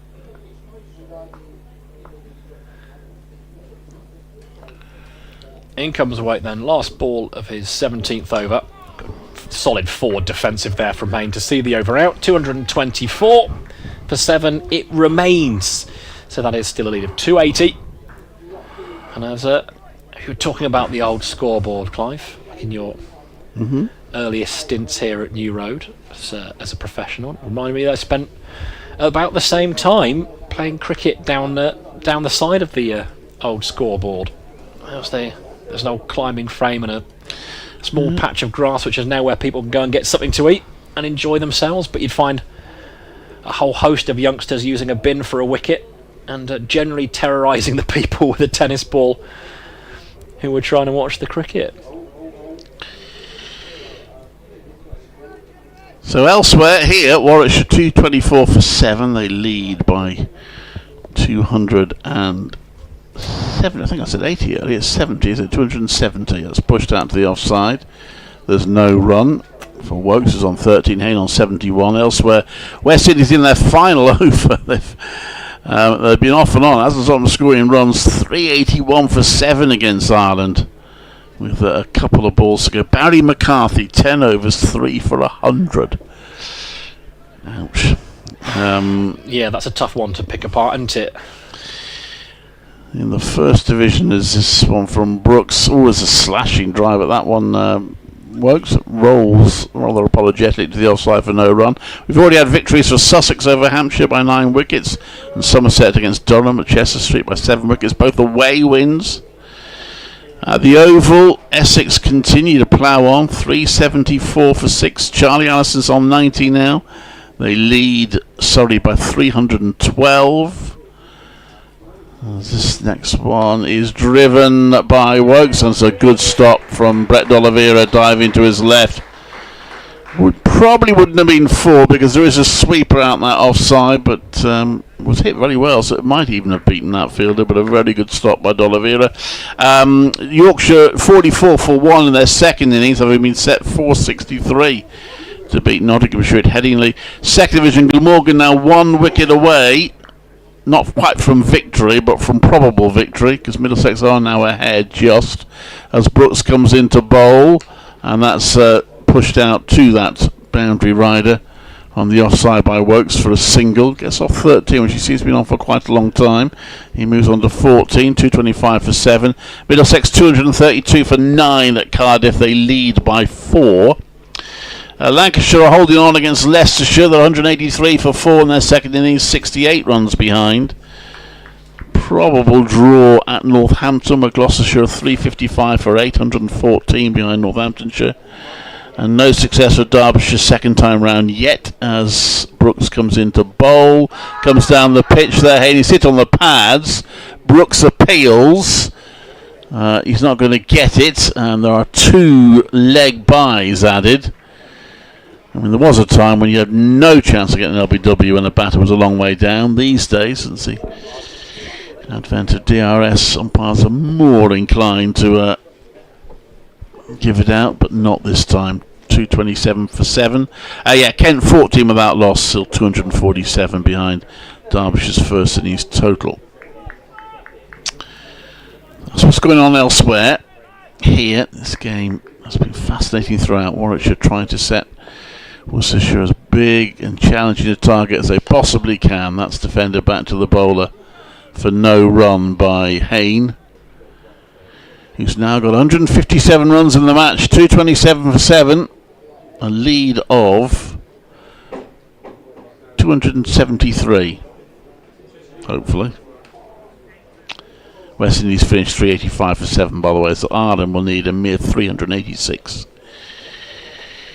to win that game in Dublin.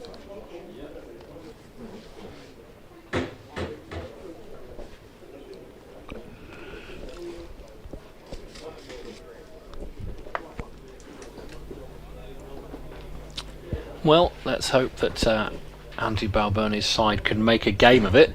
Hopefully it's short boundaries and a bit of a road and it's going to be a proper contest.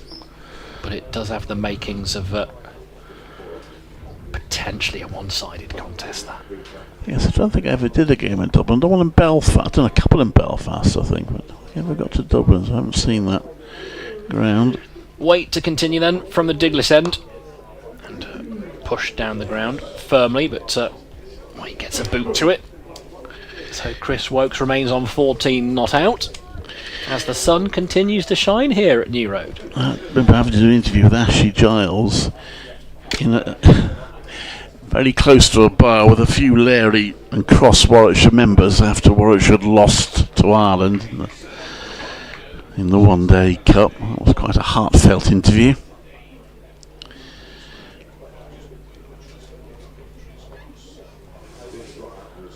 Wait to Oakes. Again on the front foot, pushes it into the offside and fielded at point by Jake Libby.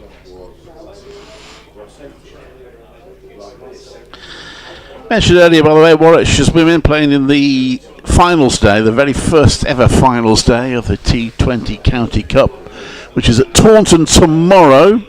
Warwickshire are first on,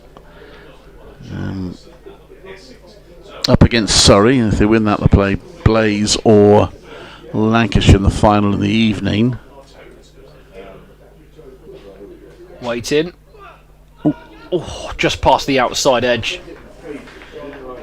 Feeling for that was Chris Wokes. Taken low to his right, Gareth Roderick.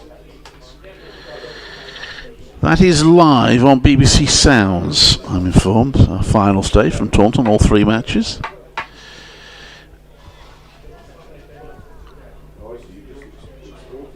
So good luck to Warwickshire for that one.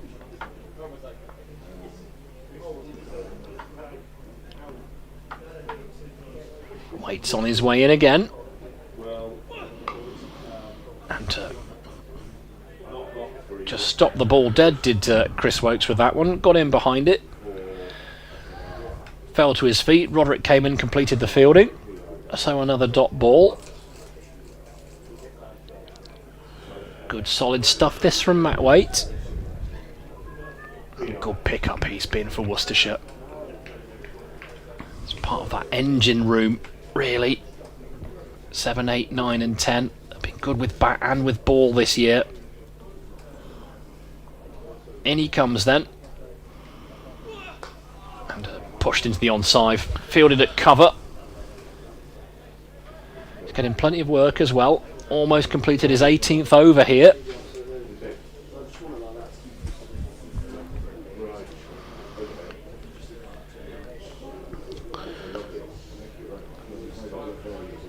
Only 13 with the bat in the first innings, Matt Waite. He's been one of the most consistent performers, though.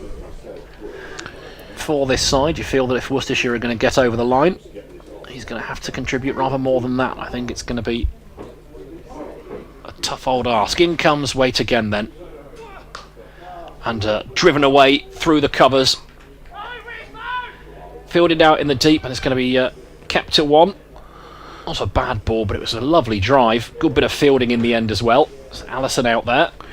Yeah, still might have to keep him to 1. Had to run around a fair. I know it's relatively short boundaries at this ground, but he had to run around a fair way to get to the ball, so to keep him down to 1 was a good effort. Yeah, covered the ground well. It's that quick release, isn't it, in the field that keeps the batsman firmly rooted in their crease.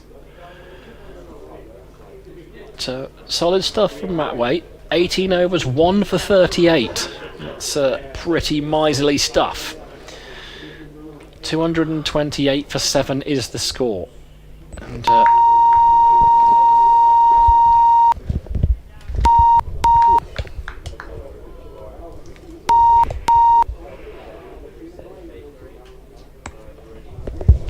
apologies, you may have just lost us there briefly. The line went down.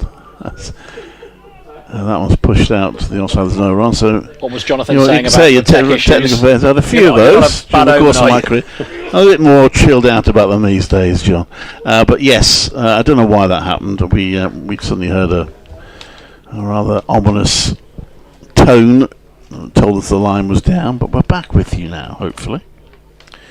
I shall double check that myself, so you'll hear an echo in a minute. But it's 228 for 7. As in comes Brooks to bowl. That's driven to the offside, and there is no run.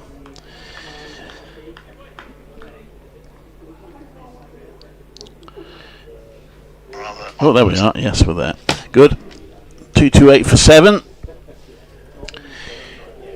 Add 46 to get the lead. You probably do a better job of it than I've been doing, but I think that's 274 now. The lead. As Brooks comes in to bowl to Wokes, who's been becalmed of late. He runs that one down to the gully area, no run. Looks like he might be getting a little bit twitchy. He's got 15 now, 44 balls. Here's a partnership that is adding for Warwickshire, albeit slowly. They've added 30 now, having been together for 12 overs or so. But of course, time isn't really an issue for Warwickshire unless we get an awful lot of rain tomorrow, which we're not expecting. Wokes whips that one away to the boundary rider in the deep, and it's just one run. No, it's about accumulation, really. I think he played well here, Chris Wokes, actually. Waiting for the bad ball, and he's thrown his hands at it, generally speaking. Been very kind of controlled aggression, really. And respected the better stuff.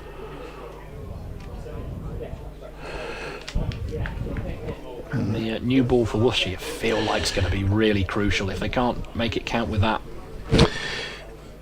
Yeah, as Hayne defends that, there's no run. Of course, as we always say, there is the slightly double-edged sword that it might make it easier for Warwickshire to score runs a bit quicker when the ball's coming off the bat. Nice shiny new hard ball.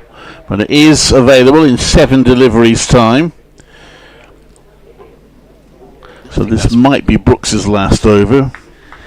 Well, he's done a good job in his second spell. Yeah, his last chance to get a wicket from it. 17 runs from almost 8 overs. Comes into bowl to Hayne, who plays back to that and just turns it onto the leg side for a single. Brooks and Hayne exchanging words. I'm sure they're friendly ones. 230 for 7. The lead now is 276. Now that's quite easy arithmetic when it's 230. 276 is the lead for Warwickshire.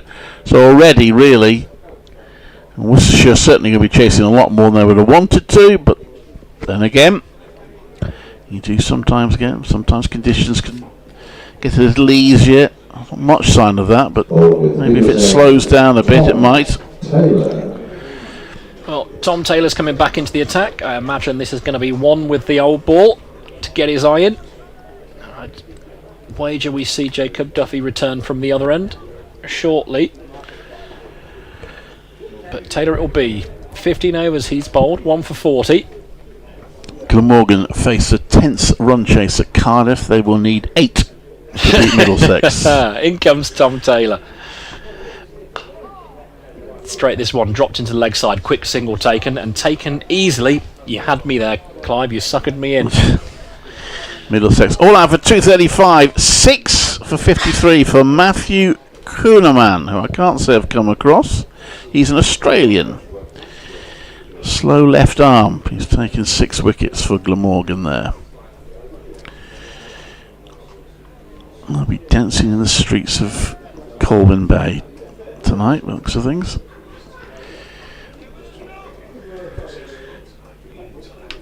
Chris Wokes on strike. We've got an extra slip in place.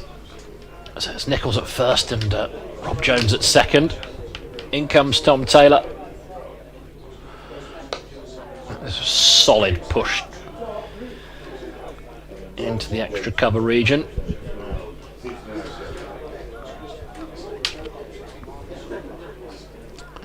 Wokes 16 unbeaten. Haynes 73.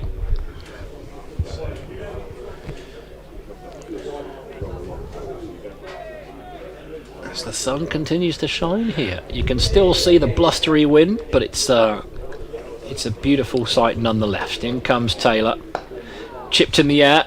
It's uppish, but he's found the gap beautifully, and there should be enough on that to go to the boundary. Yep, he's whipped that away through mid-wicket, and it's another boundary to Chris Wokes. He moves on to 20. Yes, his third.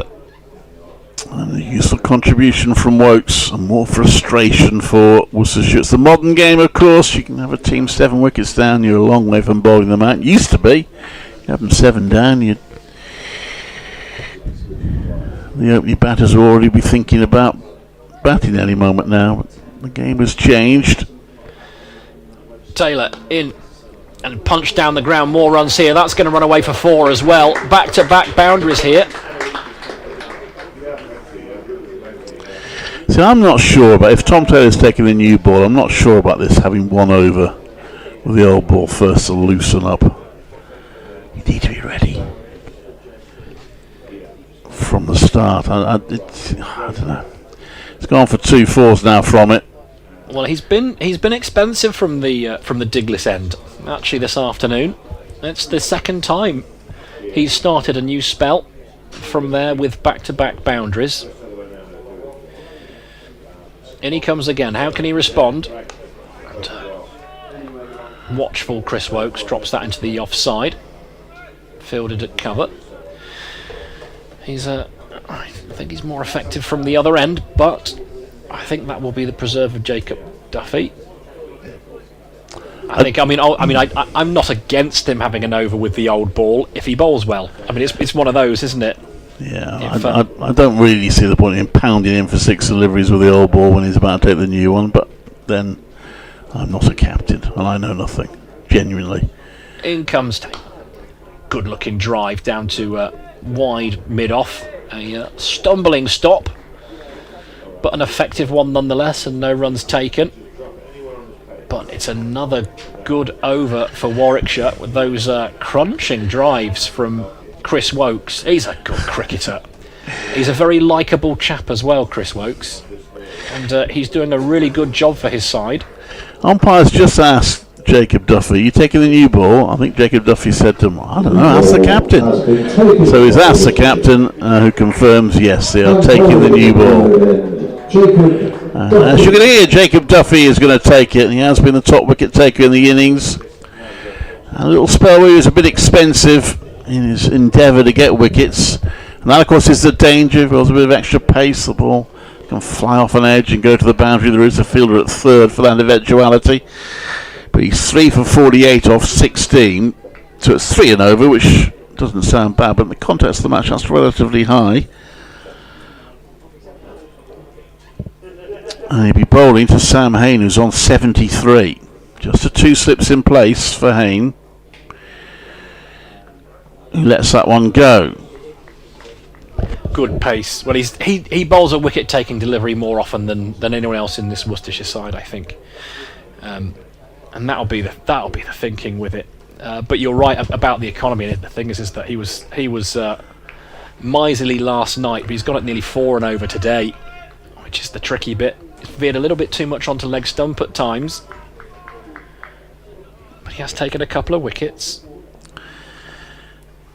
In comes Duffy. It's going down the leg side. He doesn't make contact with the Hain. Looks like he's disappointed. He may have missed out there. Good take by Gareth Roderick. Here we go again in the IPL. Sunrisers 144 for 1 after 10.2 overs. So they're heading for 280 odd. Travis Head has hit 70 of 34 balls, including 6 sixes. This one is right on over his left by Hain. Just trying to generate a bit of pace at the moment. He's not making Hain play.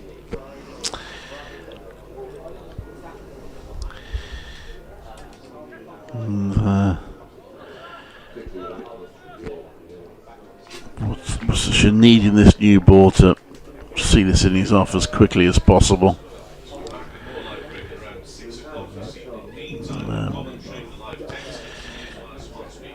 In comes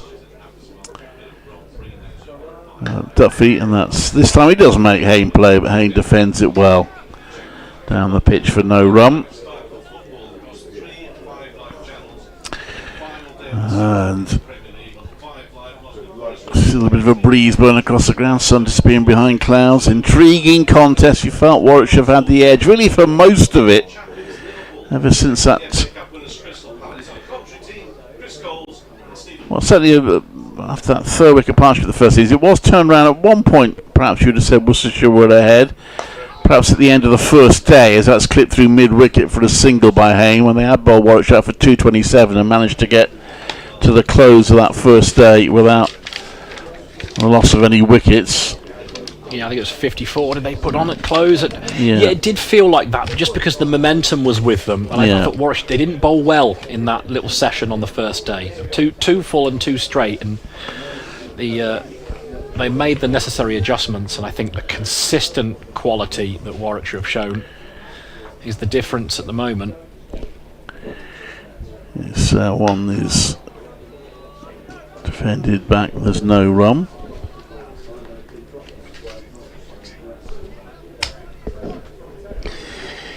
.240 for 7, so the lead is 286 for Warwickshire. We're a long way from it happening, and it probably won't happen, but if Warwickshire are still in, approaching the last hour of the day, they might have a decision to make as to whether they get Worcestershire in before the close. I think they'll want to have a bowl tonight, won't they? I think so. In comes Taylor, and a little shuffle down the wicket. Full ball though, and he digs that one out. Oh, finds flapjacks today. Chris made them again. He's making flapjacks. Chris, thank you very much indeed. Thank you, sir. A bit bendy. I look forward to that. Right. Well, it's a delivery service. What a joy. Yeah. Chris Oldnall, one of 3 greats at this press area, is named after the Curtis Oldnall and Beddoe Press Lounge. There's only one word in that I slightly question, and that's the lounge bit. But anyway, that's turned around for a single by Hayne. It might be a little on the elaborate side. However, named after 3 great men, 3 great journalists. Sell. Yes. I think they're selling the history rather than the comfort. But yes, I think universally acknowledged as a very good place to come if you're part of the press. Very well looked after indeed. Yes, we're still missing Mike, but particularly since we lost him recently, but desperately missing John Curtis. That is driven to mid-off, and it's just blocked there. There's no run. Lovely sound off the bat, wasn't it? Yeah. Front-footed drive there from Wokes, who's got his iron, certainly. 24 to his name. Crisp drive, found mid-off. I can't believe it at Cardiff. You know, I said Glamorgan need 8 to win. They've gone to tea. You've got to give it a chance to rain and unnecessarily spoil the cricket. God bless the ECB. In comes Taylor. Pushed back a little bit, Wokes, but he's firmly in behind that. And instead of finding mid-off, he finds mid-on this time, and Captain Brett D'Oliveira. As we are on the cusp of tea ourselves, he will have some thinking to do. Well, if it is tea at 4, which we believe it is, it's going to be an even longer final session. Yesterday we were scheduled, didn't get them in the end because of bad light, but we were scheduled to have 42 overs in the final session. And we might get one more in here, which will leave us at 43. Another solid defensive stroke, again up to D'Oliveira, so it's as you were. In fact, I think we might struggle to get another one in. He's going to have to get this delivery in fairly quickly, which, given where their over rate is, might not be a bad idea. Well, he's not exactly sprinting to his mark, but he is walking with a bit of intent, isn't he? Walking a little bit more briskly to get back and get the delivery in, but I think it's going to be too late. Taylor's in. Another solid defensive, and you can see the urgency from the skipper here trying to get the ball, and so he's pushing Sam Hayne out of the way. There's a little bit of a tussle between the two. I think it's good natured. It's Hayne standing over the ball and unwilling to relinquish ground. Might just do it. The clock saying 50 seconds too. I think we're just about going to be all right. Duffy's whipped his sweater off in record time. They're going to get away with this one, I think, Clive. So one more over the ball before tea, with Warwickshire leading by 287. Hayne hopefully wasn't mentally having his tea and scones there. Well, under the post don't get that these days, do they? But he wasn't thinking tea there. And ready for another over. That's left. There's no run. It's all chicken wraps these days, we're told. Tea. It's not your traditional cricket tea that these professionals get these days. It's all carbs or whatever it is the nutritionists tell them to have. Apple crumble's been banned apparently, mainly because the players are eating the crumble and not the apple. It's a tough old gig, isn't it? Yeah. I came out of club retirement Saturday before last club. I didn't realise that post-COVID, club teas are not a thing anymore. Right, Absolutely right. livid. It's the only reason I said yes. In comes Duffy, and that's left through to the wicketkeeper. There's no run. This is what I mean about the consistency here, Clive, is that Warwickshire bowlers with a new ball in hand, when the pressure's on, putting it in the right spot, asking questions of the batsman. It's the last over before tea, and the first two deliveries in this over, and Duffy hasn't asked the batsman a single question. He's been able to just leave that alone, a couple of stumps wide of off peg, so he can just let the ball travel through to the keeper. Duffy to bowl to Hayne. Better. That's the offside. There's no run. Mentioned that thing about Glamorgan having to go back after tea. There's a picture, I believe it's a Portsmouth Cricket Club. I covered a game there many years ago. There's a picture from many years ago, 30s or 40s or something like that, with most of the fielders just in their ordinary day clothes because they came back the final day with the opposition needing 2 to win or something. So no one bothered to get changed in their whites. It's fair enough. In comes Duffy to bowl, and that's turned round to square leg for a single by Sam Hayne. Cricket doesn't help itself sometimes, does it? I think even the spectators down in South Wales would have accepted a continuation. You can see the bushes and the trees away ahead of us there in that new hospitality area. Wind really whipping up now, still bathed in sunshine though.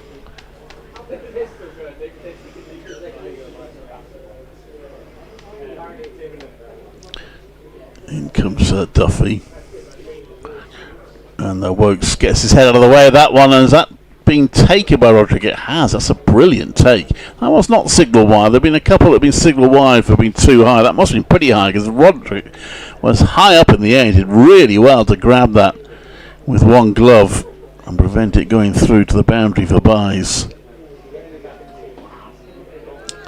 So one more ball before tea. It's Warwickshire batted through the session then, and that one is defended by Wokes. Well, it actually comes off the bowler's hand onto the stumps. Hayne is safely back in his mark. So a session which has seen 81 runs scored for just 2 wickets. Then Mallet caught Brooks, bowled Duffy for 15. Kai Smith caught Duffy, bowled Allison for 8. But now 44 have been added for this 8th wicket between Chris Wokes on 24 and Sam Hayne, brilliant again, on 76. And Warwickshire's lead is 286 going into tea. So we will see you in a little under 20 minutes time for the final session on this 3rd day. Or you could go to the cow catering wagon on the cathedral side of the ground. Many choices.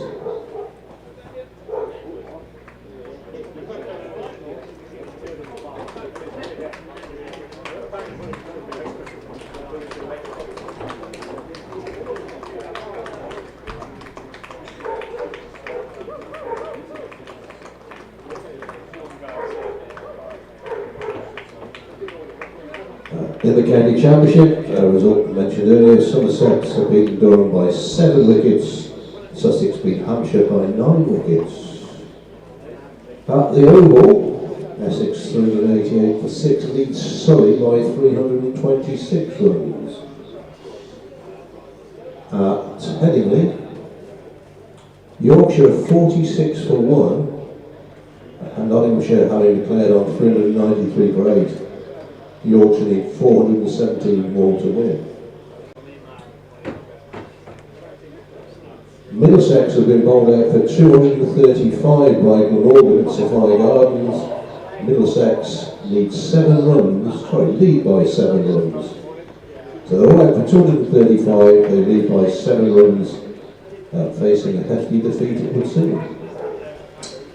Lancashire, in their second innings, are 204 for 5 against Worcestershire at Grace Road. Lancashire trail by 47 runs.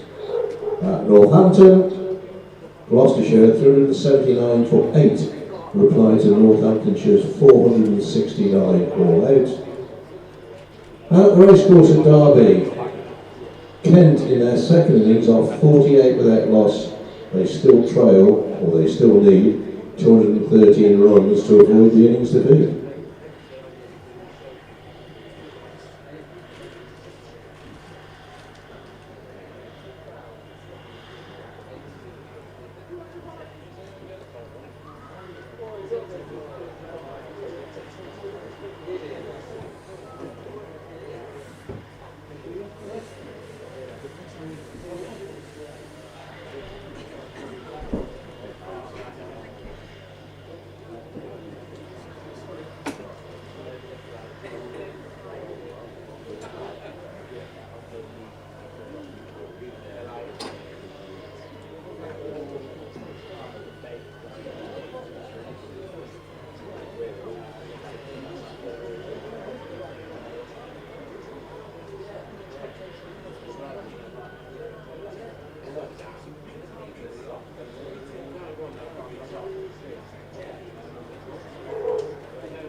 Yes. Nasty call. Who's a good for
This Richmond game yesterday. Yes, well, me. The two all out. I know both teams well. I spent most of the evening trying to get those score Just as a photo. One wide, two as well. I think the other one was like, Oh, really? yeah. Oh, wow.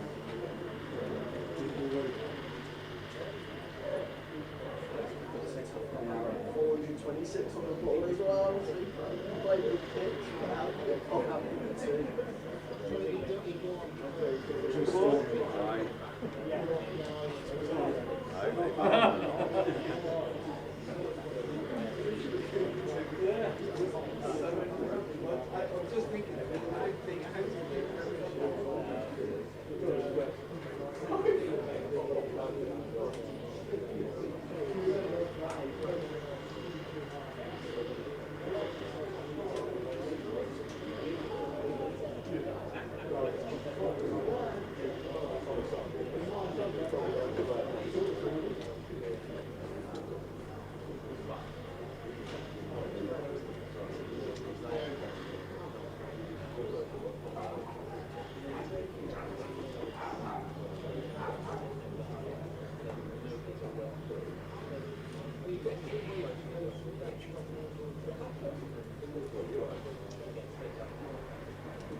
Not against the wall if you can help it. If there was any people in my head.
and Ben.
Alright, my love, keep on keeping on. I'll see you in a few hours.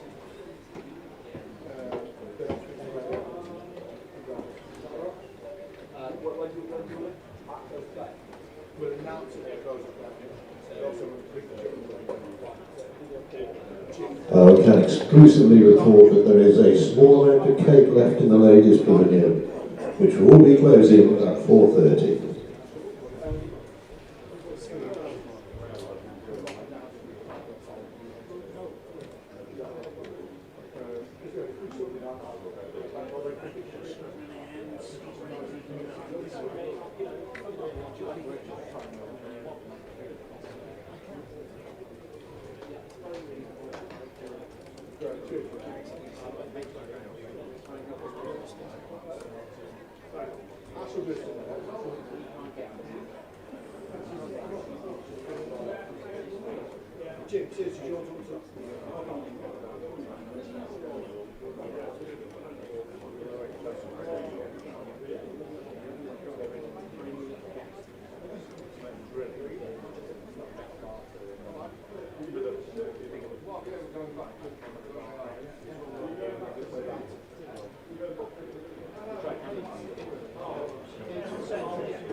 Returning from tea, umpires Steve O'Shaughnessy and Jack Shantry.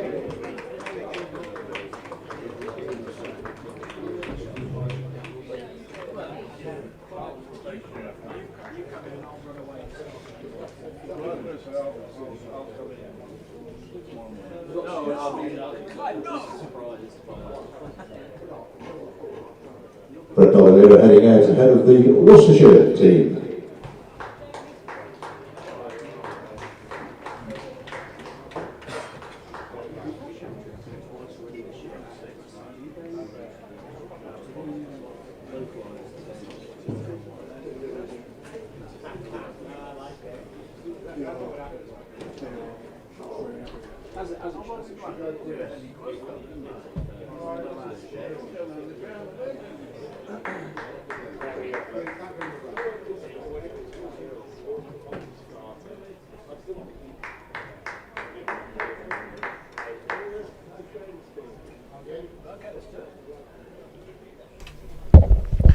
Well, welcome back to Visit Worcestershire New Road.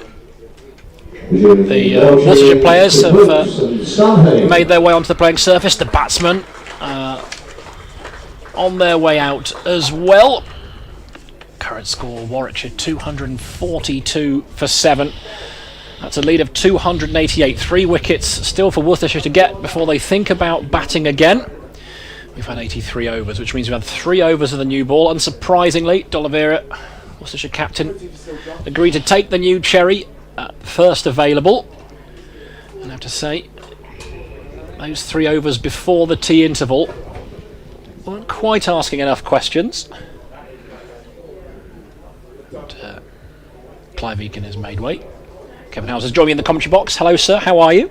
Yes, good. How can you not be good, really? I know it's a bit cooler and it's breezy, but look at that. It's a lovely picture once again. I say breezy, I mean, it's pretty gusty winds out there. Look at those trees. But it looks a picture. This is my favourite time at this ground, when you move into sort of late afternoon into early evening. Tom Taylor. It is one of the iconic views. Another iconic view is Tom Taylor steaming into bowl. He's on his way into Sam Hain, who's on the back foot. Drops that into the offside. No runs taken. And Tom Taylor is bowling to 2 slips. Got a man out on the deep in the offside. Just behind square. That's Ben Allison. You've got Kashif Ali at 3rd man out on the boundary rope. And another at long leg. And at mid-wicket, deep mid-wicket as well. So 4 men out on the fence. Big open spaces on the leg side. If you want a single, in comes Taylor then. And Haynes shoulders arms. Lets that thud into Gareth Roderick's gloves. No run taken. And it's really important, you feel, that Worcestershire need to wrap this up quickly. Make the most of the new ball. I've got to ask these batsmen to play though.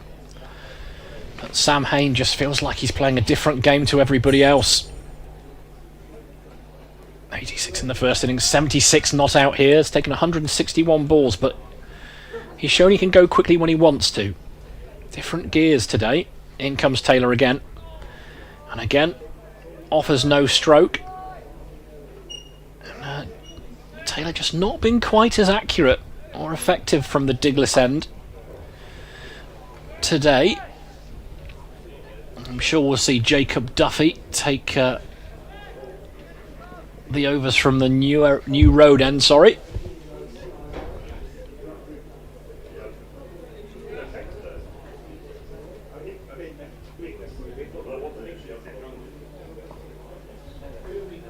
In comes Taylor again. And dropped into the offside. I think that grew a little bit on Sam Hain. He took his hand off the bat. I think he's averted any bother digits wise, but he's inspecting his tools. Bat still in one piece. That's the important bit. As Chris Wokes takes guard, scratches out a mark with his studs. It'll be 2 slips for the England all-rounder as well, who's made a healthy contribution of 24, including a volley of boundaries just before tea, all through the offside. In comes Taylor then to Wokes, and almost shovels that into the path of mid-off, but it's timed nicely enough. Worcestershire captain Brett D'Oliveira going to work on the ball. seems a bit early for that sort of caper.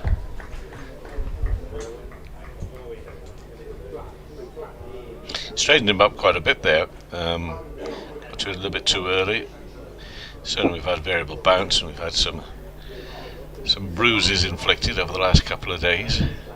Just a couple of balls ago again on Sam Hain. Taylor again, and Wokes is on the drive looking for a quick single to cover. Good pick up and throw, but batsman safely home and the Timbers weren't troubled anyway, and that'll complete the first over. After the tea interval, Warwickshire move on to 244 for 7.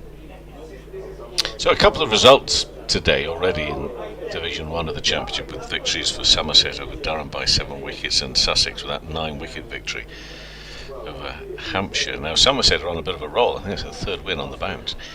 And also a win away from home, which they're not very good at achieving, so they'll be delighted on that long journey back down from Durham. But in terms of the table, as we reach this halfway point at the end of the first block of 7, it is again bunching up, and from a Warwickshire point of view, they've been there and thereabouts, of course, towards the top. They'll want to make sure they're very much in the mix still at this stage of the season.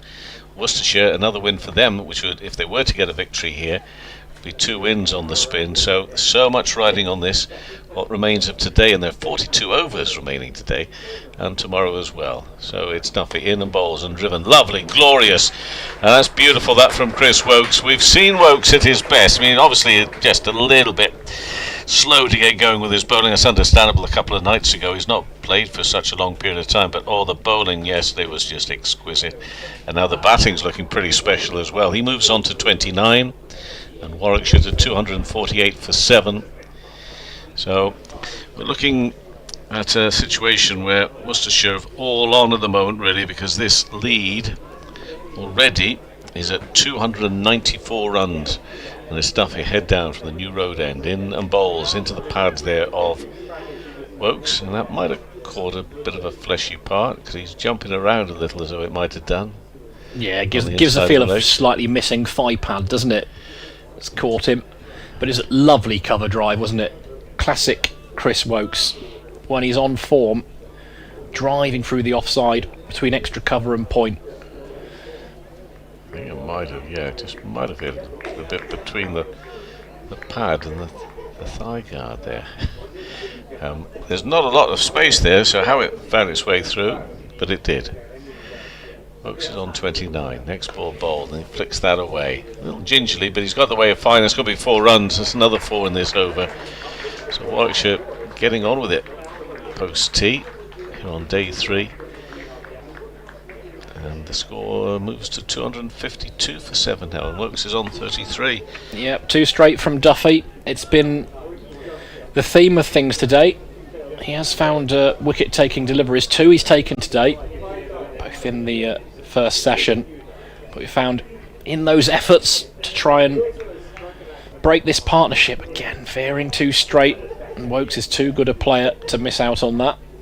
Duffy midway through his 19th over.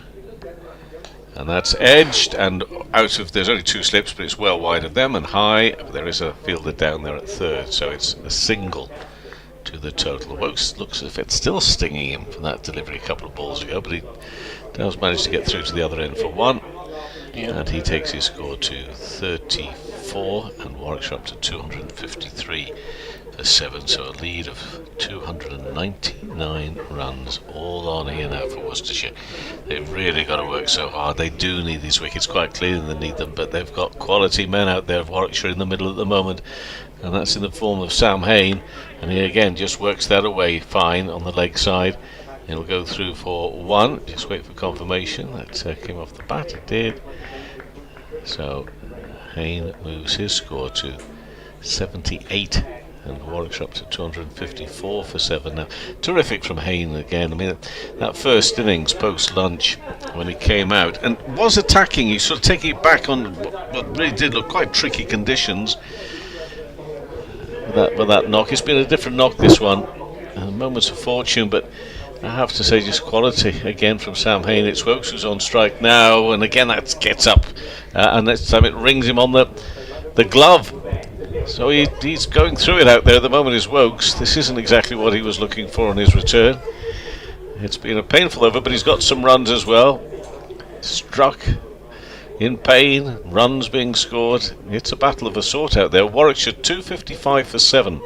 Wokes 35, Hayne on 78. And this lead is now worth 301 runs. Well, a bit of everything that over. We saw why Duffy's dangerous, genuine edge. I mean, it's catchable height, but of course, the game's too far gone for a fourth slip to be in there, to be taking it. And again, as you say, that bit of extra bounce, bit of pace. But twice in that over again, 2 straight and runs to be had. Which means the lead is past 300. As Tom Taylor continues from the Diglis end, and he comes and just guided down to third man. Just soft hands, easy single in the end from Chris Wokes. Continuing with his sleeveless sweater, as has been pointed out. So there's a reasonable breeze finding its way across New Road this afternoon. Sam Hayne remains in his short sleeve shirt as he goes on his merry way. 78 to his name.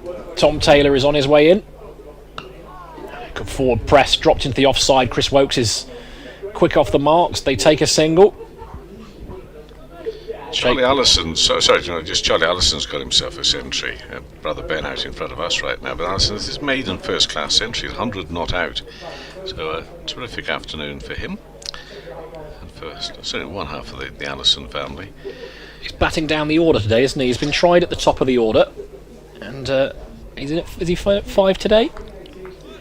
Yes. Good for him. Is, bowled by his big brother, of course, yep. in the second innings here. In comes Taylor, and it's rather tentative little push there from Chris Wokes. It's uncharacteristically timid shot that was, as it clipped bat and pad. And dropped just in front of the England all-rounder. No run taken, but it's good calibre. Charlie Allison, both of them good players, of course. Good pick up for Worcestershire was Ben. But Essex going well, and you still expect Surrey to be right up there come the end of the season, but they're being made to work for it this first half of the campaign. As Taylor's in again, and driven into the onside, not timed, which means straightforward piece of fielding for mid-on. Again, no run taken.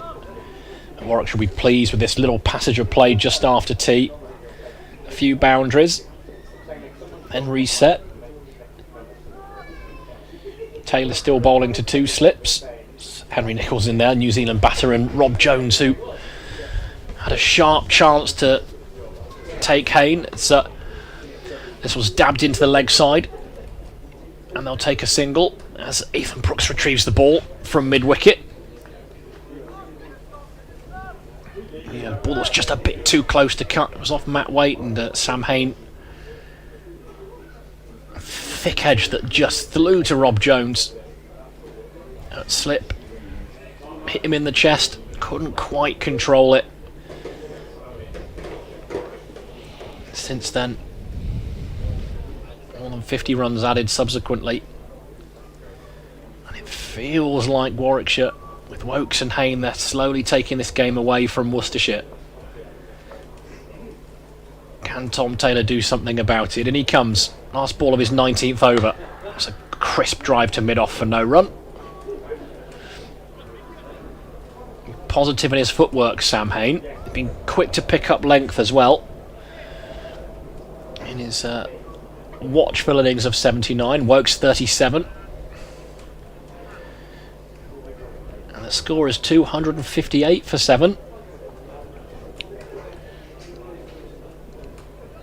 This is such a long session of cricket, this third and final one on day 3. We've still 40 overs remaining. I do see, if you're watching on the stream service, you'll know what I'm about to say to you.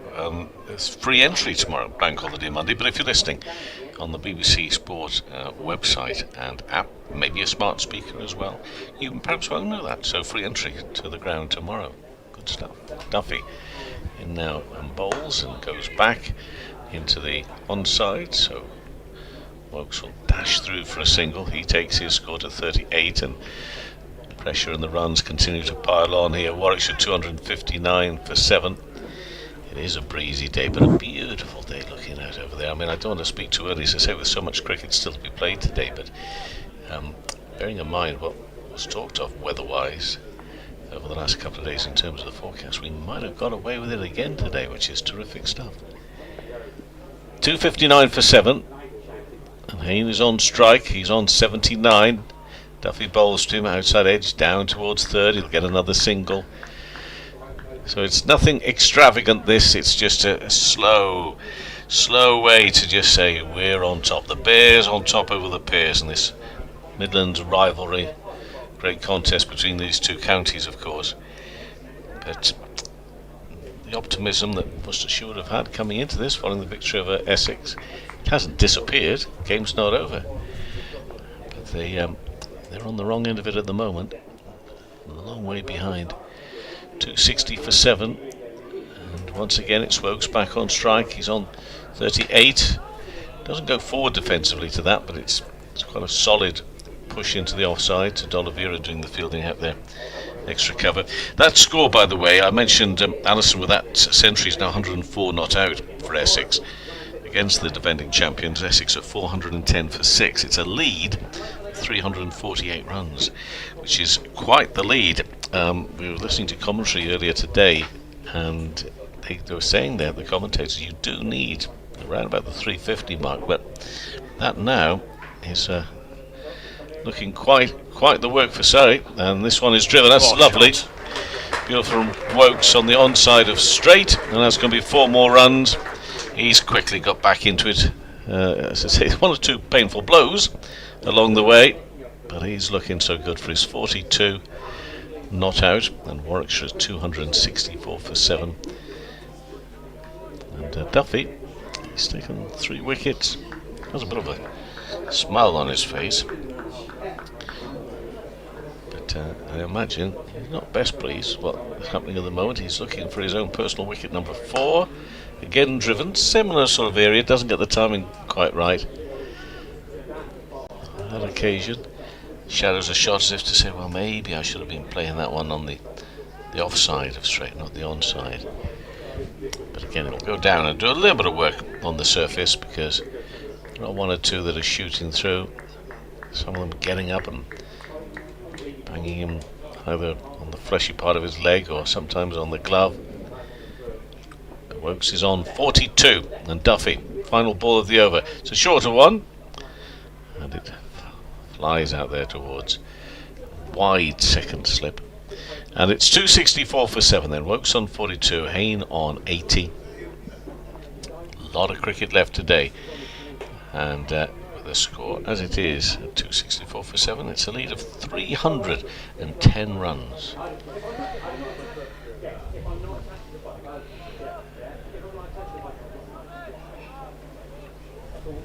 Tom Taylor will continue. And as you say, Kev, the offer of free cricket on a bank holiday Monday is a very good offer indeed.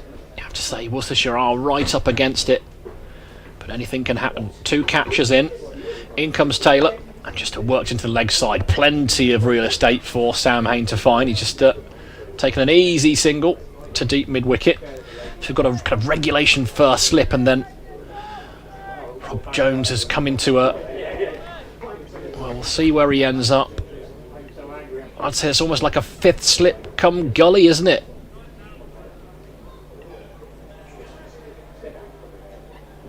Always slightly uncomfortable about big gaps in slip cordons. I don't know if 2 people can constitute a slip cordon, really, but...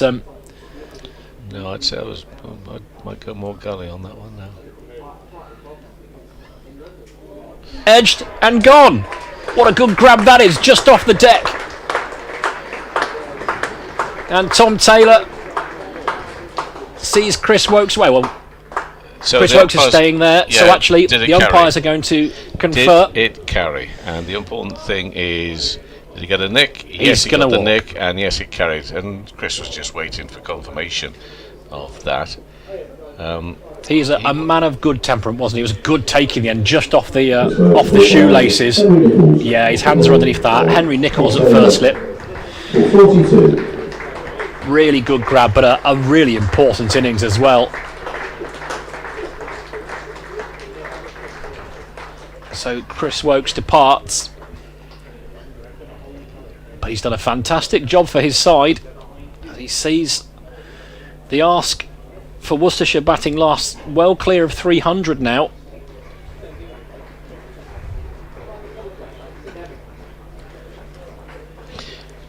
And we'll see if Sam Haynes' approach changes here. Ethan Bamber can bat. First class average of about 11.5. Chris Rushworth is very much a number 11. Just looking at Woakes there, just shadowing the shot to see what he should have played. Take a look at the ball itself. It did keep very low, and it was a very good low catch there at slip as well. He wasn't totally sure, Woakes, initially when he was looking back there at slip, if that had carried.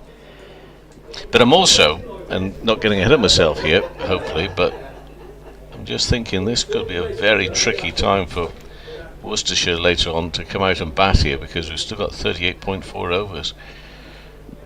And we do hope that there is plenty of cricket left for the free entry tomorrow, but we wait and see. Hayne would not only love to go on and score a century, but his entire performance with the bat this match, he deserves one as well.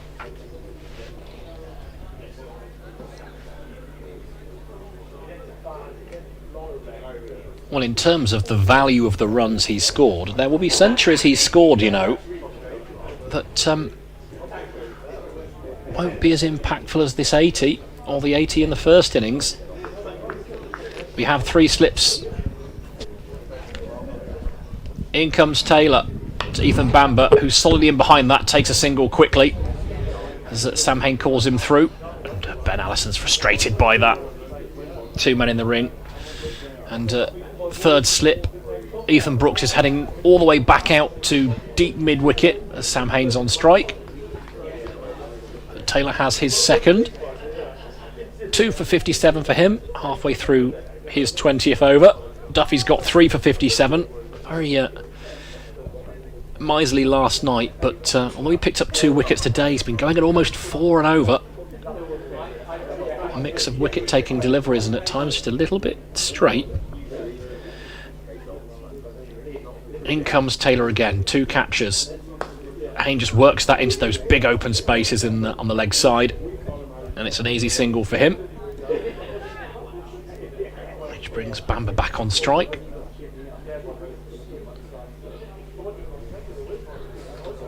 Former Middlesex man.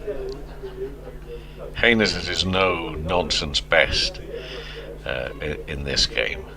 No nonsense in getting on with it yesterday, getting a head down, but I say there'll be moments of fortune, and it's not easy out there, but he just looks like he's up for the battle to take the pain, take the blows, score the runs. Clip to the leg side. That's going to be a hard ask for the long leg. He's not going to get there. That's 4 more. 2 straight from Tom Taylor this time. Timed that nicely. Did Ethan Bamber. Yeah, you're right. I mean, on this surface is that you're going to have to you need a little bit of luck. But it's how you capitalise on it. And he can bat in all conditions and all contexts, Sam Hayne. That's what I really like about him as a cricketer. So adaptable. Mentality really good.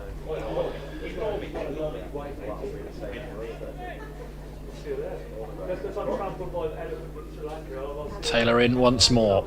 Into Bamber. And he just drops that into the offside. Takes a quick single again. Soft hands. And he's happy to take the strike as well. Confident cricketer. Ethan Bamber. Played well when he's had the chance. So he will keep the strike. And Duffy will keep going from the new road end.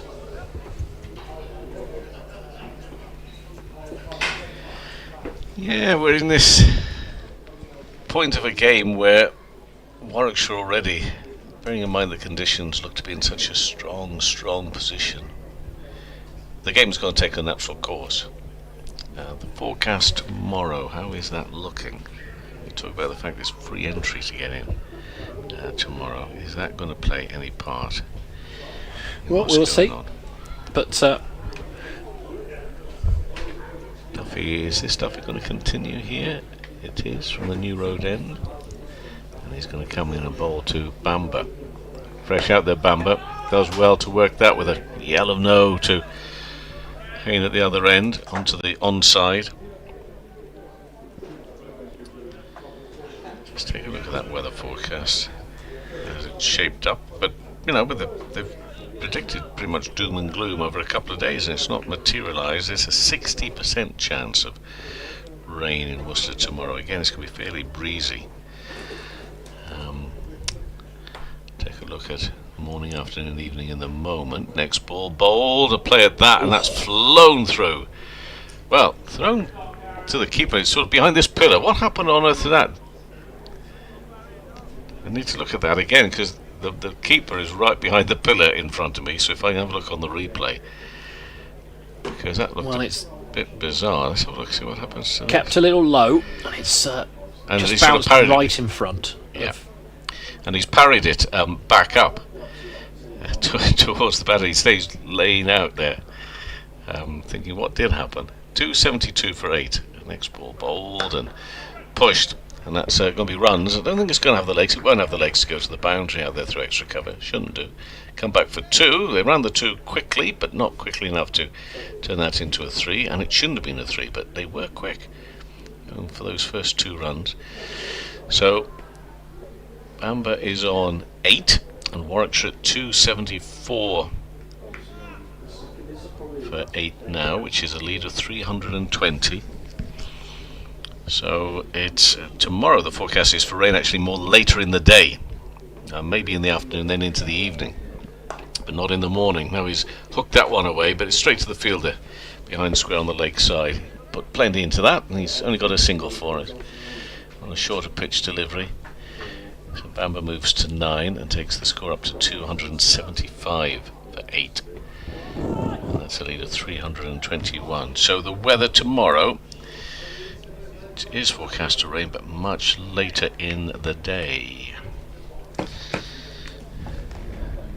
as far as I can see for today, remainder of today, it's just going to be cloudy with sun, as we got right now. Actually, there's predominantly blue skies, not cloud, but there is cloud around, and this one is driven nicely by Hayne. It's a beautiful shot, and that goes out through mid-wicket, pulls up just inside the boundary rope here. So 2 more runs.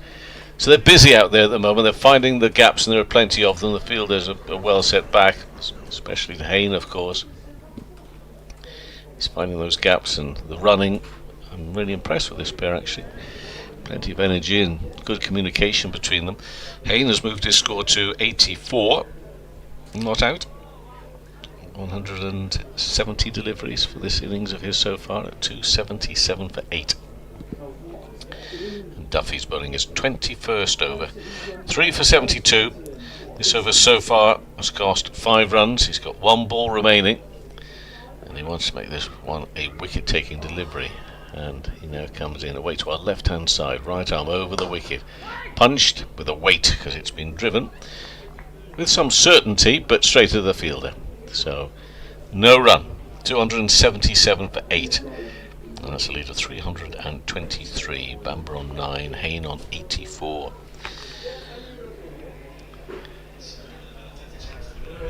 It's another over navigated, isn't it, really, with relative comfort. We are going to see Tom Taylor once more. He accounted for Chris Wokes. Good catch, just fingertips just under the ball, off the deck from Henry Nichols at first slip. But Ethan Bamber, he's gone into work quickly. 9 from 7 deliveries. Been positive with his footwork, positive with his running as well. He's on strike now to Taylor. 2 slips. And he's got nicely in behind that. Dropped it into the offside for no run. He looks the part here, Ethan Bamber, doesn't he?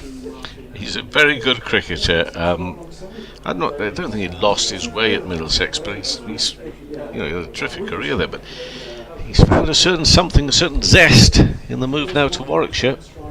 Sometimes you just need a change, you know. But he's got plenty of competition for those positions as in the seaming ranks at Warwickshire. He's doing admirably. In comes Taylor again, and again he's solidly in behind it.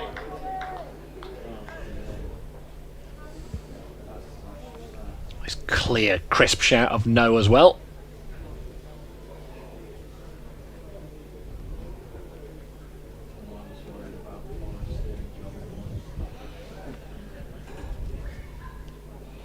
The way things are shaping up at the Oval, Surrey will do well to get a draw out of that, but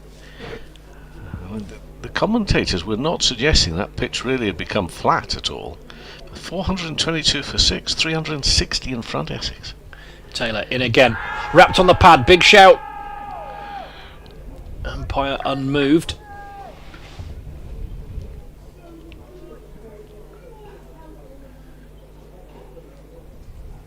Hard to see from where we are situated how close that would be, but it felt like a shout more in hope than expectation. What is it? Slightly trickier for an absolutely loaded Surrey side when the test match was a test match weekend, isn't it? With their embarrassment of riches. Yeah, that one's going down leg side. Jagged back in from Taylor as he comes in again. Oh, it's play and a miss. That's too good for Bamber. Taken well by Roderick. You have to say, actually, it's not been the easiest to keep wicket at New Road this weekend. It certainly hasn't. But wicket keeps a bit well bruised by the end of it all. Yeah, we all saw a couple of overs ago, a potential finger breaker for Gareth Roderick. You don't want one right on the tip of your glove.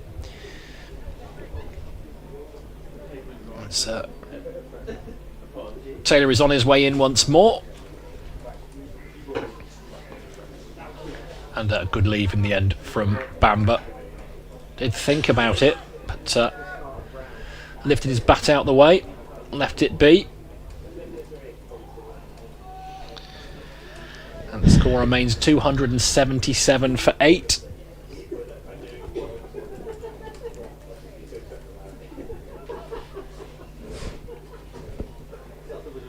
Lead remains 323, and I shall see out this last ball from Tom Taylor, and we'll invite Clive Eakin back in.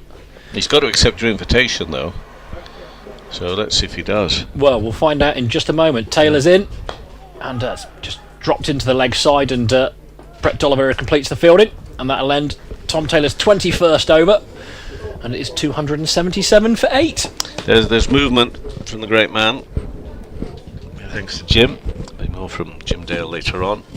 Confirmation of that Glamorgan result then, 10 wickets over Middlesex in Cardiff, and Glamorgan going very well in the second division table now, Middlesex not so. Somerset with a victory by 7 wickets over Durham, Sussex a 9-wicket win over Hampshire. I told you about the game between Essex and Surrey. Yorkshire only 1 down, 18-9 for 1. Quite another 374 runs. Surely not. Surely they're not going to get those runs. A lot of cricket tonight and again tomorrow there as well. 277 for 8 here, Warwickshire. 323 in front, that's nicely played. Beautifully played by Hayne again through mid-wicket. And they're picking up these 2 runs. That'll be quick. Bamber coming. Oh, that could be close to being run out. Well, I'd love to have a look at that again. Did you get hold of the ball and take that bail off properly? Bamber dives in. That was mightily close. I'm talking about the running, which I think has been good. Nice shot. Out onto the leg side. We'll take a look at it again. Will we get side on here or not? Well, I don't. He didn't get the ball. I think missed the ball, and it was the hand that then took the bail off. But anyway, may have made his ground or not, I don't know. Okay, here we go again. Duffy in bowls and defensive with a big no from Hayne. 279 for 8. So this lead, which is 325, with 36 overs remaining today, a whole day tomorrow. To say the weather might play a bit of a part according to the forecast in the afternoon, but not anything great until the evening time, really, rain-wise, tomorrow according to the forecast.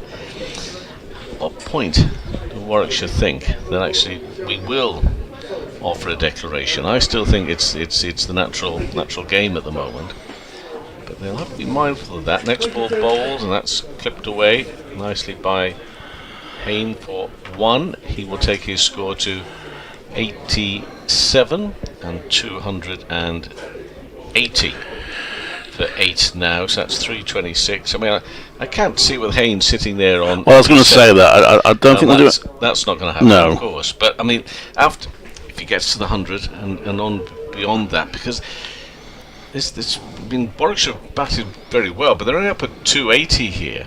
Runs have not been that easy to come by, and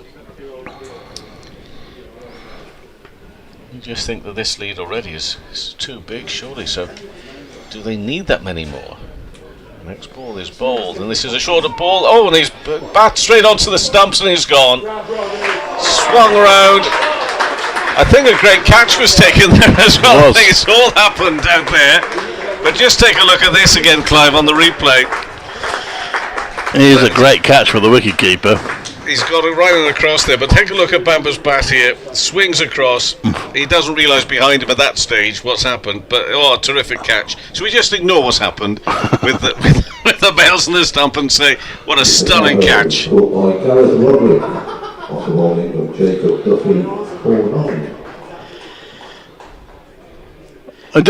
the bells come off then? Are you saying that? Have a look at that. Yes, they did. That's what's happened there. So in fact, has he hit wicket? Yes, I think he has. But maybe I'll be corrected. Well, I suppose it depends. Even if he did hit wicket, it depends whether the umpires have seen that. I'm just giving it out as caught. He swung round and put so much in it.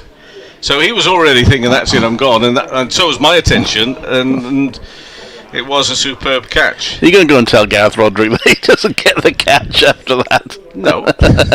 280 for 9. A lead of 326. And Rushworth's going to make his way out to the middle, so we can forget all. Make his way out to the middle. Take a look here on the replay here, Clive, from behind, look. Oh yes, he does. He hits wicket, doesn't he? Yeah. It's not the bat. I thought the bat had actually gone. Actually, it's his bottom. Yeah, that's been confirmed now. I can't remember the last time I've seen a batter out hit wicket. Well, neither can I, but then again, I can't remember where it was yesterday. Yeah, I'm afraid it was his bottom, which did for him. I thought he swung the bat round, but I definitely saw the bails go off. And I was looking at that. You quite rightly said, yeah, but look at that catch. That's why I was like puzzled when you said he's gone. Hang on a minute, he hasn't taken it yet. What are the lottery numbers for Tuesday? Yeah. So anyway, he's out. Hayne is still there on 87, and that was a bright and breezy little knock from Ethan Bamber. It was, but just conscious of Hayne being on 87. I don't know what his instructions were. Maybe his instructions were just to go out and play his shots, but it'd be a shame if Haynes left stranded. Hasn't he played well this match? Brilliantly, yeah. Okay, 280 for 9. Rushworth is the new man out there, and he's on strike as well. And in and ball, edged, caught, out. First ball, so he's got 2 and 2 there as Duffy. And it's all out Warwickshire for 280, 326 in front. In these circumstances, in these conditions, but with a lot of cricket to come. You still have another 33 overs left, maybe 34 today, as well as tomorrow. There is time, but gosh, this is a challenge for Worcestershire. But finally, they have Warwickshire all out, and what a shame, as you say, for Sam Hayne to be left there on 87. But I'm telling you now, today and yesterday, well, yesterday says me, on the first day, Some terrific batting. Lovely to see him back in some form Yeah. and producing the way that we know Sam Payne can. 5 for 75. And that's 5 wickets for Duffy as well. So 2 in 2, but it also gives him 5 for the match and the innings, should I say, 5 for 75. So wonderful work from Duffy as well, and that was in 21.5 overs. Just as a side note, Chris Rushworth's current run: 0 not out, 0 not out, 0 not out, 0 not out, 0, 0 not out, 0. Well, I think coaches, and I think you will have had this said to you as well down the years, Clive, they're looking for consistency. Yeah. Well, famously, Mark Robinson. I think he actually set the record here. Had the record for the most consecutive noughts. Has since been taken off him, that record. He'll be delighted to know. Anyway. Well, it's interesting, isn't it? 280 all out, so the target will be 327. I mean, I think at the start of the day, if you'd said that, you'd have thought, blimey, they'll struggle to get that, but who knows? It's a nice moment for somebody like Jacob Duffy, Yeah. overseas, to come along and lead the team off. Those 5 wickets. Play will resume at 11 minutes past 5. So, we'll take 5 minutes, shall we? And Shall I do the... do the other scores. Go on, yeah, do the other scores. Not the other scores. Oh, the scorecards. Certainly the bowling figures. Duffy's 5 for 75 from 21.5 overs. Ben Allison 17 overs, 2 maidens, 2 for 46. Matthew Wade 18 overs, 3 maidens, 1 for 38. Tom Taylor 21 overs, 3 maidens, 2 for 63. Nathan Brooks 13 overs, no wicket for 38. In terms of the Warwickshire innings, Yates LBW to Allison for 29. Davis bowled by Duffy. First of his 5 wickets went for 9. Latham caught Roderick with the bowling of Taylor for 20. Webster bowled Duffy for 5. Barnard caught Libby Bowlway for 30. Then Malik caught Brooks bowled Duffy for 15. Kai Smith caught Duffy bowled Allison for 8. Chris Wokes looking good both with the ball and the bat. He made a 42. Caught Nichols bowled Taylor.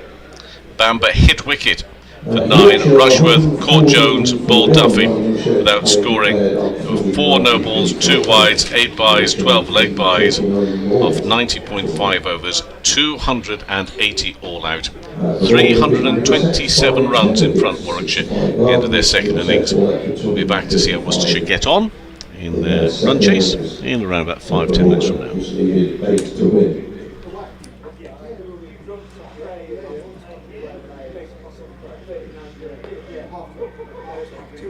Grace Road, Lancashire 223 for 6. They still need 28 runs to avoid an innings defeat. At Northamptonshire 44 for 1. They lead Gloucestershire by 134. Kent 83 for 2 in their second innings, need 178 to avoid an innings defeat at Derby.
Mate, he sent his photo to you.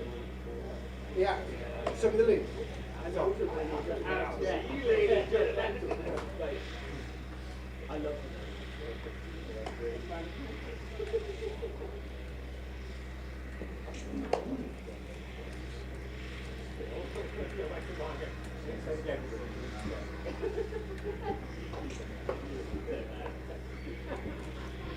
and then get to the other flash. That's right, and you go a little bit of fault, not that.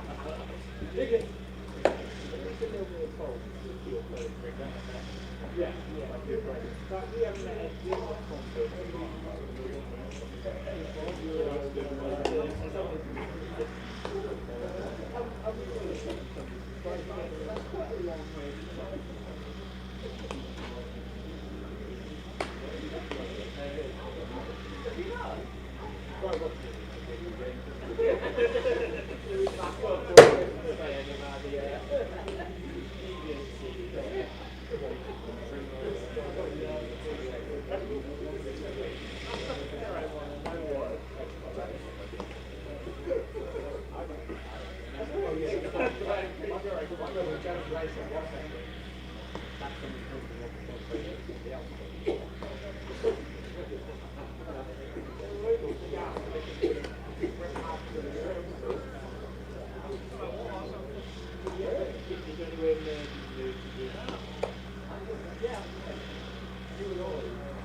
Steve O'Shaughnessy, Jack Chantry, umpires returning to the field.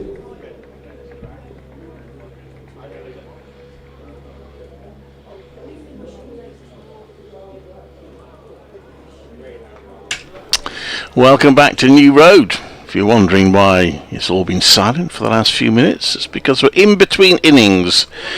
Warwickshire bowled out for 380, Alex Davis, which means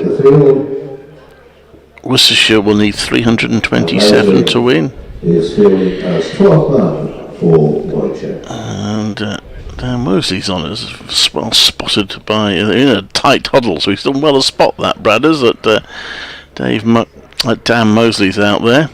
Who's he there for? Well, that's the question. He didn't spot that, did he? My guess is going to be Sam Hay needs a bit of a rest, probably. Yeah. I think Sam Hay needs a bit more than 10 minutes to turn around, I think is the answer to that. So Warwishire's 280, 87 to not out to Sam Hay. But no other half centuries. There's only been 3 half centuries in the match, and 2 of them have been Sam Hay getting into his 80s. One objective for the remainder of the day here for Worcestershire.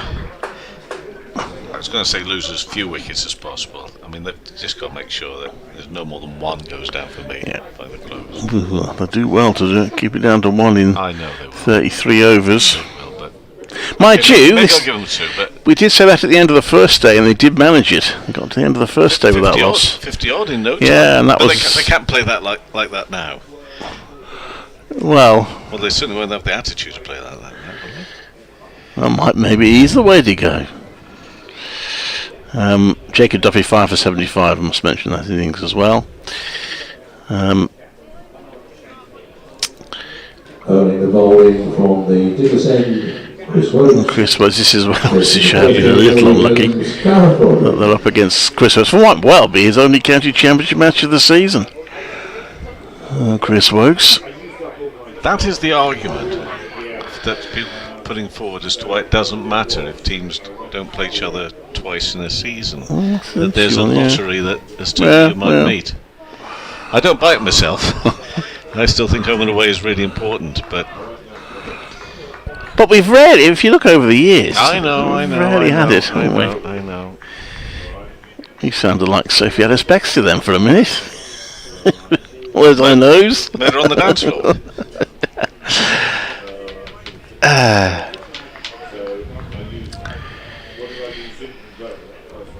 Chris Wokes end a ball to Gareth Roderick. 3 slips in place. Oh, that's gone past the outside edge. That won't encourage the home crowd too much. Hello. Do you know nobody's ever described me as being so. I'm quite taken with that one. I presume you meant it because it was nice and tuneful. Yeah, that's it. Yeah.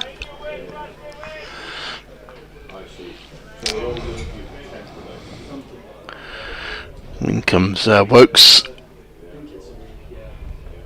Oh, and that's edge and just past the diving third slip. And it's gone down for 4. But that's a pretty good start from Chris Wokes.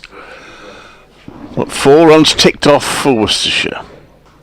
I feel as though, as another BBC staffer, I need to make the point this is the last innings you're going to commentate on a match as a BBC staff. In the county championship match, yes it is. Yes.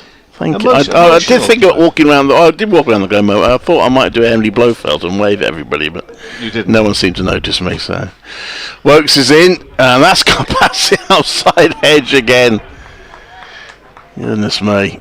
Well, there's never time in T20 to say these things properly. Congratulations. Well, thank you. I know you've had plenty of plaudits with the football as well, but we've known each other for many, many years. Starting off in opposition, actually. You were on the old commercial radio, which I can name because it doesn't exist anymore. Beacon Radio, yeah. So well done to you. Many congratulations. Terrific career. Thank you. Wokes comes into bowl, and that's played to the offside for no run. Presumably you know how many matches you've done. No, I've never done that. I've never. Somebody tried to work.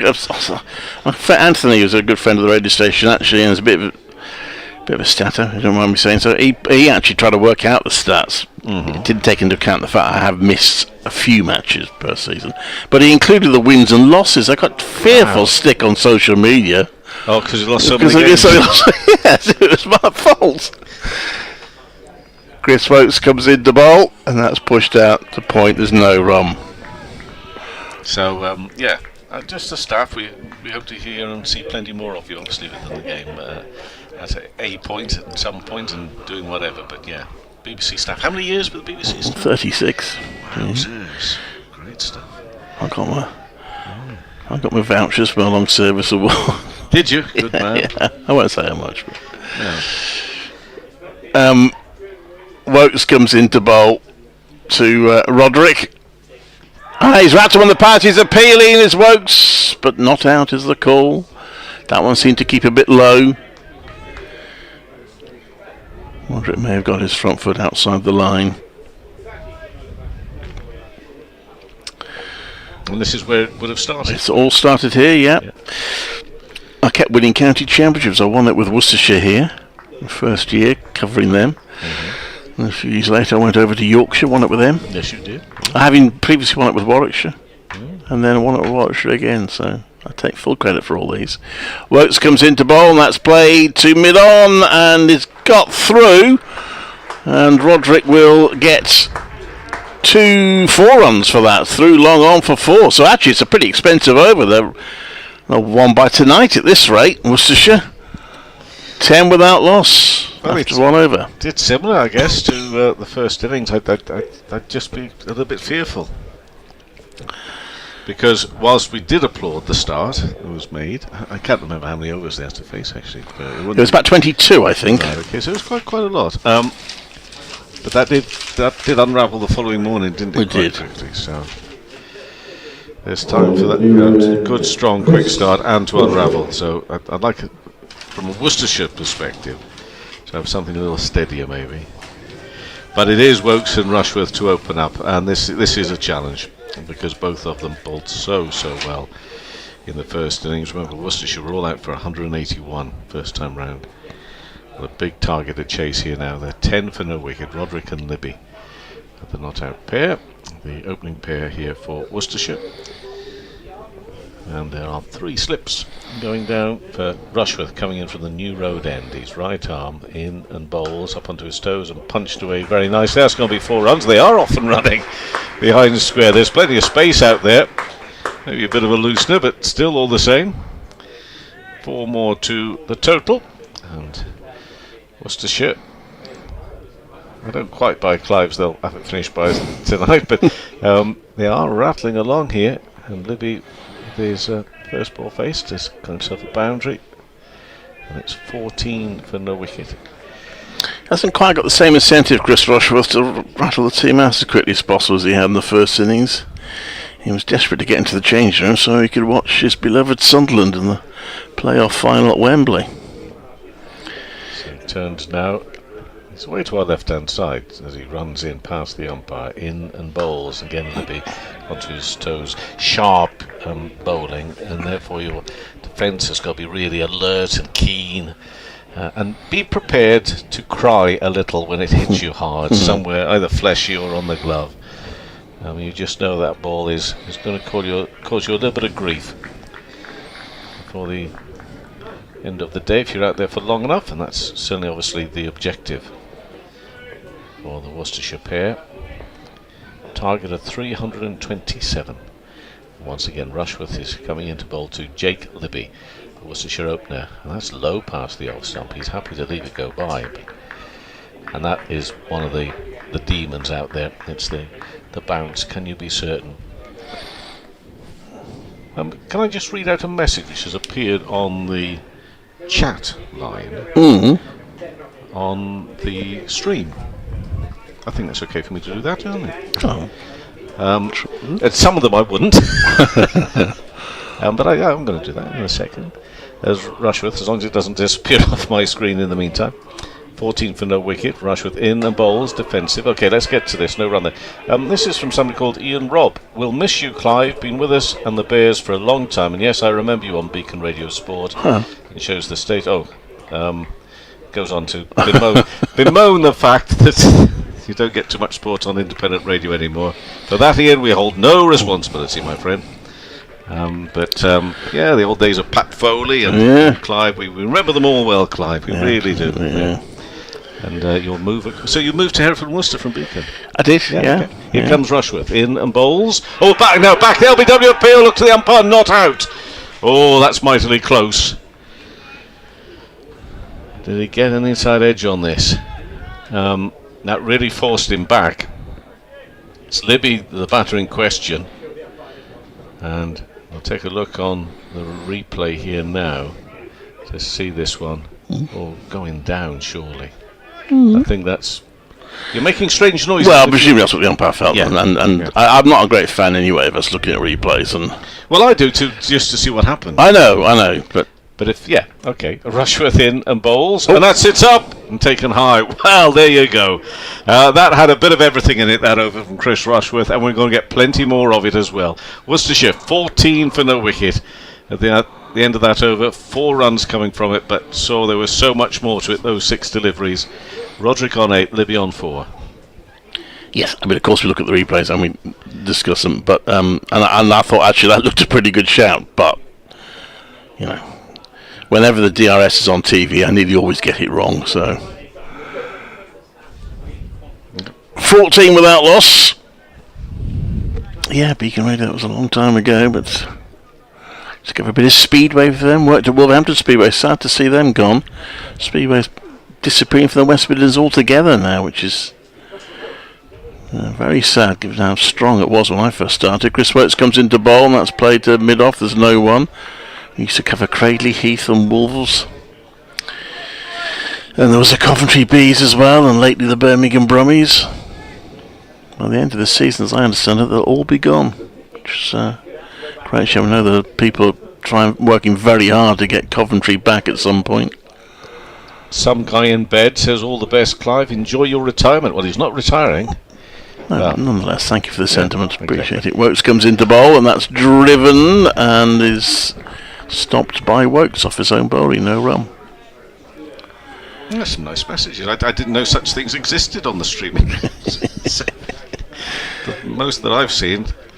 Anyway, no, that's really nice. And another thing I've spotted, because this is important, we talked about the free tickets, the free entry. That's the important emphasis. Free entry to the ground tomorrow. You do not need tickets. You just turn up for it. It's free entry tomorrow, is it? That's nice. Yeah, it is. Yeah. Wokes comes into bowl, and that's a 4 defensive. There's no run. Because sometimes you can be free entry, but you still have had to Yes. run ahead, and we all know that's just so they get your email details. But that's beside the point. That's not the case tomorrow. So again, big tick for Worcestershire on that one. Yeah. Good work. And let's hope there's plenty of cricket to be enjoyed tomorrow. Well, you can see county championship. A lot of it. I mean, I know Worcestershire should do it. I know Warwick should do it. A lot of counties have free admission after tea every day. Wokes comes into bowl, and that's turned round to square leg. They're going to get 3 for 1. Zen Malik with the throw. I think they probably would have been there anyway. Didn't quite manage to hit one stump that he was aiming at. Yorkies 3 down. Caused me to cough. Yeah.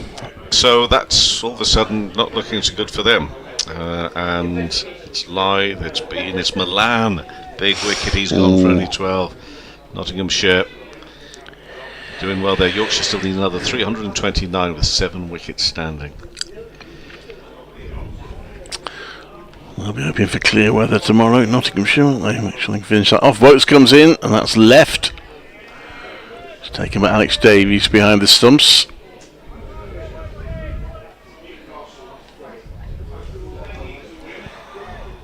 Well, 15 without loss. All this talk of weather, look at that now. I know the trees are bending in half. But if you ignore the fact that the trees are nearly blowing over, doesn't that look a picture again? Oh, I'd love this place. Love it.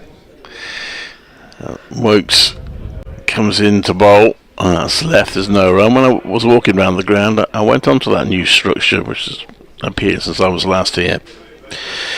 And I climbed up into the terrace there, and at first I was surprised there was no one else there, but after about 5 minutes I was less surprised because it's pretty cold up there. Yeah.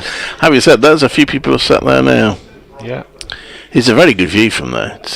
And apparently, and I hope I'm not talking out of turn here, and it won't be the first time if I am, but apparently one of the beauties of that construction, which I think looks really good, but apparently should the water rise quickly, that can come down really quickly. Yeah. Jim was saying that, yeah. And presumably, as I said, if they do end up having to move grounds, they could take it with them. Pack it up on the top of the car, top of Ashley's car, drive it off. Rushworth, meantime, back to the cricket. In and bowls and defence, not defensively, but just a nice shot actually from Roderick on that one. So yeah, 6 or 7 down now, but 397 ahead. So, battling Worcestershire. Now we know that whatever you get from Worcestershire, you always get a bit of a battle, and that's been one of the strengths and one of the characteristics that has been so noticeable of this club down the years, but particularly in recent times. As Rushworth again in and bowls up onto his toes and pushed up to mid-off for no run. Rushworth in his second over now. Trying to break this opening partnership as early as possible. Roderick and Libby for Worcestershire. We still have a lot of cricket. 30 overs, which is, very roughly speaking, 2 hours of cricket. And it's 5:25 left. Blimey, that is late, isn't it? Yeah. Crikey. Thank goodness the days have gone that we just get in and miss songs of praise. I'm not sure. At 1 o'clock. I'm not sure I booked the feed long enough. I might have to make a phone call in a minute. Delivery has worked away on the on-site. You booked the what? The feed, the stream. I'm not sure I've booked it as late as 7:30. We have to book it, you see. That is a very good point. So I might have to make a phone call. Say, please don't switch this off. It has been known. It has been known, yeah. For it just to disappear, yeah. Actually, there are some nice comments I'm seeing here. I mean, I'm dreadful for comment, but Ian Ali, tea time. Time for a cider and a sit in the sun out in the back patio looking up at the Malvern Hills. Lovely. It is. It sounds beautiful. Rushworth. Bowls, and sharp again, and kept down, but very nearly wrapping him on the gloves here, Roderick. Yeah, so, looking up at the Malvern Hills, which are way to our right-hand side, are they not, Cloud? Please make sure I haven't got that wrong. Blissful Sunday afternoon. I couldn't agree more with you there. I'm tempted to open up the old Blue Sky this afternoon for a few comments, but I'm not with you for much longer, so I won't do that. But lovely. Some nice comments. So, Rushworth off and running, and in to Roderick, who extravagant leave past the off stump and through to the keeper, Alex Davis. Who himself, as always with Alex, he's always plays a role or two in the game. He wasn't best pleased with. We had that confirmed. It was definitely the pitch that he was. I haven't had it confirmed. No, actually, I haven't spoken to him. Out first innings, but he's taken a few blows out there, and certainly as the wicketkeeper, both he and Gareth Roderick will have had a bruise or two to show. Keeping wicket in this match. Ducks out of the way of that one nicely. So, for all the huffing and puffing of Rushworth, he has nothing to show for that bar a maiden, which in itself is something, I guess. And 2 overs, 1 maiden, 4 runs conceded. 15 for no wicket. Roderick on 9, Libby on 4. The target is 327. 15 for no wicket.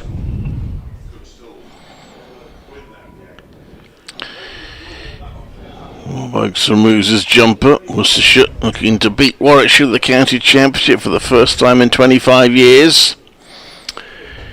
Warwickshire looking to beat Worcestershire in the county championship for the first time in 10 years. And one of those things will happen unless we get a lot of bad weather tomorrow, or unless it finishes in a tie. You love all that stuff, don't you? You love making sure that nothing is missed in what might happen. Oates comes in with 3 slips in place. Oh, that's gone past the outside edge of Libby. He nudges forward it, then goes down the pitch, does a bit of prodding. Worcestershire will have to make the highest score of the match if they're to win this. I tell you what, if they do win it, it will be a really good effort. Somebody suggesting that the reason that no, I mustn't say this, but apparently the very good nature of this chat at the moment is because, of course, there's Premier League football on elsewhere. All the football fans are elsewhere, right? Okay.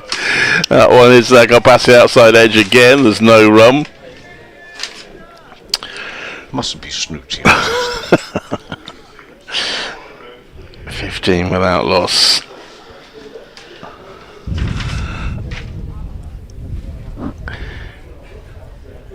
Nine to Roderick, 4 to Libby.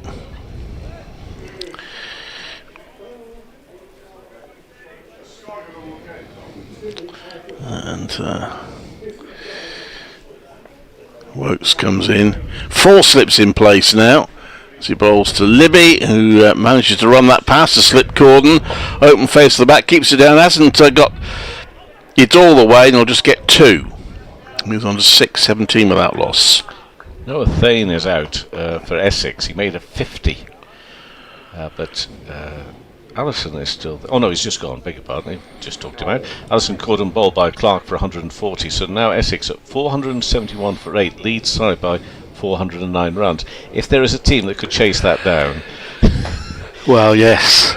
They chased 500 odd down, didn't they? That was Canterbury, wasn't it? Was that Canterbury? Might have been, yeah. Got a note of it somewhere. Works about a no ball as first over, which I missed. He comes into bowl, he gets an edge there, and it just bounces down and ends up in the gully area. It's fielded, there's no run. But no early success so far. But then this has been the pattern a little bit. Warwickshire lost a wicket in the second over the first innings, but then had a bit of a punt, albeit it was a bit of a battle, but they got to 50 odd. But, oh, that's the edge, and it's bounced short of third slip, who can't stop it. And it's going to go all the way for 4. So edge downwards. Well, frustrating this for Chris Wokes. But yeah, we saw that in all 3 innings really, that reasonable starts to the innings before wickets then tumbled in clusters. So I mean, Worcestershire got to 64 for 1 before they lost the first wicket, and then found themselves 88 for 5 not long after that. What did Warwickshire do in the first innings? So they were 52 for 1. Then came that big partnership for the third wicket. That's driven out to mid-off, there's no run. And then in the Warwickshire second innings, they were 59 for 1. Again, before there was a bit of a flurry of wickets, so they'll be clinging on to the hope that that happens here. 20 without loss, Worcestershire. Requiring 307 more to win. First target to get it below 300, I guess. Yeah, I guess. I mean, I was looking at it really in terms of getting to the close. That's a long way off. So, but yeah, I would have thought it's minimal damage between now and the close, really. What's the conversation here between Alex Davis and the 2 umpires? Not too sure. Don't report me for that thing in the first innings, will you, lads? Hey, lads. I think that might be a bit too late. But anyway, we've had a chat about something, and we shall forever not know, because I'll never get to ask. 20 for no wicket, and Rushworth in and bowls. Oh, that's a wonderful delivery, not too far away from getting the edge there. Libby. Wonder at what point, it's not yet, but I wonder what point the light might come into being, because it has faded slightly out there. It has, yeah. The cloud building up down river. And it looks as if, judging by the trees, which is a fair indication to see that it's sort of coming right to left, isn't it, across us? There's Rushworth in now and bowls and bat on that. Fended away to the onside. Well, I hope not, Clark, 'cause I'm enjoying myself today. It's a good game. I made the point to you yesterday, when you're away from home, that it saves the hours of loneliness of an evening if you can carry on with the cricket until at least 8 o'clock at night. You'll have the audience in tears, Kevin. Ah, yes, it's a tough life. See, Lancashire now 9 down, still 3 behind. Oh no. Yes, so. Rushworth bowls into the pads. LBW Pill shake of the head straight away. Well, I mean, Bo Webster has got his hands above his head there, which makes him all of 8 feet tall. But I have to say that I wasn't convinced that they were convinced. Well, the shake of head came very quickly, as you say. Fair play. Yeah, that is going down. That is definitely going down. I think the previous one, there's an argument for saying the batter had shuffled across a bit, so while it might have had the appearance of going down, I'm not sure that it would have mislegged, but then, as I say, I usually get it wrong on DRS anyway. Rushworth in to Libby, bowled him! Breakthrough made!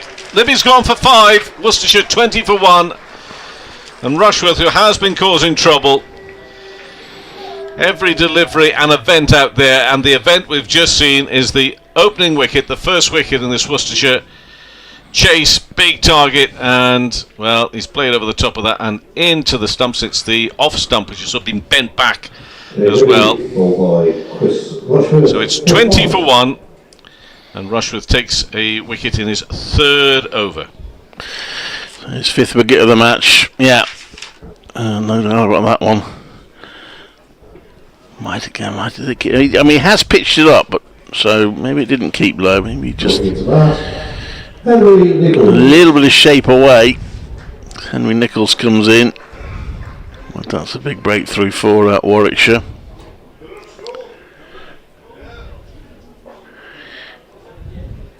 Libby, he walks off. He looks worn by life. Well, it's 45, of course. The first innings is still Worcestershire's top score. Henry Nichols has gone out to continue the very high presence of New Zealand players in this game. But he makes his way out, swinging his arm, and there's a bit of a chat there with Roderick. Worcestershire will have been in no doubt at all of the size of challenge. It's a tricky one, but as I said yesterday when we were watching Rushworth and Wokes bowl, this all very well. Yesterday actually we had overheads as well as the surface and maybe a bit of variable bounce, but you're up against, in all conditions, a couple of quality operators who don't need a lot of encouragement and help, to be honest, but they've got plenty of it here. So it's a toughie for Worcestershire. First wicket taken, 1 wicket down, and Rushworth got 2 balls left of this over. He's going to bowl to Nichols, who takes his guard, and Lancashire supporters look away now. Chris Rushworth comes in around the wicket, in and bowls low and driven by Nichols to mid-on, and no run. In the first innings, Nichols made an 8.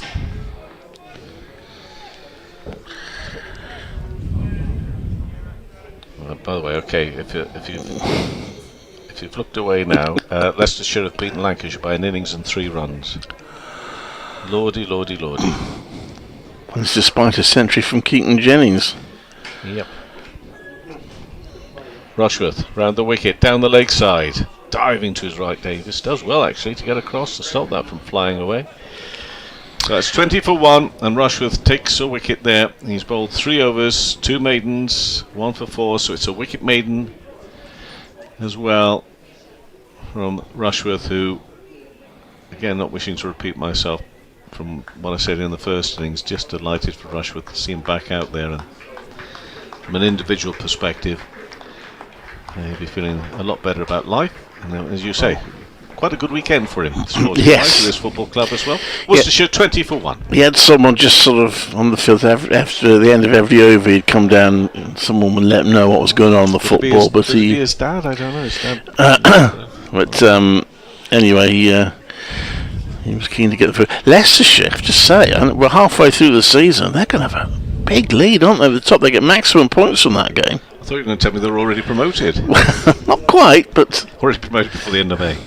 Wokes in, and that's he takes one hand off the bat there, does Roderick, but he's got it away, and he will get certainly 2. Rob Yates is chasing it down. They want a third, they think about it, they decide to go for it, and in the end it's pretty comfortable.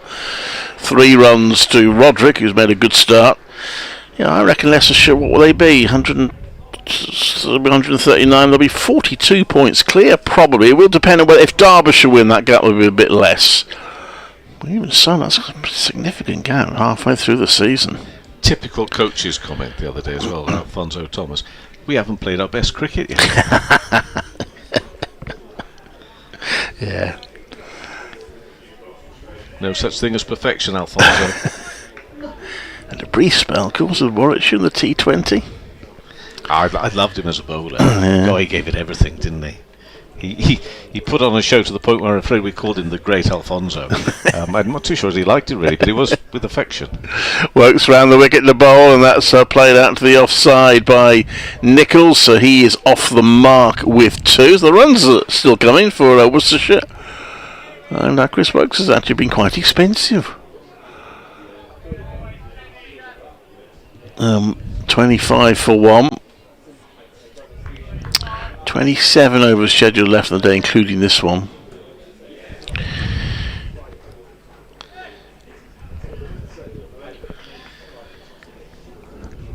And Wokes round the wicket comes in. Oh, that looked good. That's out. That's out. Chris Nichols. Nichols has gone. Henry Nichols, LBW to Chris Wokes, and he's gone for 2. And Warwickshire's 2 main strike bowlers got the first 7 wickets of the Worcestershire first innings, and they got the first 2 of the second innings. 25 for 2 in the 7th over. Done by the movement, terrific delivery from Wokes. Nichols again looks at the pitch, bit of a shake of the head, but actually that ball looked to be really good. I'm not too sure there was too much trouble with the height of the bounce. We'll take a look again. No, it's coming back into the bat. It's an easy enough decision, I think, for the umpire, or O'Shaughnessy, but it does mean it's 2 down. It means the pressure has piled up very quickly here upon Worcestershire.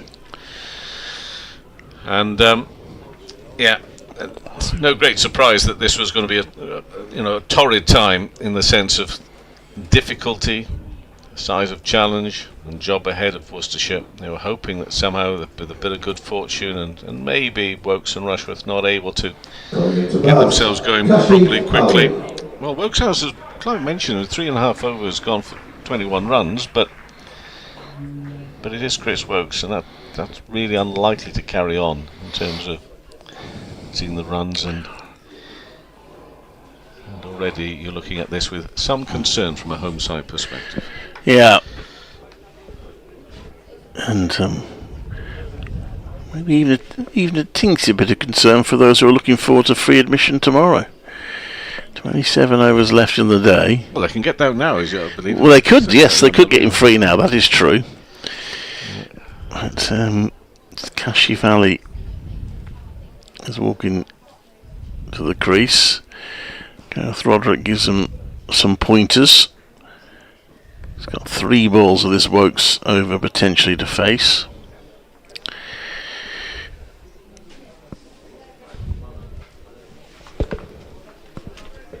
Four slips in place.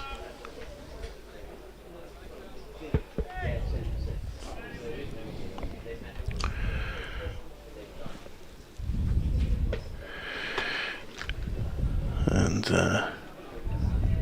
Wokes from the Digler's end comes into bowl, and that's worked away to back a square leg. Warwickshire fielders got a bit excited. They almost got that one through, but he got a bat on that cash if he's off the mark. You said 4 slips. You made that point, because I think we should have seen 4 slips a little bit more often in this game. Maybe. There's been a few that have gone wide of the slip cord, haven't there?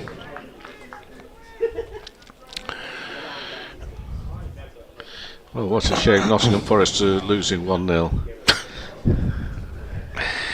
What's the owner going to do there now? You'll get banned, Kevin. Careful. That's played the backward point. There's no run. Have you tried to get accreditation at the City Ground lately? Oh dear. He's going to tell the manager to walk across the water, walk across the river. Yeah. 26 for 2. You see, you might think the lifetime ban for me at the City Ground wouldn't have a major impact, but you never know, do you? You never know. Well, that's pushed out the offside for a quick single. Shrewsbury Town might play there in a playoff one day or something. It'll be a few years, but you never know. Yeah. 27 for 2. Roderick's on 17. Kashi's on 1. Apparently there are only 8 overs left to play there at the Oval, with Essex all out for 479. Allison made 140. They need 418. Oh, if only it wasn't Surrey. I'm not going to bother with the weather forecast out there, but yeah. But still a great effort from Essex. You know, they had the difficulties here, didn't they? Only last weekend. Yeah. We've seen so much of that in Division 1. It's been real up and down, one week and then the next week. So, well, look at Hampshire. Yeah. Hammered, beat Warwickshire, hammered. So Rushworth, he's been bowling beautifully. It's his 4th over. He's picked up 1 wicket, looking for a second. Where's that one gone? Flown off down the leg side. Fine. And it's 1-4-2 the total. So it's 28 for 2. Kashi Valley's on 1. Squeezed out there. Very lucky getting an inside edge, and could easily, I guess, have gone onto those stumps. But Rushworth really back into the groove, and be delighted with the way things are going. And Wokes has a word with him, not too sure what he says, because he sort of shrugs his shoulders and says, well, I don't know. And then he comes in and he bowls up onto his toes, punched by Roderick, but for no run. Well, the unfortunate thing for Rushworth, of course, is having just come back, first match in September. He doesn't get another championship match for a while. No. As we go to T20 Blast. I did ask about it because I think last year or the year before he went up north and played some club cricket there during the T20 Blast, but this time he is staying here. He's going to play some club cricket in the Birmingham League, and he did mention the T20, so I think he's making himself available. Whether he'll get into the squad or not, we'll see. In bowls and worked to the onside and no run. He hasn't been used by the Bears at all, I don't think, in that format so far. I'll give him a go. Wow. Look at the way he's bowling. He's a good bowler, isn't he? So he'd have 3 deliveries left. And he's so far, 2 maidens, 1 for 5. I'd say in T20 that's pretty good. Obviously, it's a different kettle of fish. But the one thing you always get with Rushworth, of course, you get a fierce competitor. He's got 3 balls left of his 4th over here. Oh, and that's a delivery which doesn't get up high at all past the off stump, and that's the thing that's always in the batter's mind. And they've got to chuck it out and they've got to think again. But there's no confidence to be had out there, is there? Really, there really isn't. I imagine you're sort of caught in 2 minds. Do you think, well, I'm going to get one eventually, it has my name on it. Do I just need to really go for it, play my shots, play positively? But people who have watched a lot of cricket here this season have said that players have tried to do that have tended to perish pretty quickly. Rushworth again into Roderick, outside edge, falls short of. How many slips are in there now? 3. 3. The 3rd slip. Oh, has he genuinely hurt him? So, no, I don't think so. His teammates are ignoring him. So, well, that doesn't necessarily mean that Sam Hain. He's not injured himself. Yeah, Sam Hain's not bothered. When you say that, he's seriously now, please. Well, no, he is rubbing his elbow, which he signalled to have. Yeah, and I don't think he's joking, having a sub come on for him, so to speak. I think he might need to go off. No, I don't know. Maybe he was teasing. 1 ball left of this over. Rushworth in, and that's through to the keeper. Well, he was rubbing his elbow. No, he's staying on there. He's staying on. It's 28 for 2. Sorry, Clive. 28 for 2. Roderick 18. Kashif is on 1, and the target is 327. And Rushworth again has bowled beautifully for that over. No, all I was going to say was he did actually take a blow to his elbow while batting in the first innings. Remember, he tried to get out of the way of one, which rose up and hit his elbow. So Kevin's leaving us for now. Jim will be back very shortly. And it's going to be Chris Wokes to bowl. And he's going to be bowling to Roderick, Gareth Roderick, who just kills that, drops it down, back to the bowler, no run.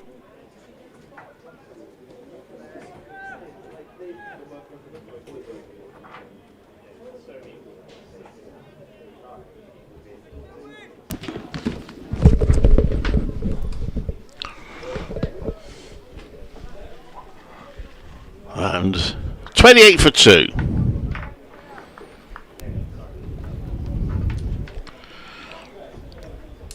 As Wokes comes in to bowl. That's solidly defended by Roderick. No run.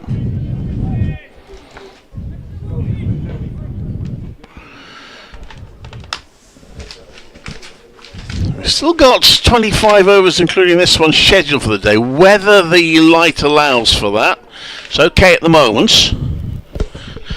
We saw it fade, I don't know, about this time yesterday, I think. I think it's a bit better today. It was a generally gloomy day yesterday weather-wise as Wokes bowls, and that's turned around his pads by Roderick. He's on to 19. Batted pretty well in the first innings and is doing so again in the second. But 2 wickets down. Jake Libby bowled by Rushworth for 5 and Henry Nichols LBW to Chris Wokes for 2. So Warwickshire need 8 more wickets. Worcestershire need 298 more runs. One thing Warwickshire don't have to worry about is the over rate, by the way. It's +4 at the moment. Wokes is into bowl. Oh, that's gone past the outside edge of Kashif. Nudges at it, whistles through to Alex Davies behind the stumps. Warwickshire will think, well, at least 2 more before the close. Keep us in top. Let me rattle through the other scores. I've kept a little eye on the Indian Premier League. So if you've got that recorded and don't want to know the results, look away now, as they say. Wokes comes into bowl, and that's turned round his pads for a single to square leg for Kashif, who's on to 2. So earlier, Chennai Super Kings beat the Gujarat Titans. Sunrisers Hyderabad making a ludicrous 278 for 3. And Kolkata Knight Riders are actually scoring well, but they're losing wickets at 70 for 4 in the 8th over. There's a game also in the Pakistan Super League. There's been a few English players out in that. It's the Quetta Gladiators making 201 for 9 against the Lahore Qalandars. That's a little push and run by Roderick, and gets a single.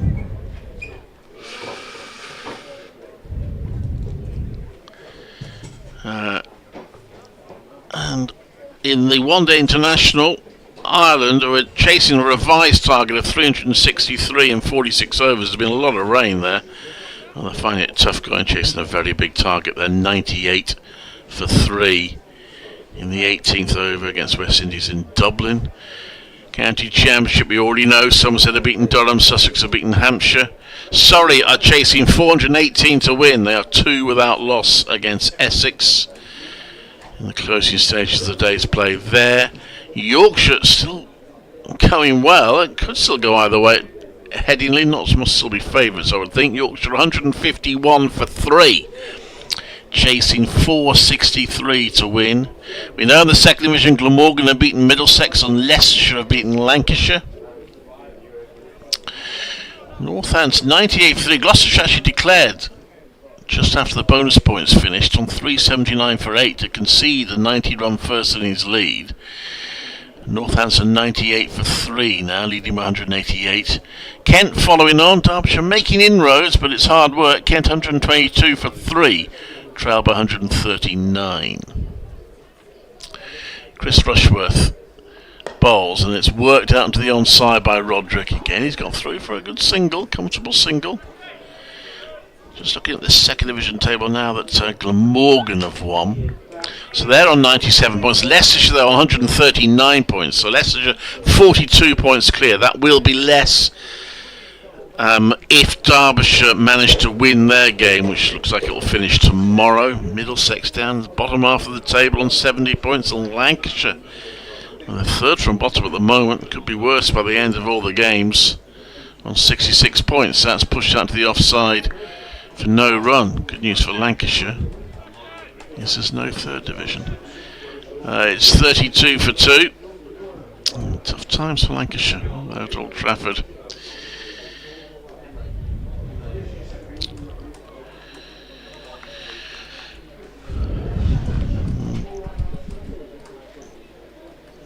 Chris Rushworth. Chris Wokes having a word with him. They're chatting to each other, these two bowlers. Wokes comes in, and that's a nice drive. I'm not sure he didn't time it really, and it's cut off by Chris Wokes, but he will get a single. Kashif to move on to 3. A bit of grey cloud overhead now, no immediate threat of lights.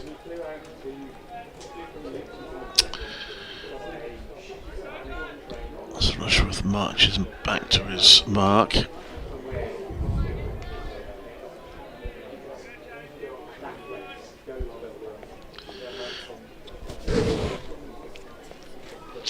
Rushworth with 3 slips. Oh, that one kept low, and there's almost a dramatic run out there. He played forward at that, did Roderick, and the ball squirted out to, I'm trying to see who's under the helmet there at short leg. Maybe Kai Smith, who then immediately threw the ball at the stumps. And Roderick scrambling to get back. The ball misses stumps anyway in the end.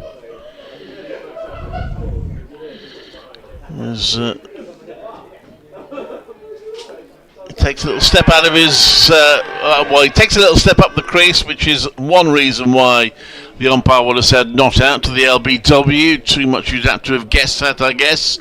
But a big shout from Roderick. Not from Roderick, from... Chris Rushworth. Wasn't a bad looking shot, I have to say, but again, he was quite a long way forward, and the umpire may have felt there was just too much he was being asked to predict there. Of course, if you had DRS, they could have reviewed it, and the DRS would have made the predictions, but not out is the call, and Rushworth is in. And Roderick again takes a little step forward, nudges it out to the onside, off the bit of the inside of the bat. So Roderick's going to do this. Will Alex Davis consider standing up, I wonder? End of the over, 33 for 2. 23 left scheduled in the day. 294 needed by Worcestershire. 8 wickets needed by Warwickshire.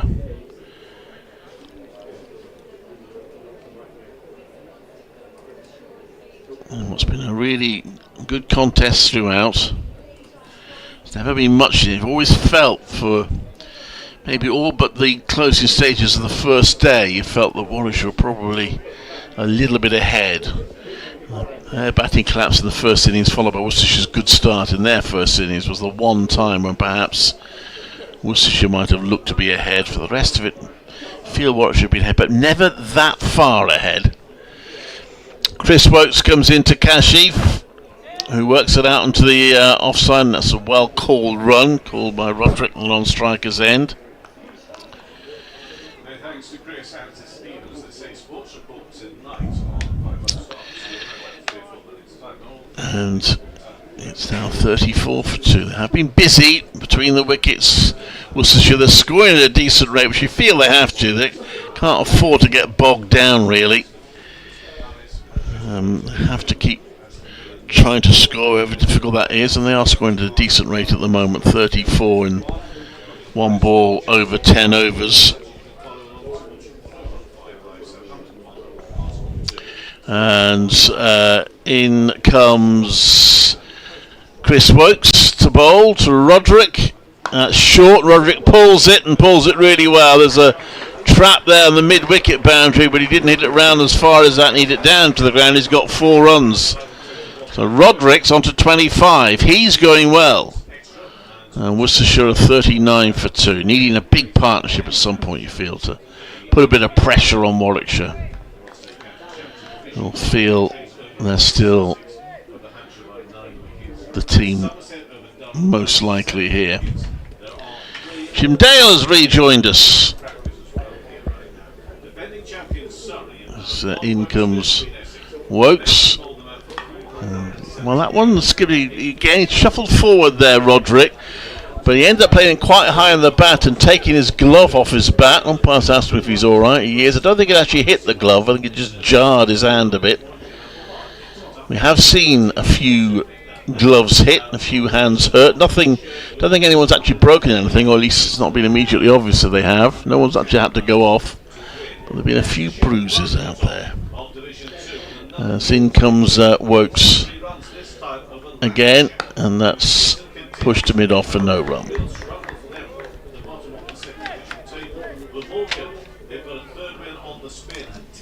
38 for 2.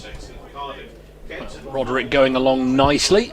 Slightly fortuitous start. He's got a good investigation from Chris Wokes, who's gone for 31 in his 5.4 overs. He's bowled better than that, though, of course. Yes, keep getting wickets. You won't be too bothered about that. But, he comes into bowl, and that's played to backward point for no run. It's 38 for 2. 3 slips in place. I would have rather fancied they'd have been slightly more aggressive with the field. I mean, we pointed out that there haven't been huge amounts of slip catches taken, but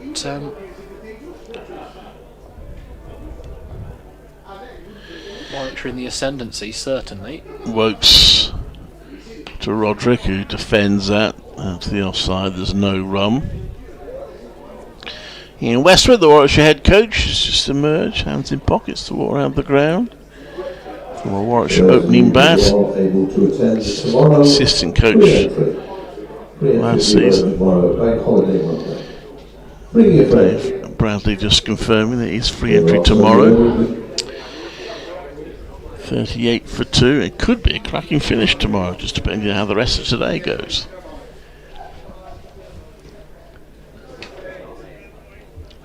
Still 289 to chase down. An unlikely target for Worcestershire, but you never know the joy of competitive sport. And if you have the time tomorrow, then do head down to New Road. There are some showers scheduled, but not till later on in the day. And what we do know is that Worcestershire bat deep, and they're a hard side to beat as Chris Rushworth comes in from the New Road end to Kashif Ali. And it's wide of off stump, and Kashif leaves that well alone with that very distinctive backlift he has. The bat almost periscoping above his head. He's crouched in his stance. A couple of centuries against Warwickshire last season. Hasn't quite hit those heights this. I think it's always a little bit tricky. Second season in Division 1, as all the data and analytics and everything else goes out on those opening and top order batsmen. As Rushworth's in again, and again it's wide of off stump, and Kashif leaves well alone, and a wicket apiece for these opening bowlers. Rushworth gone for just 7 in his 5, as you would expect. Doesn't seem like much sign of him slowing down. Is he 38 now? He is 38, yes. Still performing to a high standard at the top of the game. In comes Rushworth again then. Straighter this time and clipped into the leg side. That's going to go fine. It's going to go for 4 as well. Nicely tucked away by Kashif. So he'll double his score and go on to 8. And the total 42 for 2, a mere 285 runs away from victory. Well, they'll be talking about it, no doubt, in 30s, 20s and 30s. Just keep trying to knock that figure down on the scoreboard there to win. Rushworth in again, and just played into the onside this time. No single there. I think Zen Malik was in doing the fielding in at mid-wicket. 5 successive draws between these two counties in the last meetings. He's looking... I couldn't completely rule out the draw, particularly the weather, as I say, tomorrow, but it's probably looking less likely than a win for either side. In comes Rushworth then, and on the drive is Kashif. I think it was a little bit too much bottom hand in that. It was supposed to be mid-off, but it found its way to mid-on. Either way, comfortably fielded. So no run taken. Yeah, still 21 overs remaining today after this one, and the fully allotted 96 tomorrow. And with 285 still to chase, you feel if you get all of those overs in, we're uninterrupted by weather, there'll be a win for one side or the other. Rushworth in, and again Kashif leaves that alone. The reaction from the slip cordon says that was rather closer than Kashif would have liked, but his stumps remain undisturbed. 4 from the over. 42 for 2 is the score. Well, one thing in terms of conditions, we're not going to come off as early as we did yesterday. I think we were off by this time yesterday. At the moment, it's very bright out there. No problems at all with the light. Well, there is quite a grey cloud overhead.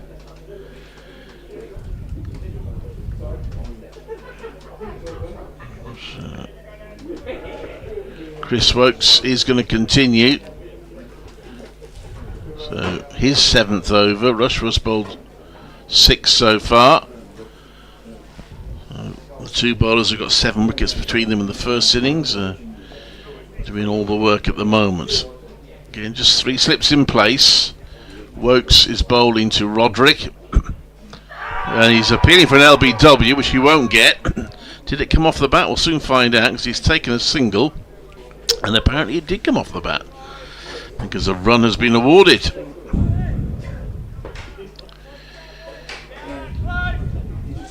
Well, certainly be why it's not out, unless Chris Wokes is likely to hit the pad first, of course.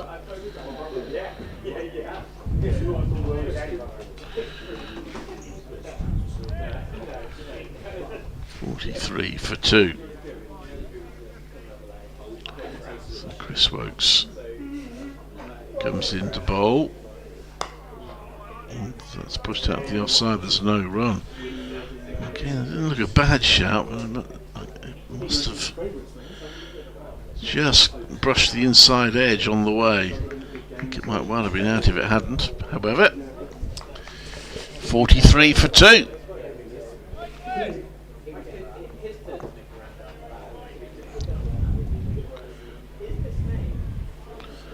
Works from the Douglas end into bowl. That was come off bat onto thigh pad. That's stung. That's bruised Kashif. He's giving his thigh a little rub. It's not comfortable batting out there. If you stay there too long, you are going to get some bruises and some blows.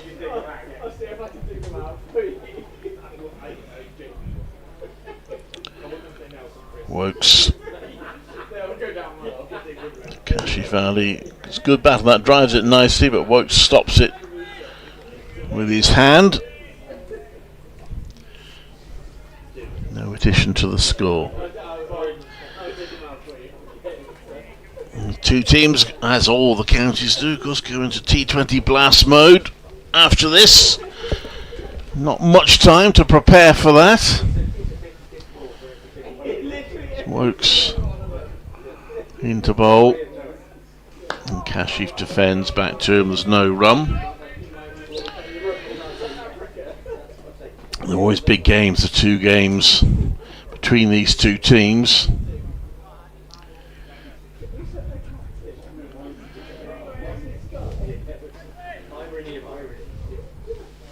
They play for the Norman Gifford Trophy, of course.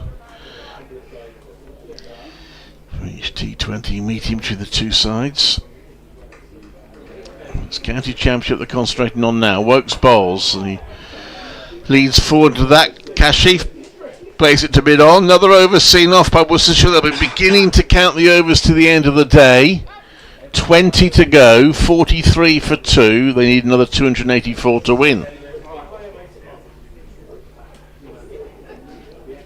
Over very well navigated there. So good to watch Chris Wokes bowl.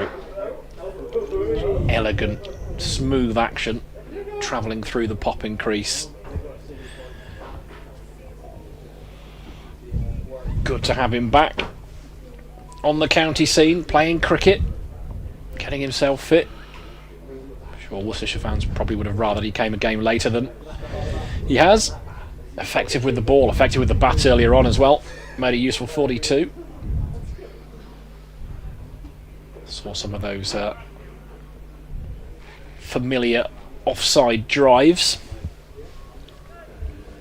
It's going to be the former Durham paceman Chris Rushworth to continue from the New Road end, running away from us and heading towards Gareth Roderick. In he comes.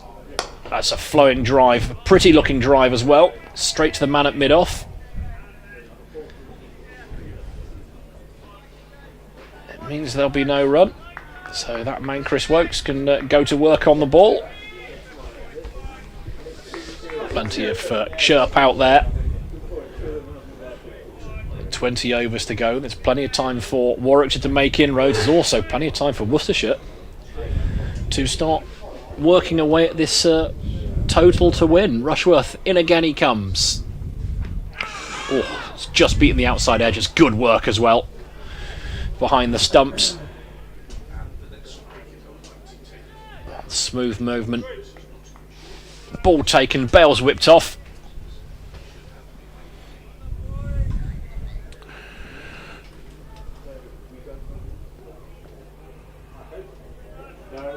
Quite a lot of spectators have gone now, but a few still staying.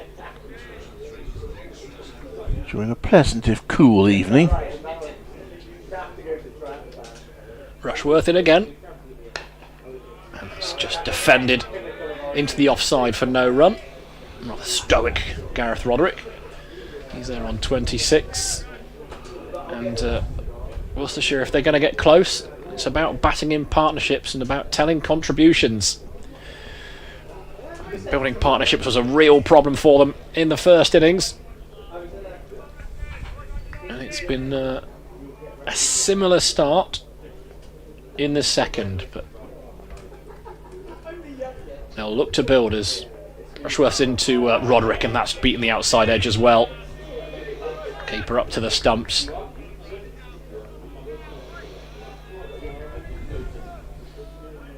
Yeah, sorry. A solid start this from Roderick. Kashif as well got himself a 31.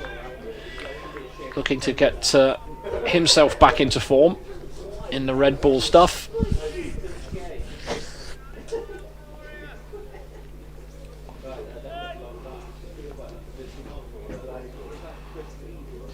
Rushworth in again. And it's clipped through mid-wicket. It's a lovely shot, that. Might not quite have enough to get to the boundary. Indeed it doesn't. But they'll take 2. Just a little bit full, a little bit straight there from Rushworth. And clipped off his toes. Gareth Roderick.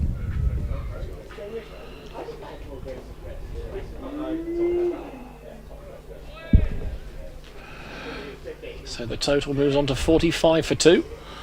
He's only gone for 13. Rushworth, last ball of his 7th over. So he's been tidy. And he comes then. Bowling to 3 slips. Forward press there. Pushes the ball down to mid-on. It's a complete Rushworth 7th over. 45 for 2 is the total. Roderick 28 of those. He's not out. 44 balls faced. It means the total to win is 282. And we have 19 overs left of the day. And the sun has left us. I have to say, whilst I had a little breather from commentary duties, I did a little walk around the ground and said hello to a few familiar faces, which was nice. But it was chilly. It was chilly. It started very pleasantly, and it is at this point I'm regretting the shorts. So first change of the bowling for Warwickshire. Got no sympathy with you, by the way, on the shorts. Wokes 1 for 32 in his 7 overs. Not the wicket, Henry Nicholls' crucial wicket, so not Henry Nicholls' match, this one.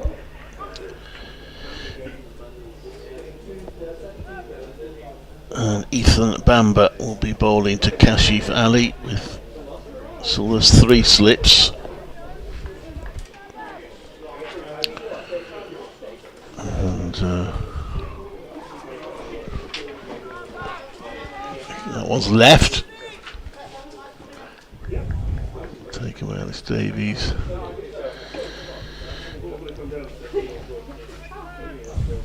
Chief Executive posing for a selfie. The first supporter.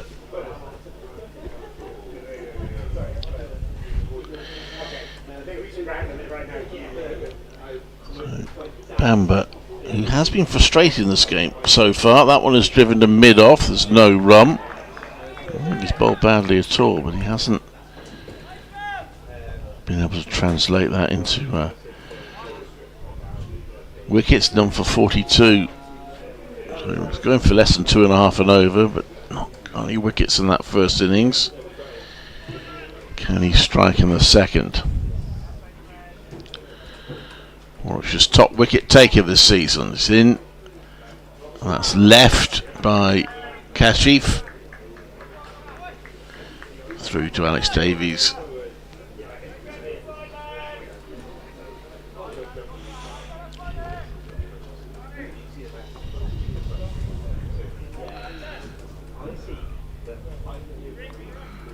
Warwickshire bowled out for 280 in their second innings, setting this target of 327 for Worcestershire.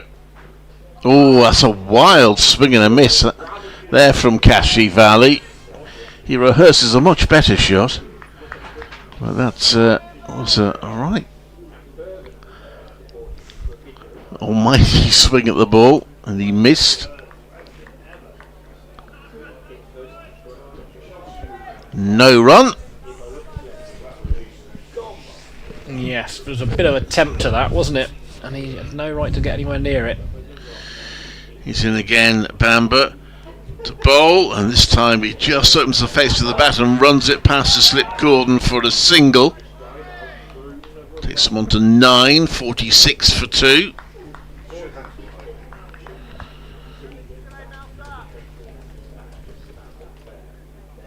Last ball of the over to come. Thought Bamber did a pretty good job with the bat. In a unfortunate way to be dismissed, but I thought he was busy. He bowls, that's left by Roderick. That's going for the swipe when you got a man on 80 odd the other end. Wasn't quite so in love with, but for the 15-20 minutes or so, thought he was energetic, positive with his running. Good all-round cricketer. Just one run off Bamber's first over. 46 for 2. 261 more required by Worcestershire. 8 more wickets by Warwickshire. Bowling at the new end, Ed Barnard. Well, you heard it. Ed Barnard in the attack.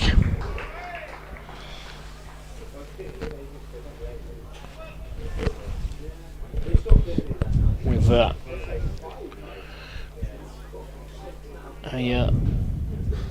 strong skin fade for a haircut, as is the modern way.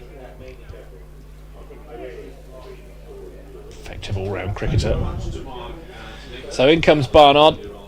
Kashif on strike. And played off the back foot. Hint of that kept a little bit low.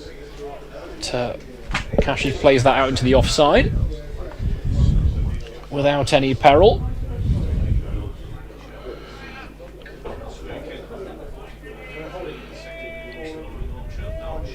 Three slips to bowl at. Yeah, made some runs in the second innings, did Ed Barnard, after his failure in the first innings. 30 may not sound much, but 30 and 28 balls was quite useful for Warwickshire. And he comes just outside off stump, and Kashif's in behind that one as well. Just picked up the man at cover point, and there'll be no run.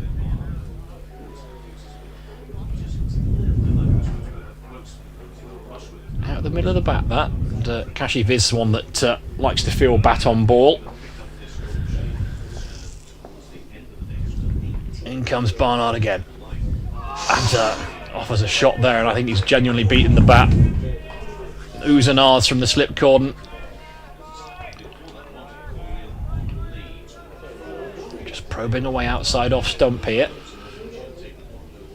Yes, good bowling. Barnard having a good season. Warwickshire's vice captain. He will likely captain the side in the one-day cup. In he comes then. Again on his toes there, dropped into the offside. They'll take a quick single. So the man on at point, down to his left-hand side, has to run round to it, so it's a good single in the end. Yeah, they've run between the wickets pretty well. Worcestershire keen to grab any run they can. Got the target down to 280 now. I think it's important to try not to get bogged down. Gonna face good deliveries if you can just nudge and nurdle, keep the score ticking, rotate the strike. In comes Barnard again. Roderick just leaves that one be. Lifts his hands and lets that ball travel through to Davies behind the stumps.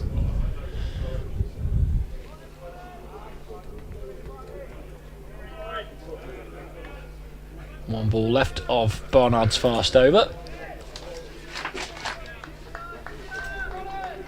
It's going to be a 7:30 finish here.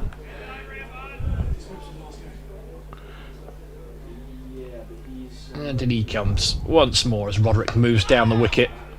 Just a little shimmy. Just plays a solid defensive push back towards the bowler, and that will conclude a skilled and controlled but relatively uneventful first over for Ed Barnard. It's one run from it. It means Worcestershire are 47 for 2, and it means that victory total is now 279 runs away. Yes, Seems a lot, but I'm just going to keep chipping away at it.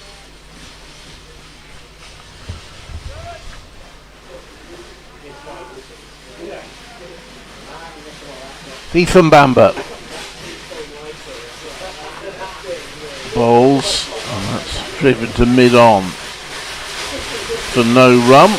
There's the Worcestershire trolley.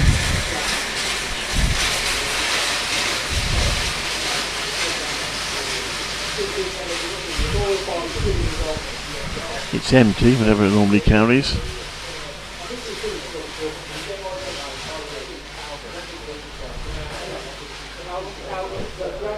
Bamber to Kashif. Kashif turns it round to square leg for a single.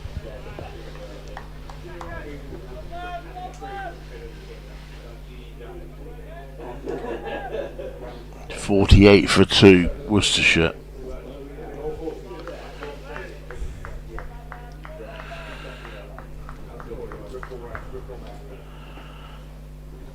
Three slips still for Roderick. It's been a really good innings for his team.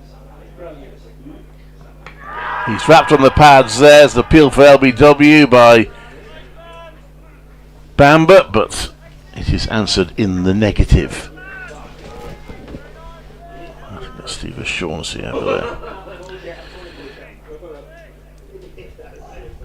Had a few shouts, Worcestershire, but not getting the verdict. Again, not a bad looking shout, but might have been going over, possibly past leg. Bamber to Roderick. That's a lovely shot. Leans into that place, that through mid wicket for 4. And Roderick's on to 32. 52 for 2, 50 up for Worcestershire. Which one or two in the crowd have just noticed. Smattering of applause. Passing my phone, please. Thank you very much. It's also my calculator.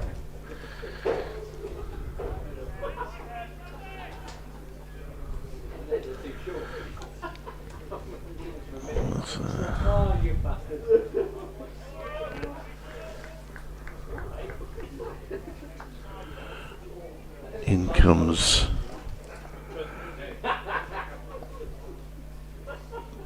Bamber. When that's defended, there's no run.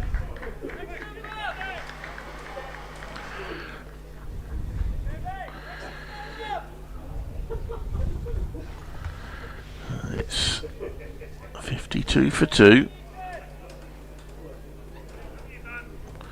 Been a good day's cricket again. It's not always moved swiftly, but there's always been intrigue, there's always been jeopardy. Bamber comes into bowl, and that's played to point for no run.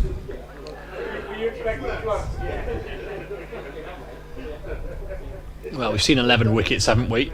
And it's Worcestershire innings going along just a nick over 3 and over.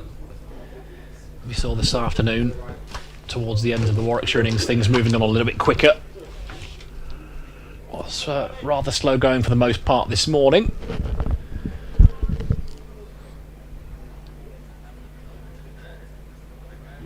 And we'll see more of Ed Barnard from the New Road end. In he comes then to Kashif Ali. And Kashif just guides that. Soft hands down towards third man. There is a man down there, so it'll just be a single. Went rather fine though, so there was work to do to keep it to just 1.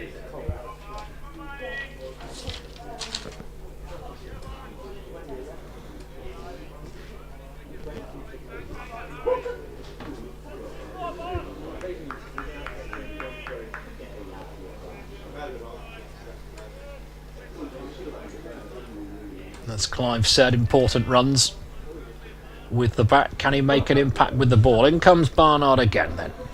This time it's Roderick on strike, who cuts away. More aggressive stroke. There's a bit of a fumble down at third man, but again it'll just be a single.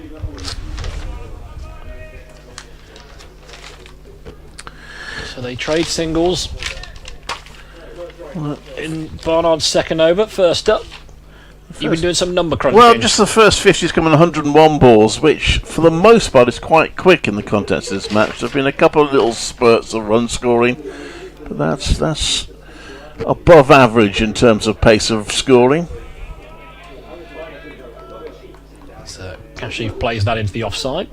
Firm push, fielded at mid-off. No run taken though.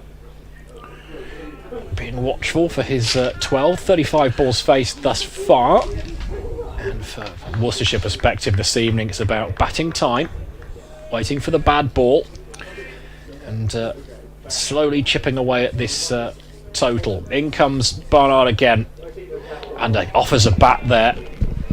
And it's just fist past the outside edge. It's not a good shot from Kashif.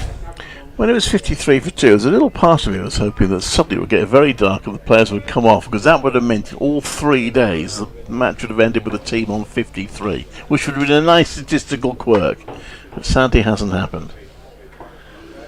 No, still work to do for the cricketers, still work to do for us as well, Clive. 54 for 2 is the score. In comes Ed Barnard to Kashif. And again, he just offers a bat out there. And again, the ball sails past the outside edge into the gloves of Davies, and it's been for the most part pretty positive, Kashif Ali. But there's tentative little prod, really. It's 281 for 11 today in terms of run scoring and wickets. Again, that's a slightly brighter day in terms of run scoring.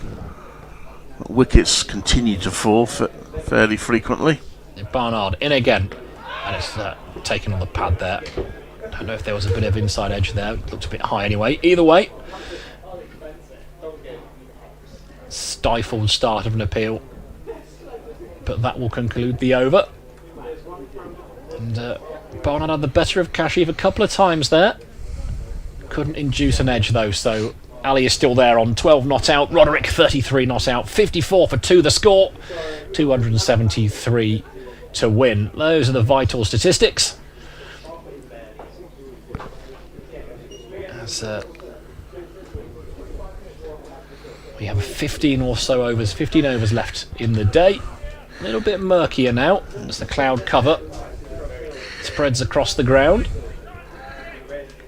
It's close to play at the Oval. Surrey finished on 32 without loss, so come back tomorrow and needed 386 to win against Essex, and you would not bet against them. Not if you're sensible, anyway. Barnard is getting darker now. This could become an issue. There is quite a blackish cloud which will hopefully blow away fairly quickly. That's the forward defensive as Bamber comes in. There's no run. Yorkshire have lost the 4th wicket now, so 165 for 4. They still need 298 to win, so Nottinghamshire looking favourites to win that one. And the umpires are consulting here. There's a few shrugs of shoulders, and I think they are going to come off. Now, this might not be the end of the day, because there is one particularly grey cloud. Oh, they're not coming off yet. They're getting the light meter on, but I bet they will, because it is pretty dark out there. But won't necessarily be the end of the day. We've still got 15 overs scheduled. There's one fairly black cloud overhead that hopefully will blow across fairly briskly, and we might conceivably get back on, but I'd be amazed if they don't come off here, because it is quite dark now. And indeed, I'm not going to carry on. Wow. Okay, let's go to a famous opticians then. Because it looks pretty dark to me. Is it dark? What's up my imagination? That looks pretty dark to me. I mean, I'd say it's borderline. We're in, and that one kept a bit low and it's played a bit on. If I was a batter and I got out to that, I would be pretty cheesed off, especially as the umpires are consulting again.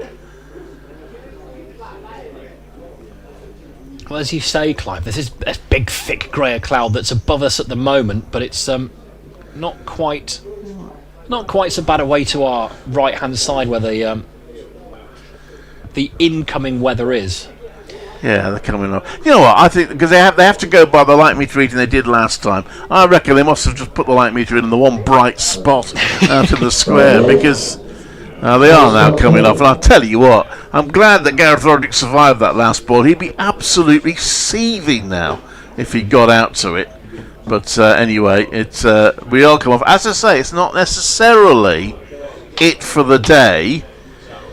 If it is it for the day, then Worcestershire will come back tomorrow needing 273 to win. Warwickshire will need 8 wickets. All results will start looking possible, actually, if the weather intervenes.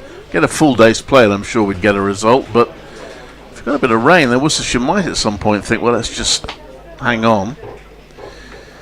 But that's all for tomorrow. The covers are coming on, so there might even be a little bit of drizzle out there now. It is quite a black cloud. And there we are. It wouldn't be a case that they just want their tea, would it, Clive? No. Well, they wouldn't. I don't think Warwickshire particularly want to come off. Worcestershire might not be too upset. Although it just potentially give them a bit of time pressure if there are interruptions tomorrow.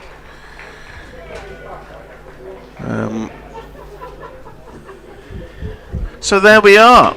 The story of the day. Warwickshire all out for 280. Worcestershire chasing 327 to win, 54 for 2. They've lost Jake Libby, bowled Rushworth for 5, Henry Nichols, LBW Wokes 2. Since then, these two have managed to add 29 more runs, with Roderick looking particularly good, 33 or 54 balls. Cashew's on 12. It's 54 for 2.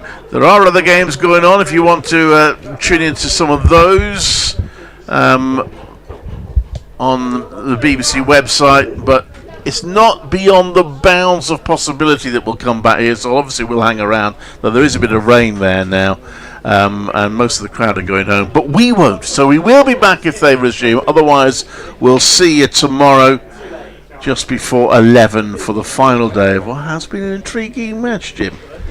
Yes, it has. I mean, you feel like Warwickshire have got enough, but again, modern cricket, run chases as they are, there is a kind of fearless approach to this now. That and Worcestershire bat deep. It's free to get in tomorrow, so we'll remind you of that. And that lower order from Worcestershire have been very, very good this year. So if Roderick and Cashew get off to a good start tomorrow, as the covers are coming on, we have got a bit of rain. I think that may well be it for the day. Then hopefully we'll be in for potentially a full day of cricket, and an exciting one too. Okay, well, we'll leave it for the time being, so we will be back if there's any more play. Otherwise, we'll see you tomorrow morning. Thank you, as ever, for listening, because we couldn't do this without you.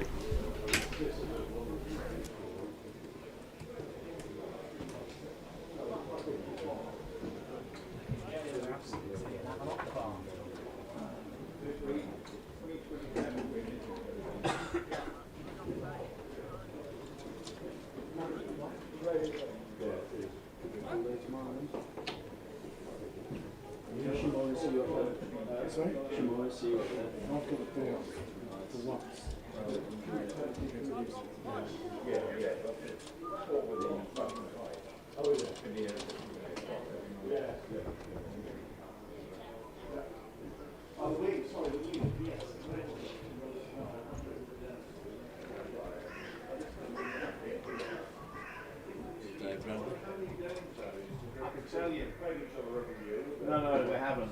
Nothing like it. The last 5 games have been draws. I've got it all here, look. So it was...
And the smell's been coming from the street as well, isn't it? How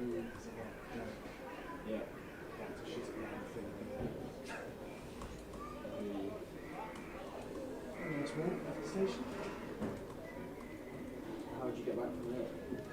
It's not direct.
No official answer. I'm not going to say it yet. Thank you. No, thank you. Oh, thank you. Until I'm sure you're not back tomorrow. What time do you train? Me? 8:15 tonight. I've got a very amazing day off.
Chris doing worse. Sorry? Yeah.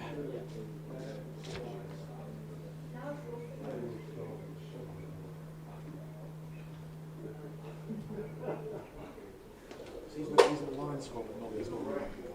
He's the Lions squad, but not this one. Chris? Yeah, Chris. Then you got Jacob in the one.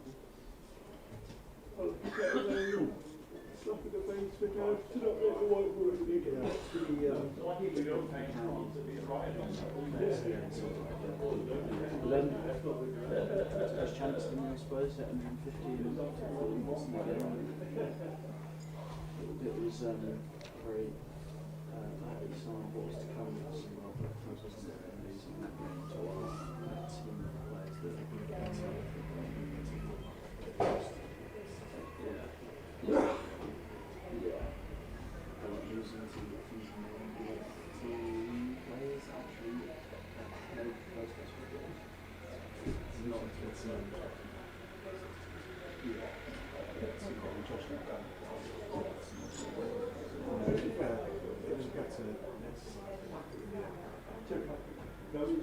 What is it from our perspective?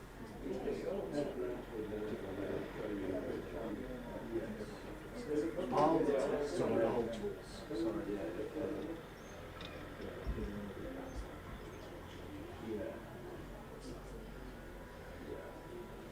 I mean, look, they played well. They're a much better team. Yeah. They're just bowlers both sides of the wicket. Oh yeah. As players, I assume they're just going to confirm call it off. That's nothing to listen to. It's not that you know. This is just a joke. Started at 7 o'clock. That might well be what happens. It's so funny. This is just such a ubiquitous conversation that happens whenever there's a lot of players who come out at 6:30.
Yeah. You should just pull this off.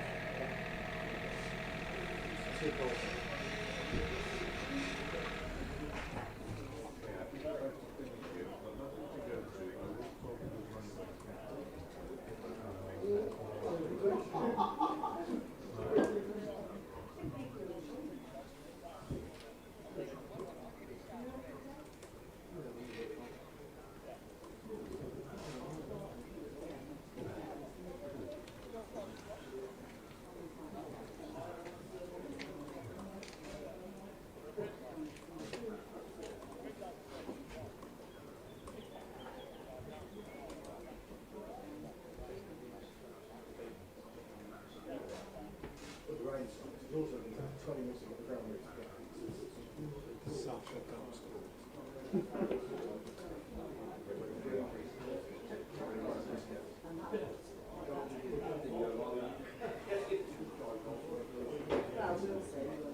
Sam, it's free for afterwards.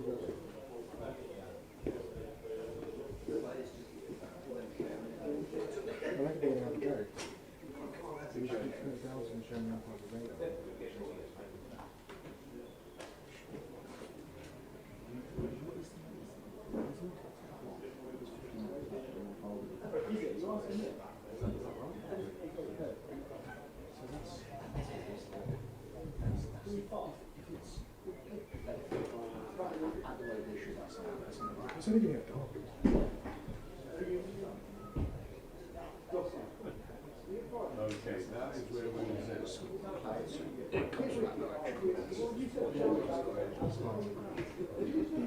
I'm only coming over there today.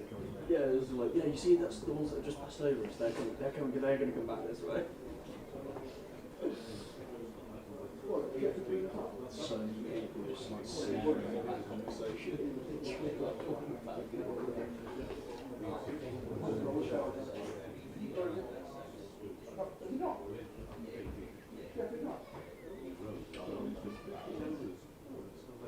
I'm thinking he's got to.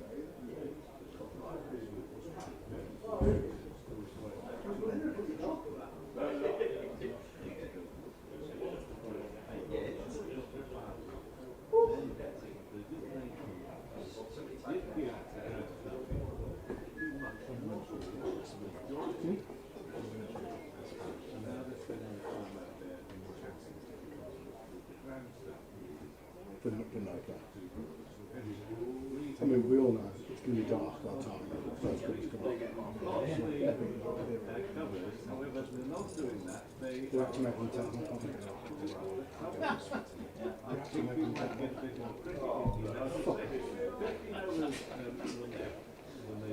They're doing it with the right amount of disdain as well, just kicking them.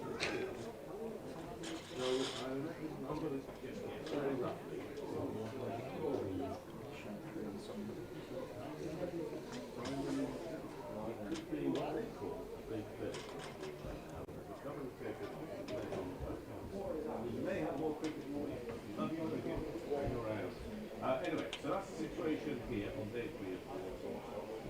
54 273.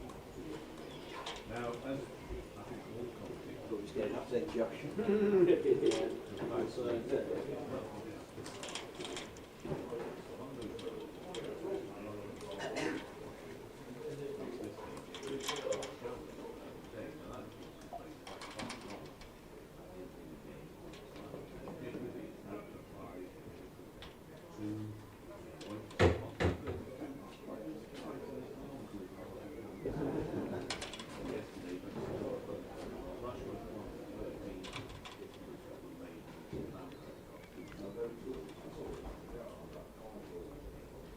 and all the way south is Warwickshire, and the second bit of 280.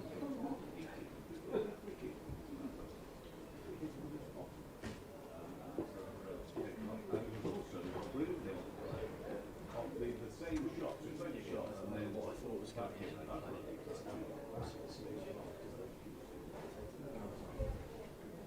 but a great catch taken also by Roderick, and we will remember those who were here to see it for a long time. It will never be in the record. Anyway, Southampton was not out 87, and really good performance from South, as he was for the first innings. Well, around 30, threshold to 42, so decent form also with the back ball. So, 273 still needed.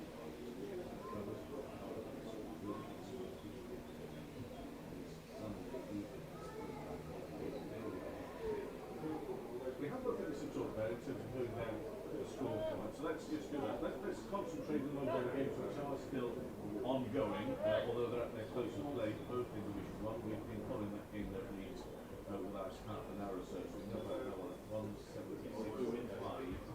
Duke out there, Well, like shouts are starting to work. again, I think it's the same across the country, in fact, with the range of they play. Maybe they'll score the 200. It now looks like they're just, the two of us just looking at each other like, oh, I don't know what to do. Whilst not being asked all. I know Tom's taken off then. Back ever so well. So all out in their first match, 200. experience involved.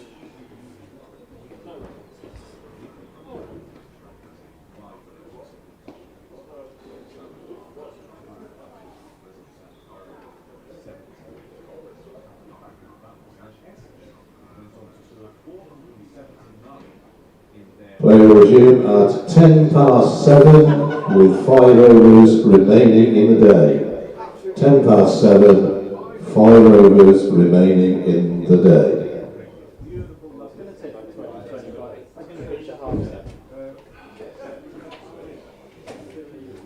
Young farmer, good job with it.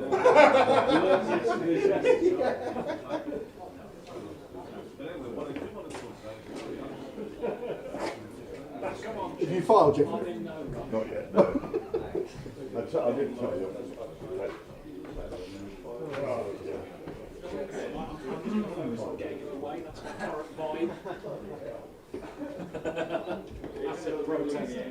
What's the point in that? You're absolutely full-time.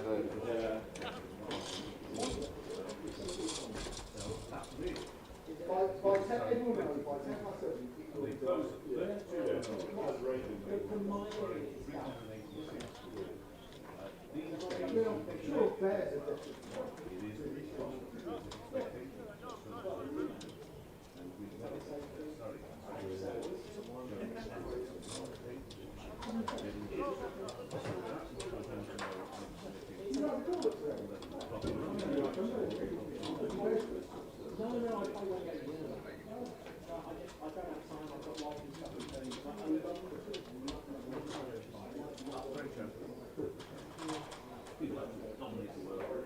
But anyway, we've got plenty of cricket. However, let's also concentrate on the two results today, achieved fairly early on in the day, Thursday. Sussex with a 9-wicket victory over Hampshire, which puts them right up there in the top again. Another victory for them. And away from home, Sussex only Hampshire, they only needed 23 runs before the council lapsed in the second. And the star of the show with the ball there was the skill of Jack Carter. Henry Croker bowled so well the first that's those wickets it took.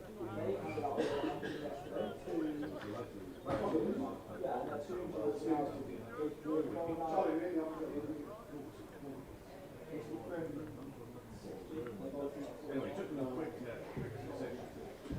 It's 4 for 27.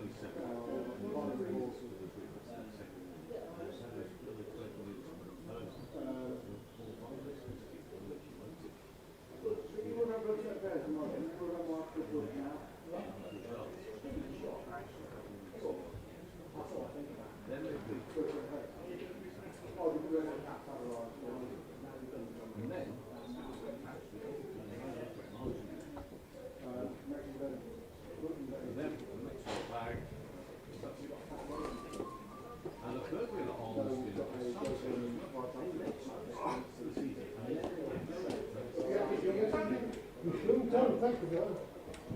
yeah, sat walking around that.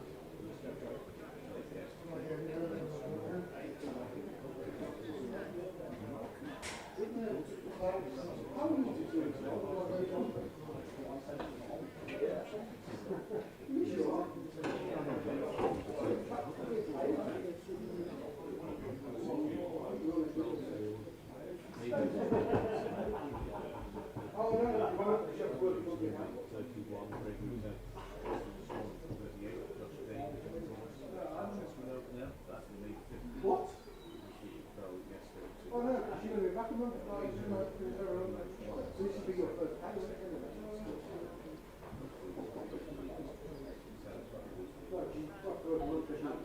End of June,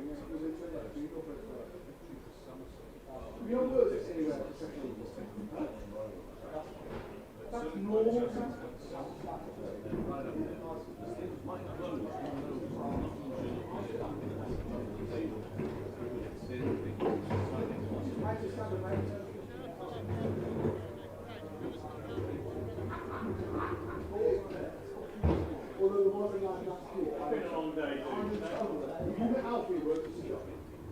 So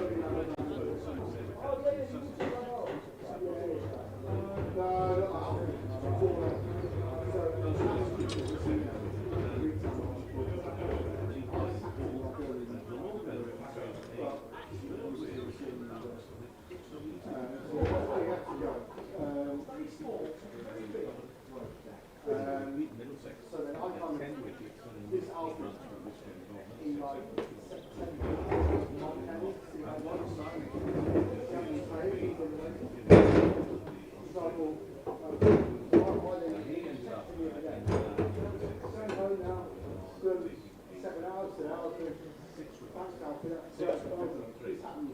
every match day for like 5 years. It turns out he couldn't get some of the kids that he was bossing after work. So he was doing sending grabbing texts and logging the hours through that patch. So it took him 500 copies of posts. But yeah, he was sending those home to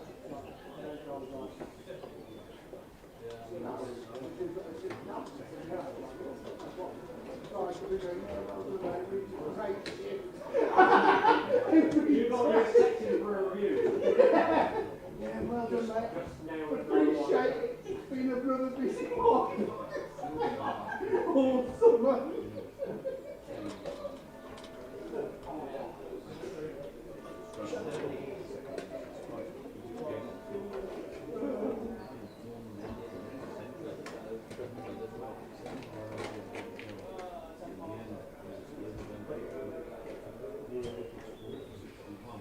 No, it's not what we see you. We're just not trying.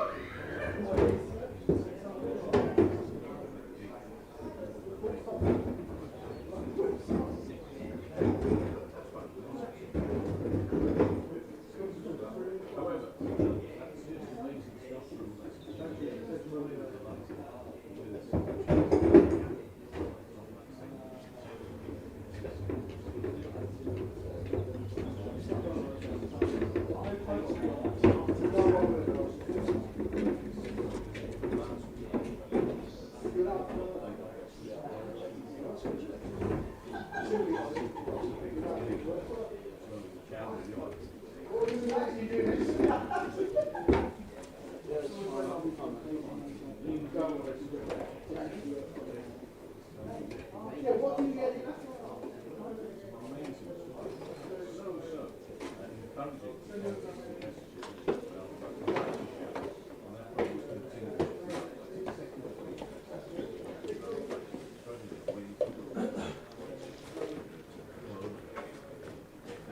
I mean, if it goes in our favour, then great.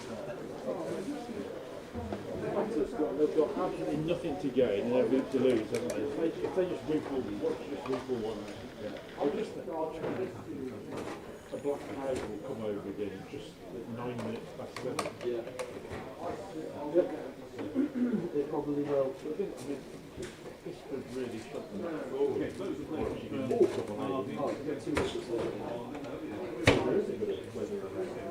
There is quite a lot. Quite a lot. I mean, it could be, if we bowl these right,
another century,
'Umpires Steve Shorty, Jack Chantry entering the field of play.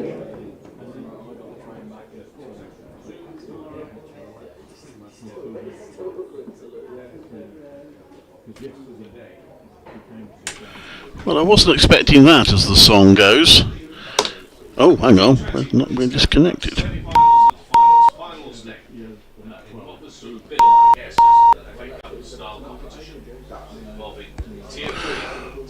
Well, welcome back. I'm not sure expected to be back, but we are back on here. I don't recall ever in a day county championship match resuming play at 7:10 in the evening, but that's what we're doing. We've got 5 overs left. Whether we're going to get them all in, it did brighten up. The rain stopped, so the umpires had the covers taken off. Ordered a return at 7:10. It's getting quite dull again, Dale. So well, if we get through the 5 overs, then fair play. I tell you one thing for certain is that Gareth Roderick and Kashif Ali will be absolutely delighted to be back out for 5 overs. I've not experienced a rain break at 6:30 in the evening and that not be the end of the matter. So bad light, yes. Rain, yes. Does that deter Shaughnessy and Chantry? Absolutely not. So we have a little mini session here of 5 overs, and let's face it, the aim here is survival and not a lot else. This is what you would absolutely call a hiding to nothing if you're a batter. And welcome to listeners from all other county matches throughout the country, because we're the only one now who've got play. Everyone else has finished for the day. Some have finished altogether. It has actually brightened up just as the batters are walking out to the middle, so the umpires have done it by the book, and they are right. That's vindication, isn't it? As we've had a bit of sunshine for the first time in about an hour or hour and a half or so, and the batsmen in no rush at all. We're still a minute and a half away from the designated resumption time. It's Ethan Bamber from the far end who'll get us back underway. He's got to complete his 3rd over of a little spell that was cut short because of bad light, and then subsequently a little shower as well. So Gareth Roderick will take guard. And we'll get back under play, back underway, a little ahead of time, in fact. So Wokes in then, that's left by Roderick. It's taken by Davis, who's standing up to the stumps. Make sure Roderick doesn't storm down the pitch. A wicket apiece so far for Wokes and Rushworth. They've now got 9 in the match between them. And just what Worcestershire needed, a nice short little burst from these. Probably, I would imagine it would be Rushworth and Works, well, certainly Works anyway from the Diglis end. He can bowl potentially 3 overs from there. That is left. Again. We might see some Wokes. It's just Bamba's just finished. Oh, sorry, it's Bamba. Beg your pardon. Yeah, sorry. His over was broken by that bad light and then that subsequent shower. So it'd be an interesting one actually with a little session like this. If Bamba's got to finish out this over, do you keep him on because he's got a bit of rhythm, or do you bring back your big guns? Yeah, I'm being daft. Yes, you're right. Sorry, apologies. Bamba completing his over, and then I think we got 5 overs after that. Oh, that one kept low, and Roderick's done well to get bat on that. So push the bat down on it as it didn't get up at all. Bamba, who is still wicketless, he wasn't a million miles off getting his wicket there. So yes, will be. Well, actually, the scoreboard's saying 5 remaining, so that suggests there'll be 4 overs left after this next ball. And Bamba is in to bowl. And, now that's gone past the outside edge. I don't think that hit the edge because Alex Davis, who's standing up, wasn't able to hold on to it. No, it looked like it just flew through. Hit him in the shins. We'll have 4 overs after this. 4 overs left, rather. So, momentarily obscured by the umpire, but we will see Chris Wokes from the new road end this time. And you would be inclined to go with your gun bowlers in this little window. And as we say, 4 overs then.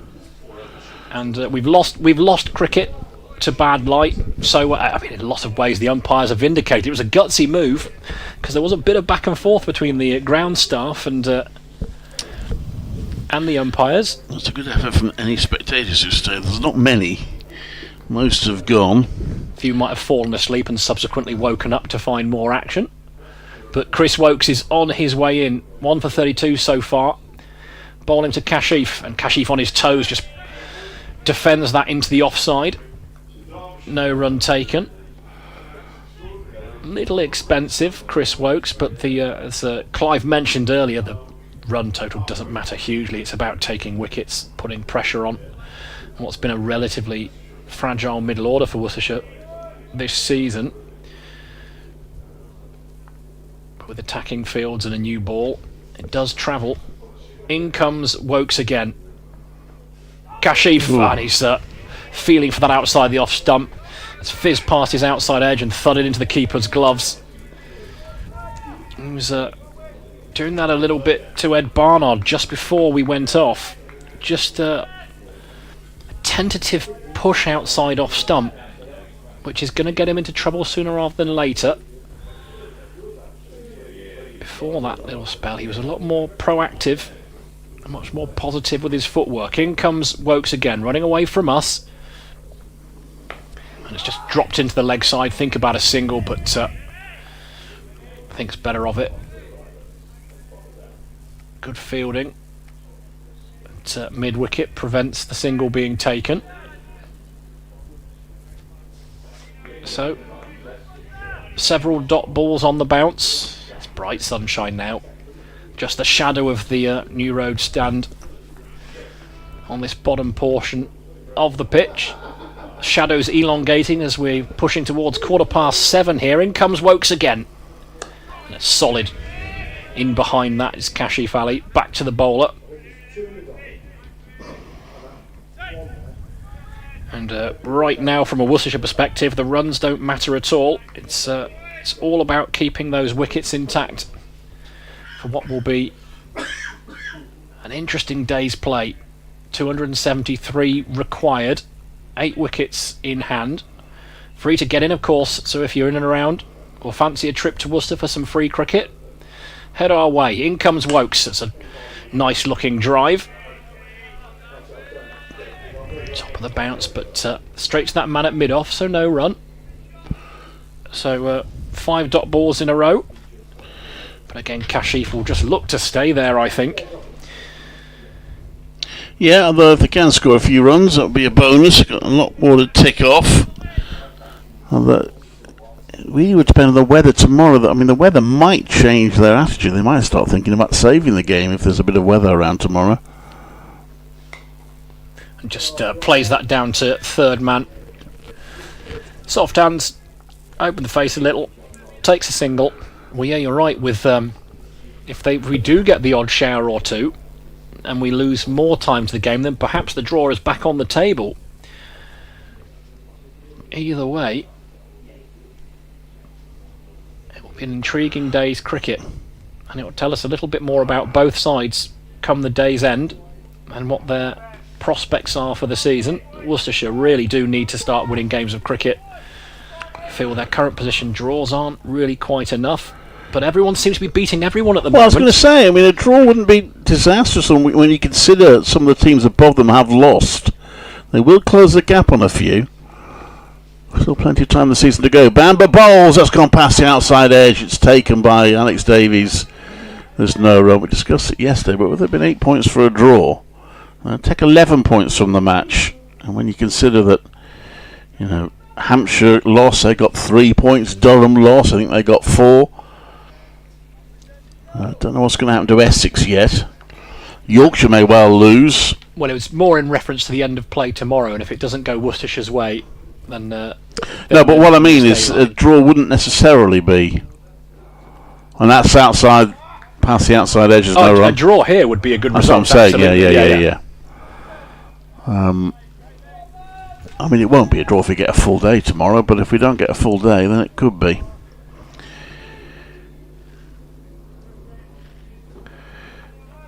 .55 for 2. Bamber continuing then from the Diglis end. Right on over, and he comes to bowl. It's worked round his pounds by Kashi for a single. He's on to 14. Little bit of a partnership between these two now. 31 added.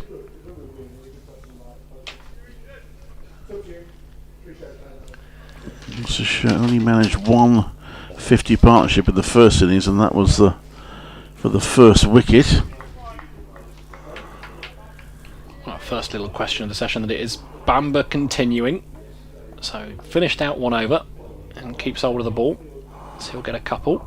3 slips in place as Bamber comes into bowl and plays that solidly. Roderick has batted well. He'd be keen to get to the close now. 33 off 58 balls. Wicketkeeper standing up. I would love to nick one out in this little slight bonus spell they got at the end of the day. They get one more, come back tomorrow needing 7 instead of 8. I'd be very happy. You should see whether we see a night watch if the wicket falls before the last over. In comes Bamber, and that's come off an inside edge down to fine leg for a single. Wasn't in control of that one, Roderick, but he moves on to 34. 57 for 2.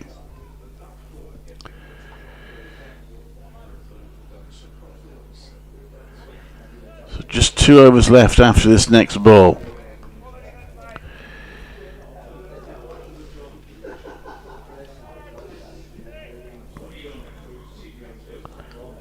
Bamber in to Kashif Ali. Oh, he's playing and missing at that one. It kept quite low. Davis takes it just from front of his toes. It's a good couple of deliveries in that over from Ethan Bamber, but doesn't manage to break through. 57 for 2. 2 overs left today, and then potentially 96 tomorrow if the weather holds. And if these two can survive this Chris Wokes over, and at least ensure that no one else has to come out to bat tonight. Well, that responsibility is bestowed upon Gareth Roderick. 60 balls he's faced. And gone at a reasonable pace as well, all things considered. 34 to his name. As he surveys the outfield.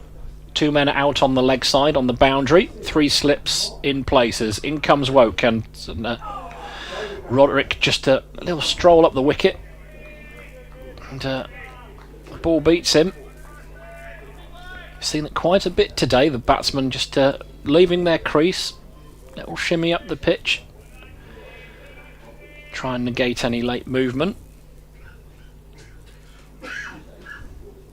But not for the first time.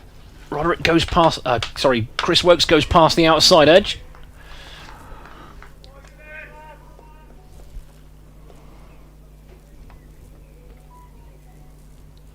In Wokes comes again. Oh, there's a peel there. It looks like it's come off the pad and found its way to first slip. Yeah, I think Alex Davies will hope it came off the pad, because he didn't hold on to it, moving to his right. I think the appeal was going to be for an LBW. Oh, I don't know. Yeah, well, Chris Wokes did appeal for an LBW, but he might have appealed for a catch if it had been held. It wasn't.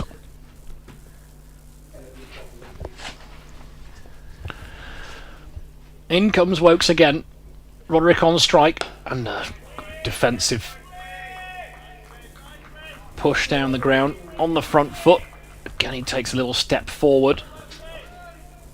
Pre-release. It's half the over navigated. In this tricky little session.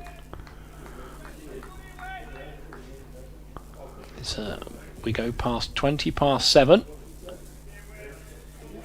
Wokes turns at the top of his run.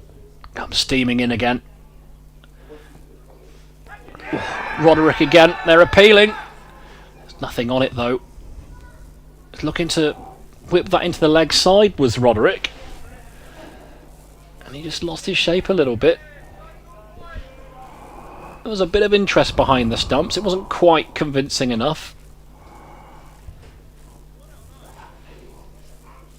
But Roderick's busy out there. Moving towards the bowler at every delivery at this point. 2 more balls to survive against Wokes here, and he's not looked comfortable this over. In comes Wokes again. And just dropped into the offside. On the front foot is Roderick. Coming to meet the ball. 57 for 2 the score, 270 to win. At the moment, that's not really important.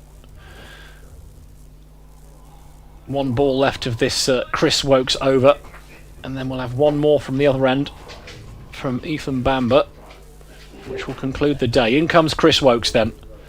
Roderick on strike, 3 slips wait, and he's in behind that one slightly more confidently as Wokes attempts a couple of keepy-uppies. And Roderick, unconvincing though it was, survives the over, and it remains 57 for 2. Yeah, so they won't lose more than 1 now before the close, because if wicket falls this next over, that will be it for the day. But they'll hope they can get through this over and be back tomorrow. And this little mini session would merely have taken them a few runs closer to their target.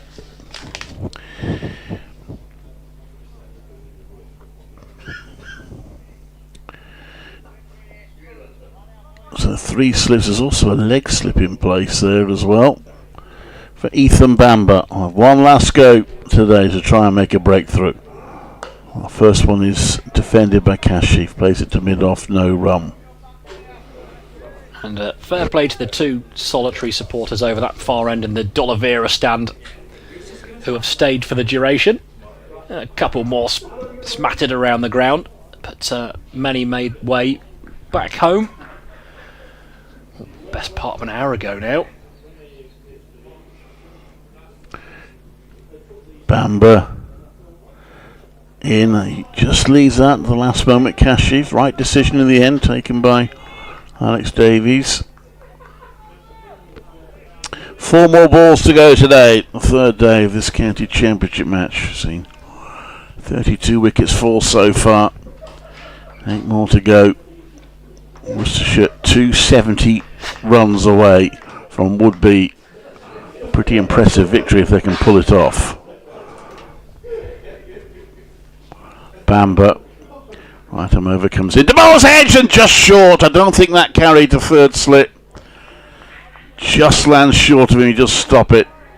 He's got his back to us, we couldn't see for certain, but I'm pretty sure that didn't carry.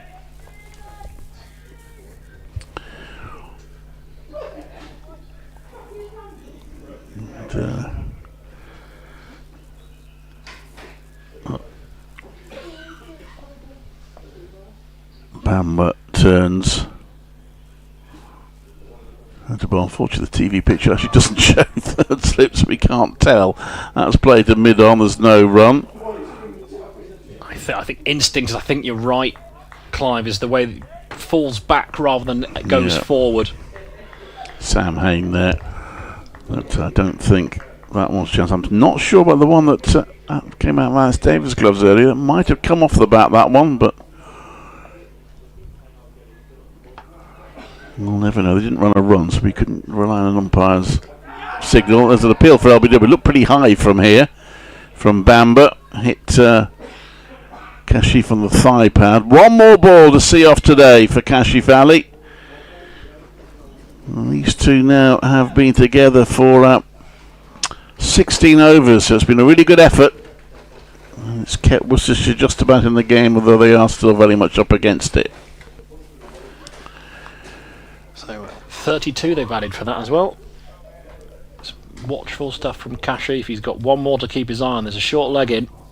In comes Bamber to bowl, and that is defended back to the bowler, and that is the end of the day's play. Worcestershire finish it on 57 for 2 from 23 overs. They need 270 more to win. Warwickshire will need 8 more wickets. So this time we really will say goodbye. And thank you, Jim. Great. And we'll be back tomorrow morning from just before 11. Thank you for being with us. Safe journey wherever you may be going.